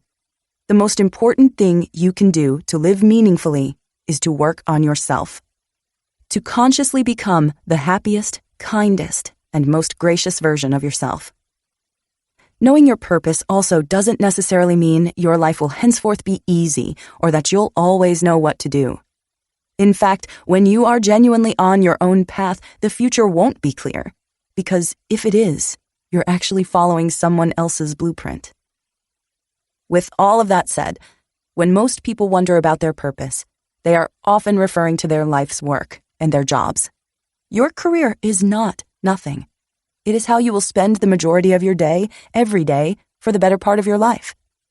That's why figuring out how you can best serve the world through that makes the long days and difficult moments bearable.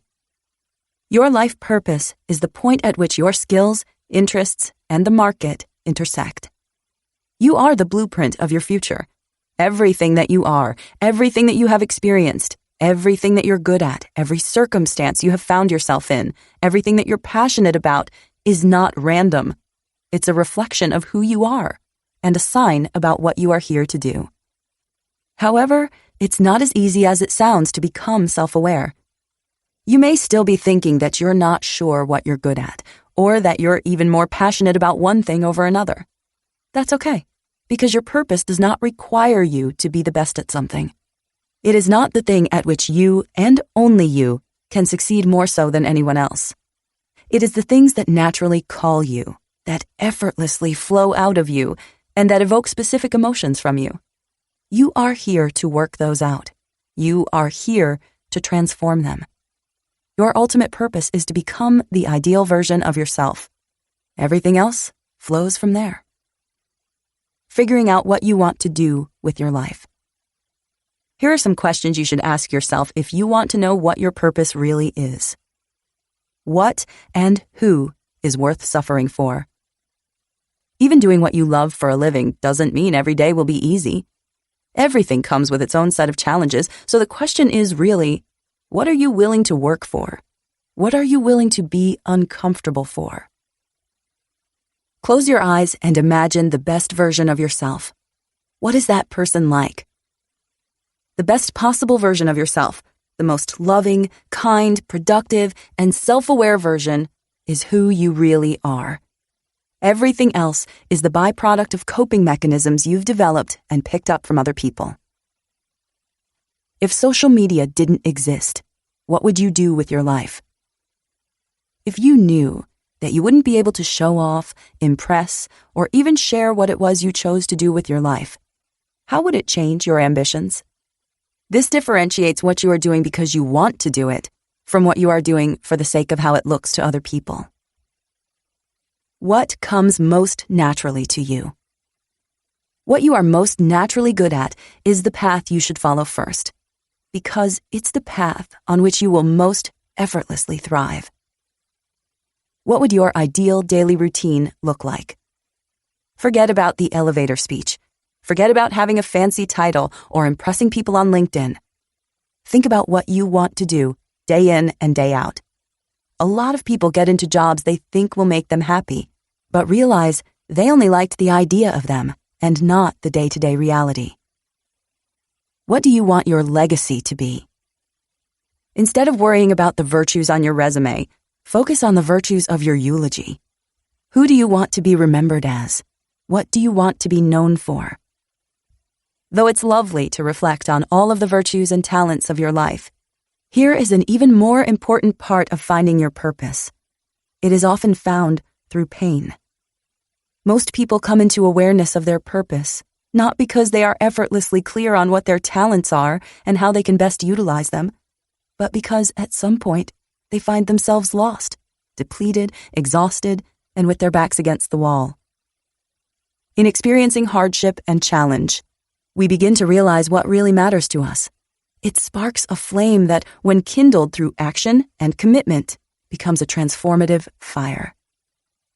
If you listen to the stories of many of the most successful people in the world, they often begin with unimaginable hardship. In the face of the most unlikely situations, these people are forced into action. Comfort and complacency is not an option. They realize they must become the heroes of their own lives and the creators of their own futures. At the end of your life, your purpose will be defined not by how you struggled, what circumstances you were in, or what you were supposed to do, but how you responded in the face of adversity, who you were to the people in your life, and what you did each day that slowly, in its own unique way, changed the course of humanity. Chapter 7. From Self-Sabotage to Self-Mastery.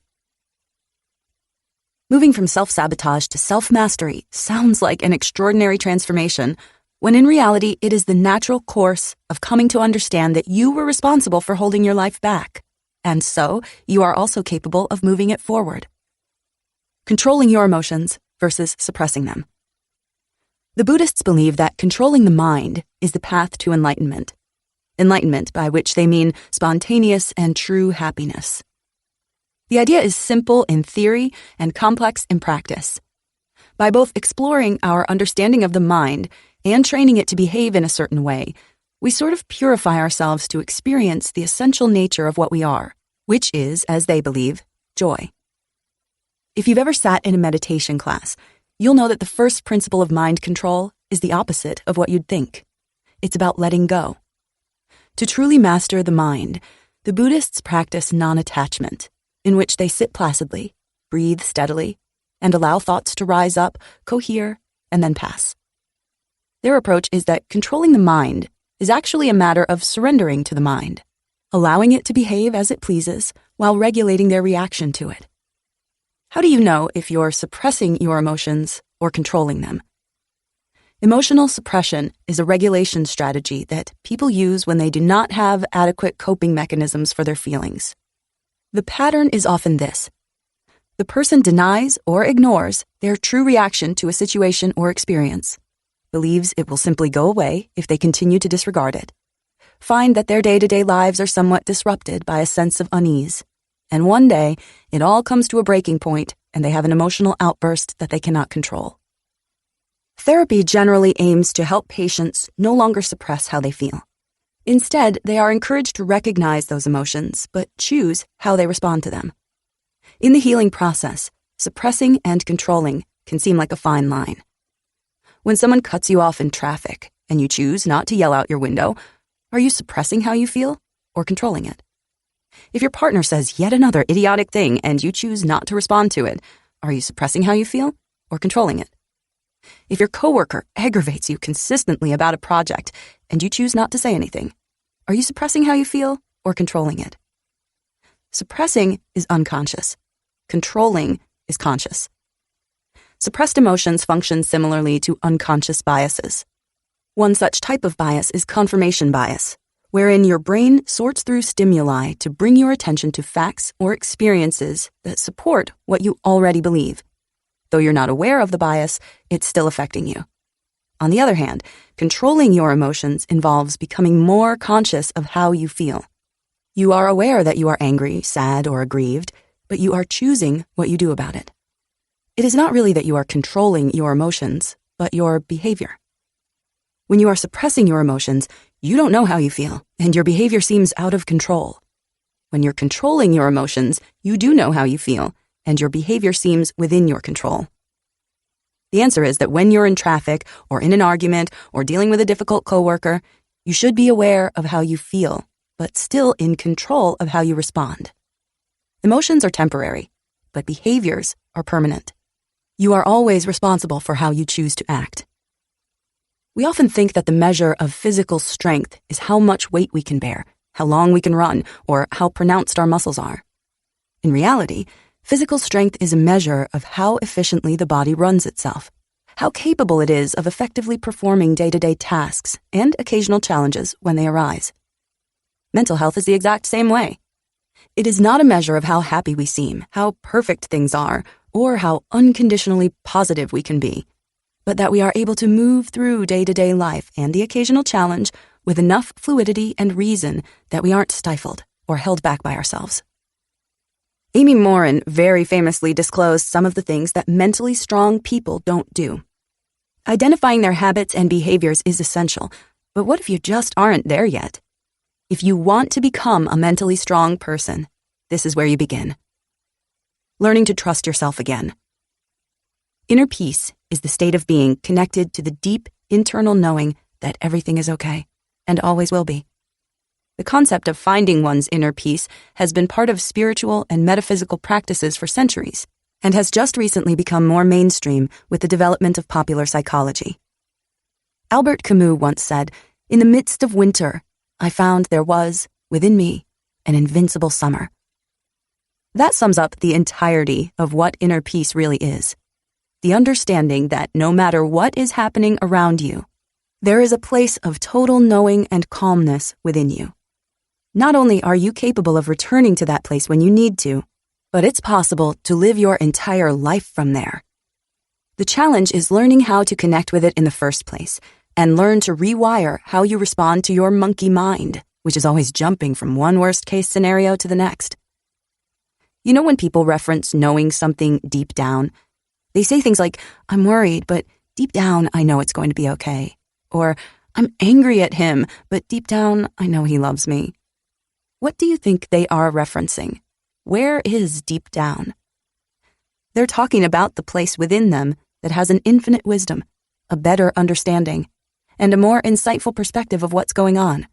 It isn't shaken by the stressors or fears that the mind wants to offer. So much of the process of finding inner peace is being able to get to that deep down place where you know and feel that ultimately everything will be okay. There's another metaphor in meditation in which calmness is compared to steadying a lake or a large body of water. Your thoughts and actions are like stones in the water. They create a ripple effect. The point of meditation is to make yourself quiet enough so that the water comes back to its natural stillness. You don't have to force the water to be still. It does it on its own when you stop interrupting it. The same goes for finding inner peace. It's not so much something you have to create as it is something you have to return to. Creating aligned goals. One of the most important parts of discovering your inner peace is that you trade in your desire for happiness. Unfortunately, happiness is fickle. It can lead you to being unhealthily attached to certain achievements, belongings, or specific circumstances. It can lead you to become dependent on other people's opinions or life unfolding in a particular way. When your goal is happiness, you will always find just behind it a lingering sense of unhappiness. That's how balance and duality works. Inner peace, however, that's the state in between the scales. When it's your goal, there's no way to lose. This is difficult for most people, and often people will continue to create stress, problems, and drama for themselves because their egos are still very much attached to thinking they need something external to make them feel good. This is the quintessential sign of someone who has not yet found their inner peace. They are searching, often frantically, for a sense of satisfaction, belonging, or worthiness outside of themselves. So, really, it's not that happiness isn't a virtuous thing to which you should aspire, or that happiness isn't something you're ever allowed to feel. The reality is that inner peace is the true happiness, and everything else is just a false means of trying to convince yourself that you are okay. Think about it this way. What do you typically imagine will bring you happiness? Money? A relationship? A promotion? What happens when you achieve those things? Consistently, throughout all of humankind, the answer is the same. You return to your baseline. This is because this kind of happiness is not real. It is only being completely at peace with whenever you are in any given day that you will find a genuine sense of wonder, presence, and joy. What drives us away from inner peace in the first place? With all this talk of how we have to come back to our place of inner peace, it brings up the question of why we ever got disconnected from it in the first place. This is important because understanding why we lose it is fundamental to finding it again.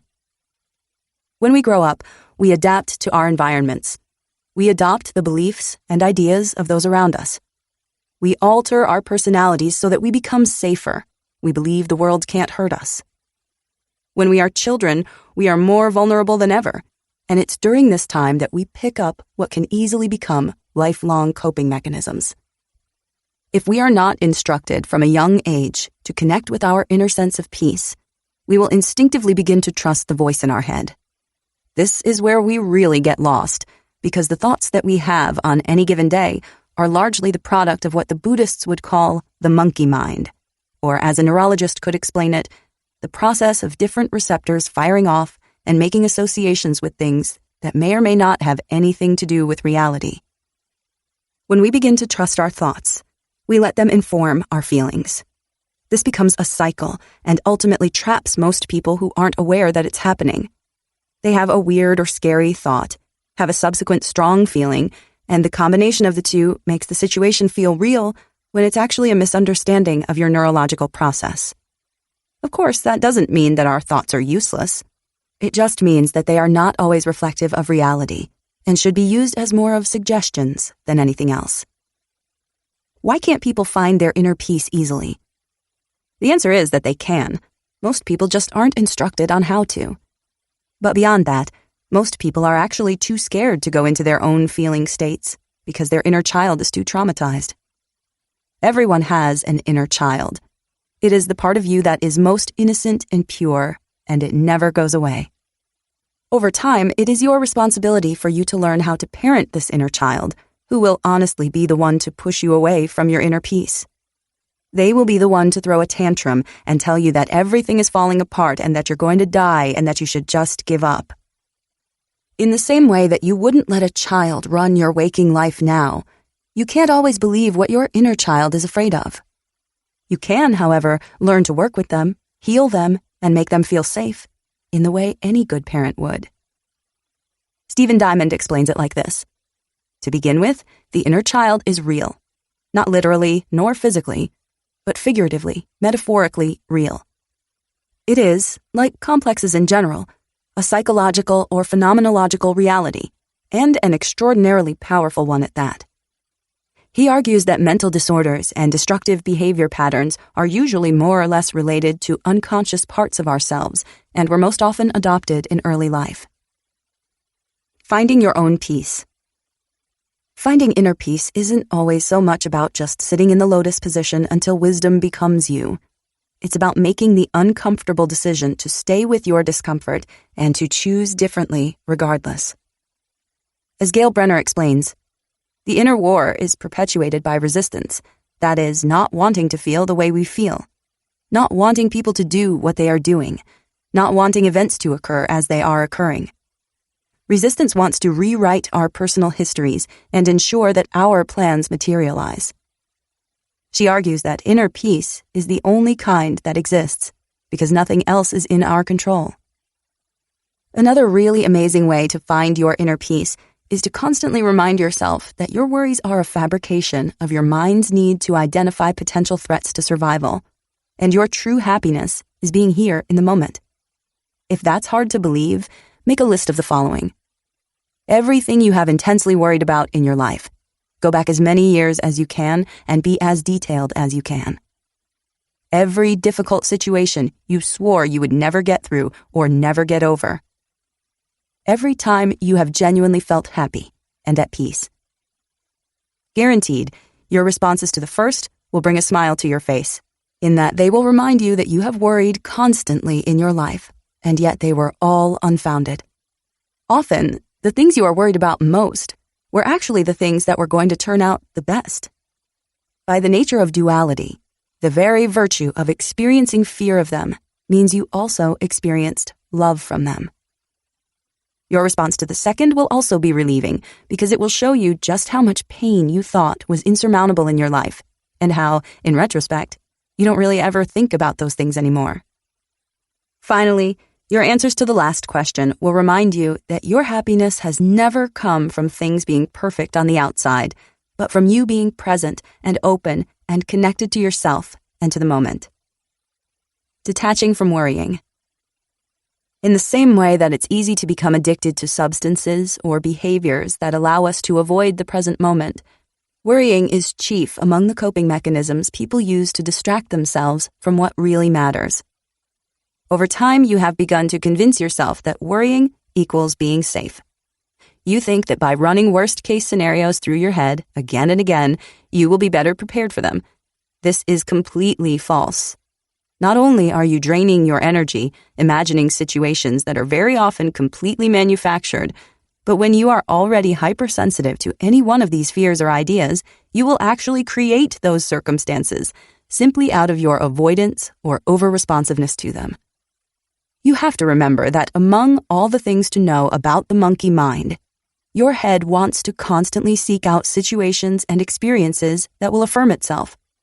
If you believe something will be good, it will be. It might not look exactly how you imagined, but the outcome will be exactly what you expect. Finding your inner peace is just connecting to your deepest wisdom. It's not something you have to create, justify, imagine, or reach for. It's always within you. It's always an option. And it's constantly a choice. You just have to make it. Remembering that your feelings are not always facts. The most challenging part of all of this is arriving at a place where you can discern between which feelings are instinctive and informative and which are rooted in fear and ego. In a world that constantly tells you that your gut knows everything and that your feelings are real and that, hell, if you reach in deep enough, you'll uncover a well of wisdom that can guide you, it can be really easy to assume that every feeling and idea we have is not only real, but is somehow forecasting what's going to happen in the future. Your feelings aren't predictions. They are not fortune-telling mechanisms. They are only reflecting back to you what your current state of mind is. It's like having a nightmare. The monsters aren't real, but they could be metaphors for something you're worried about in your waking life. What holds so many people back from finding their inner peace is the fact that they can't tell the difference between which is correct, their fear or their peaceful feeling. Remember this: the feeling of peace is the one telling you the truth. Your feelings aren't here to tell you what's going to happen. They're only here to inform you of where you are energetically and mentally and how you should respond to what happens around you. Fear is trying to scare you into staying small and keeping safe. It is a mortal, limited thing. The feeling of peace is trying to remind you that everything will be okay, because it always is, and always will be, no matter what.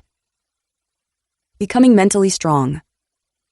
No matter who you are or what your purpose is in life, mental strength is going to be a key component in ensuring that you actualize all of the potential latent within you. Mental strength is not a fixed trait. It's not something we inherently have or don't. Ironically, it's not necessarily easier to have it if you aren't faced with many challenges in life. In fact, it is often people who are in the most difficult circumstances that are forced to develop the highest degrees of mental strength. Being mentally strong is a process, and it is a practice. This is where you can begin. Get a plan, because plans fix problems. Mentally strong people are planners. They think ahead, they prepare, they do what's best for the long-term outcome.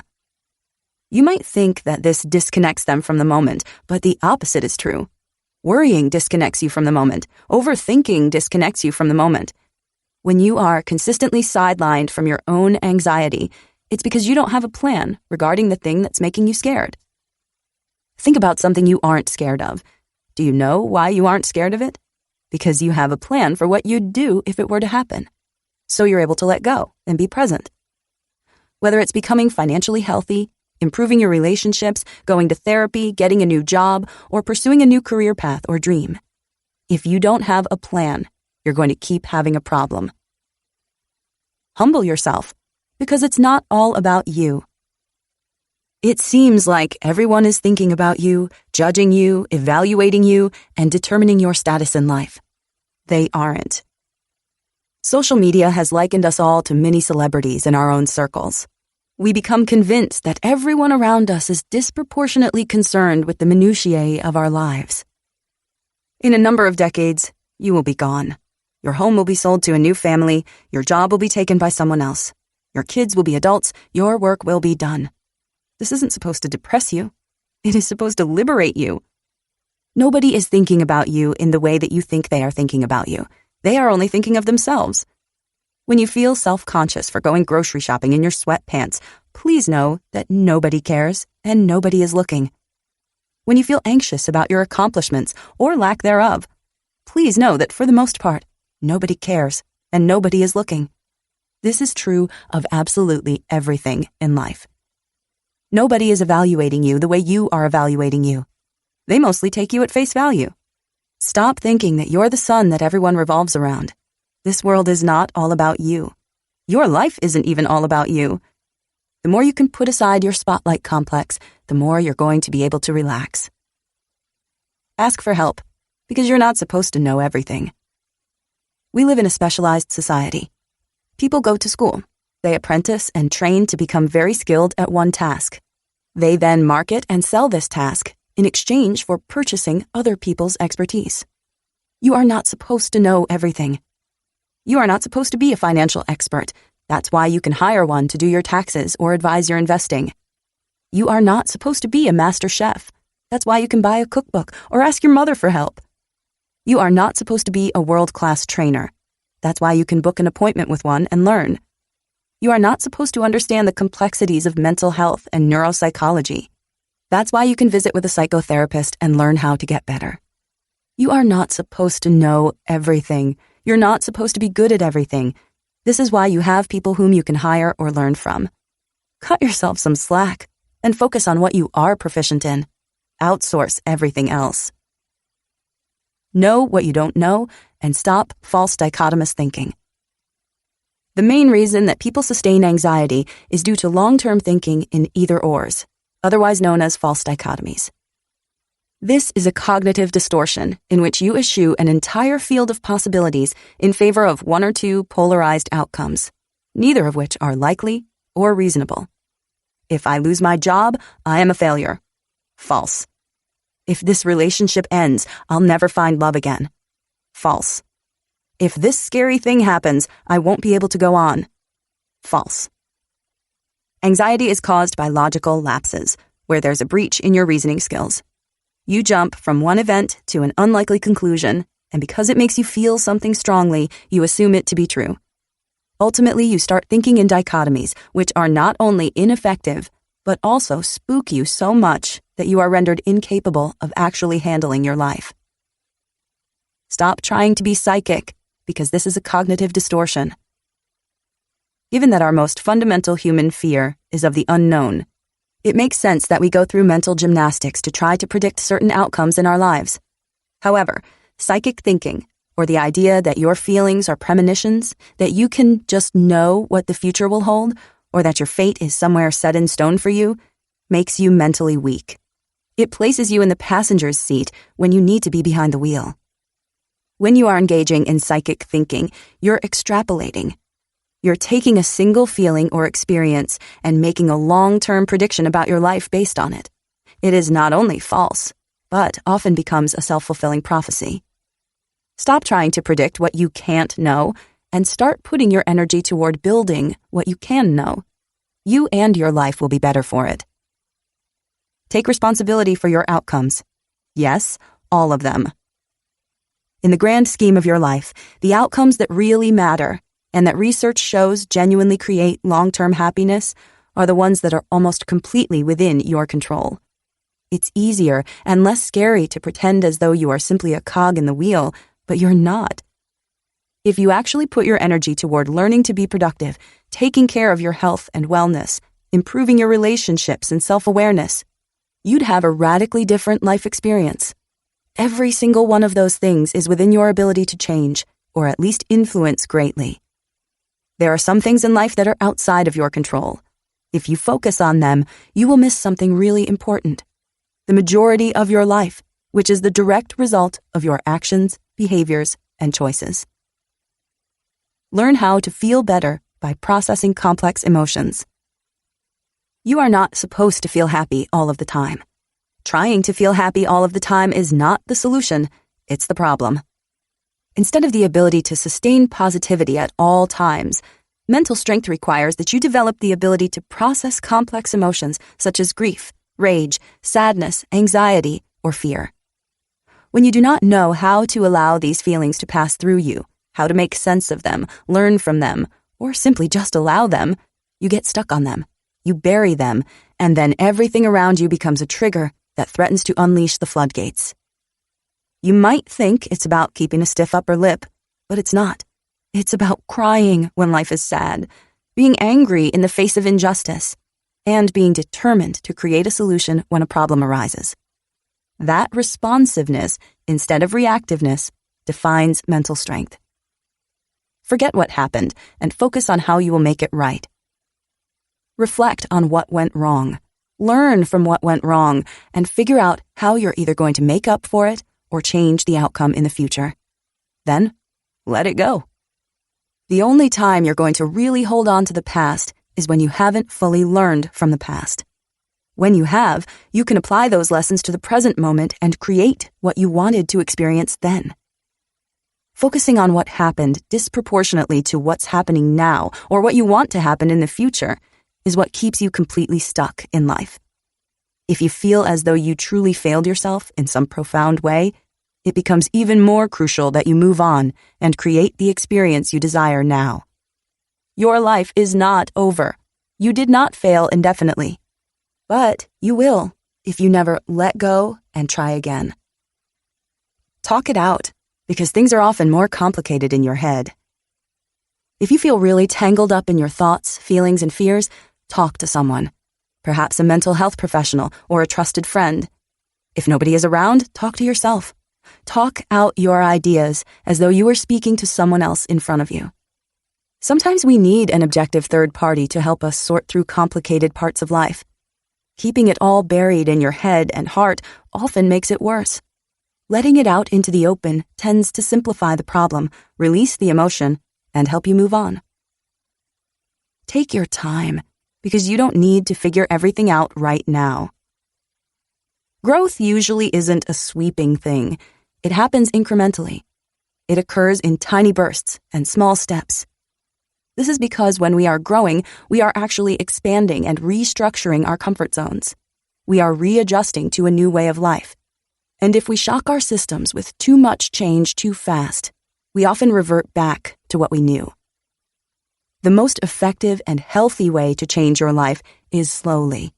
If you need instant gratification, make the goal the tiny step you take each day. Over time, momentum will build, and you'll realize that you're miles from where you started. Take triggers as signals, because your wounds need your attention. Triggers are not random. They are showing you where you are either most wounded or primed for growth. This is not a bad thing. If we can see these triggers as signals that are trying to help us put our attention towards some part of our lives that needs healing, health, and progress, we can actually begin to see them as helpful instead of hurtful. You cannot ignore your problems. You cannot disregard your wounds. These are issues that you will need to unpack, process, learn from, and adapt your behavior accordingly. This won't only make you mentally stronger, it will also give you a better life overall. Honor your discomfort, because it's trying to tell you something. The greatest gift that life will hand you is discomfort. Discomfort is not trying to punish you. It is just trying to show you where you are capable of more, deserving of better, able to change, or meant for greater than you have right now. In almost every case, it is simply informing you that there is more out there for you, and it is pushing you to go pursue it. Instead of trying to pacify this discomfort, mental strength requires that you listen, learn, and begin to change your course. If you can begin to see your life as a feedback mechanism that is reflecting who you are with the ultimate goal to help you live better and more fully, all of a sudden, you realize that it was never the world standing in your way, but your own mind. How to truly enjoy your life. If you were to ask, many people would undoubtedly agree that they believe the purpose of life is to enjoy it. However, so many people struggle to be present and actually experience their lives as they are. The culprits are varied and can include everything from unrealistic expectations to trying too hard to feel good. It is, after all, something you have to allow. When you're struggling, the most insulting and difficult thing that someone can tell you is to just relax or just enjoy yourself. When you're in survival mode, the last thing you can possibly think about is just sitting back and rolling with the punches. This is the most important part of learning how to enjoy your life again. When you're in a place of trauma and pain, you can't try to force yourself to be happy. First, you have to step back into neutral. When you're struggling and you try to make yourself feel good, you are actually intensifying the polarity of your feelings. You are shoving the bad feeling down in place of trying to feel something different. Ironically, many people who struggle emotionally are, at their core, people who actually just have a greater desire to enjoy life. Stop trying to be happy. Happiness is not something you can chase. It is something you have to allow. This likely will come as a surprise to many people, as the world is so adamant about everything from positive psychology to motivational Pinterest boards. But happiness is not something you can coach yourself into. Happiness is your natural state. That means you will return to it on your own. If you allow the other feelings you want to experience to come up, be felt, be processed, and not resisted. The less you resist your unhappiness, the happier you will be. It is often just trying too hard to feel one certain way that sets us up for failure. Arrive into the present. There's a saying that if you're anxious, it's because you're living in the future, and if you're depressed, it's because you're living in the past. When you're living in the present moment, you realize that both the past and future are just current illusions in the infinite, eternal now, and that they are actually ways in which you can avoid being in your body. The only place to find happiness is in the present, because that's the only place it truly exists. Trying to find happiness by focusing on what could or might happen in the future is actually a process of disassociation. Practice arriving into today by focusing on taking life one day at a time and doing the most with what you have in front of you currently. There's a fine balance to be struck between living for the moment and taking care of your future self. And it is not only possible, it's how you're meant to live. Stop trying to assert dominance. In his book on hygge, the Danish art of coziness and well-being that many attribute to the nation's staggeringly high happiness rates, Mike Wicking explains that connecting with others is not just spending time with them. It has to do with not trying to dominate, impress, or create an emotional reaction in someone. Instead, you find a lot more happiness by not trying to prove yourself. People who want and need to assert their dominance in relationships are the ones who are always in arguments over hypothetical things, creating drama at important holidays or events, or otherwise finding that the very people they are supposed to love and cherish most receive the worst of their behavior. In order to find greater happiness, you need to see yourself as an equal to those around you. When you view yourself in a position to constantly learn from all those you know, you are no longer compensating for fearing you are beneath them. Lean into the little joys when you find them. When we think of trying to enjoy life, it's common for our minds to jump to trying to achieve things that are huge, overwhelming highs. We think that being happy is only what happens when we're on vacation or just landed a huge bonus.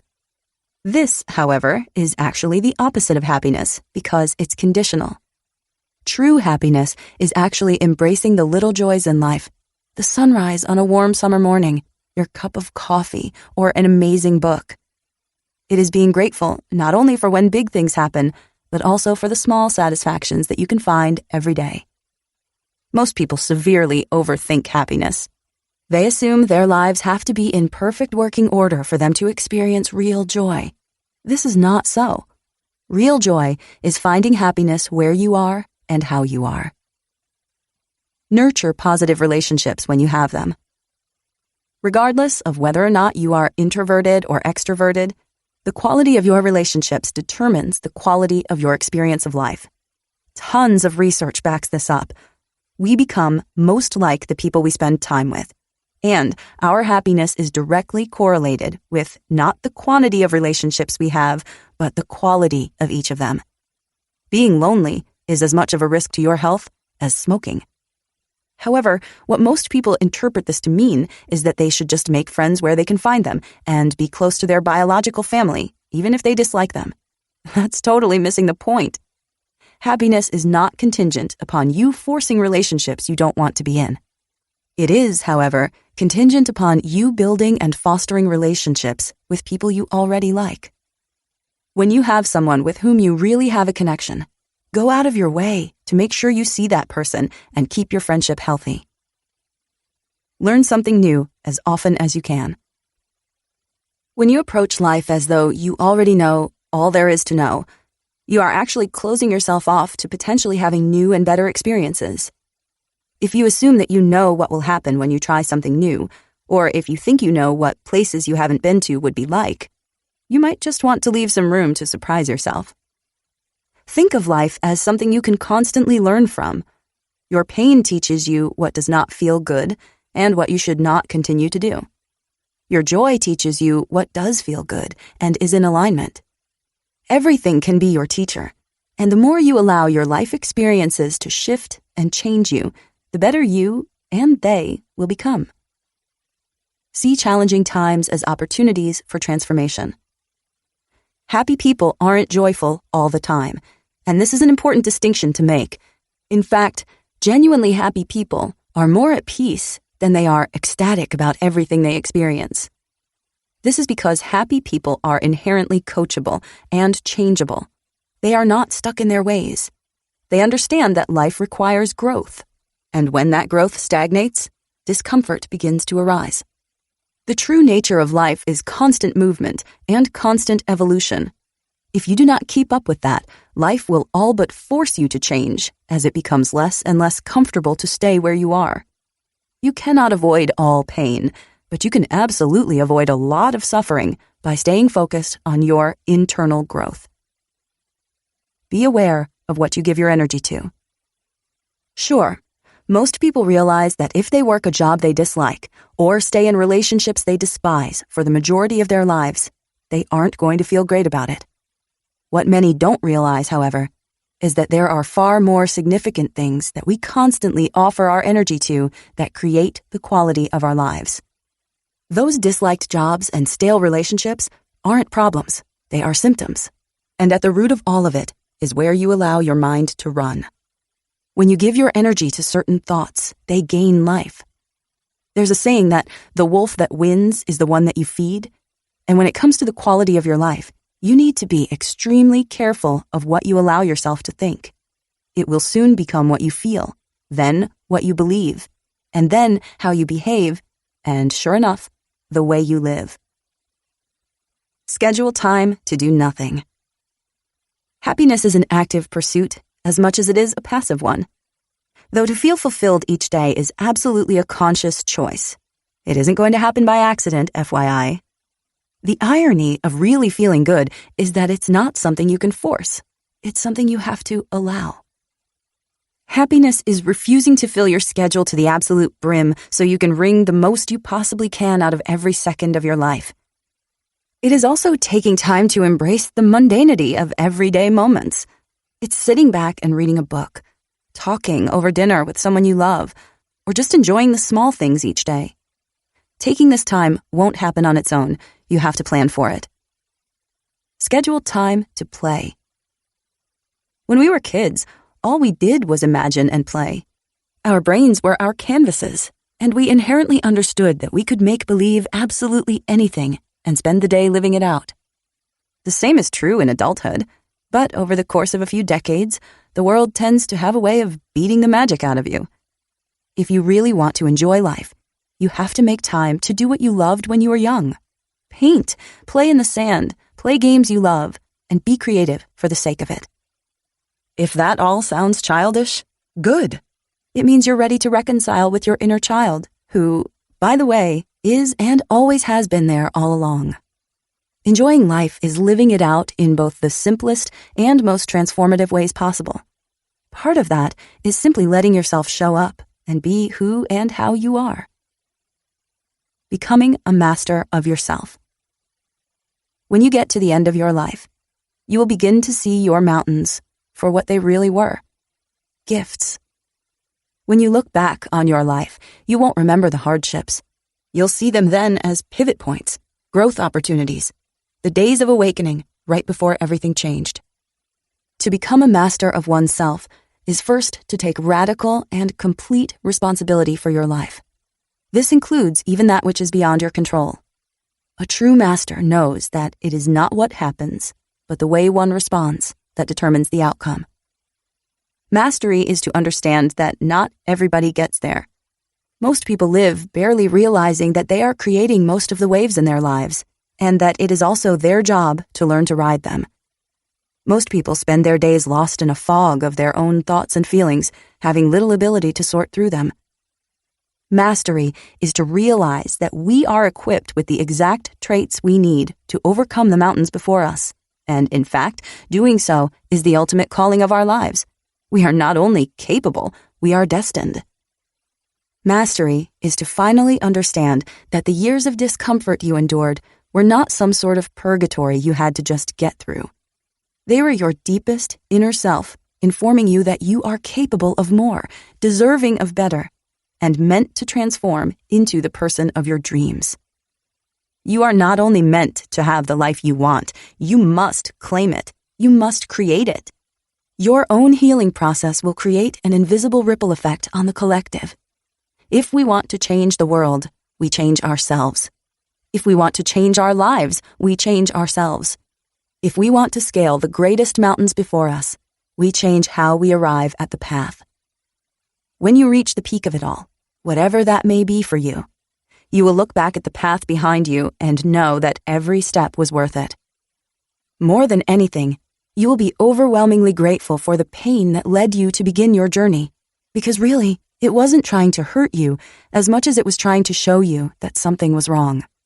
That something was the risk of your potential remaining untapped, your life spent with the wrong people, doing the wrong things, and wondering why you never felt quite right. Your life is just beginning. Your story has just begun. One day, the mountain that was in front of you will be so far behind you it will barely be visible in the distance. But who you become in learning to climb it, that will stay with you forever. That is the point of the mountain. We hope you've enjoyed this production of The Mountain Is You, Transforming Self-Sabotage into Self-Mastery by Brianna Wiest. Read for you by Stacey Glemboski.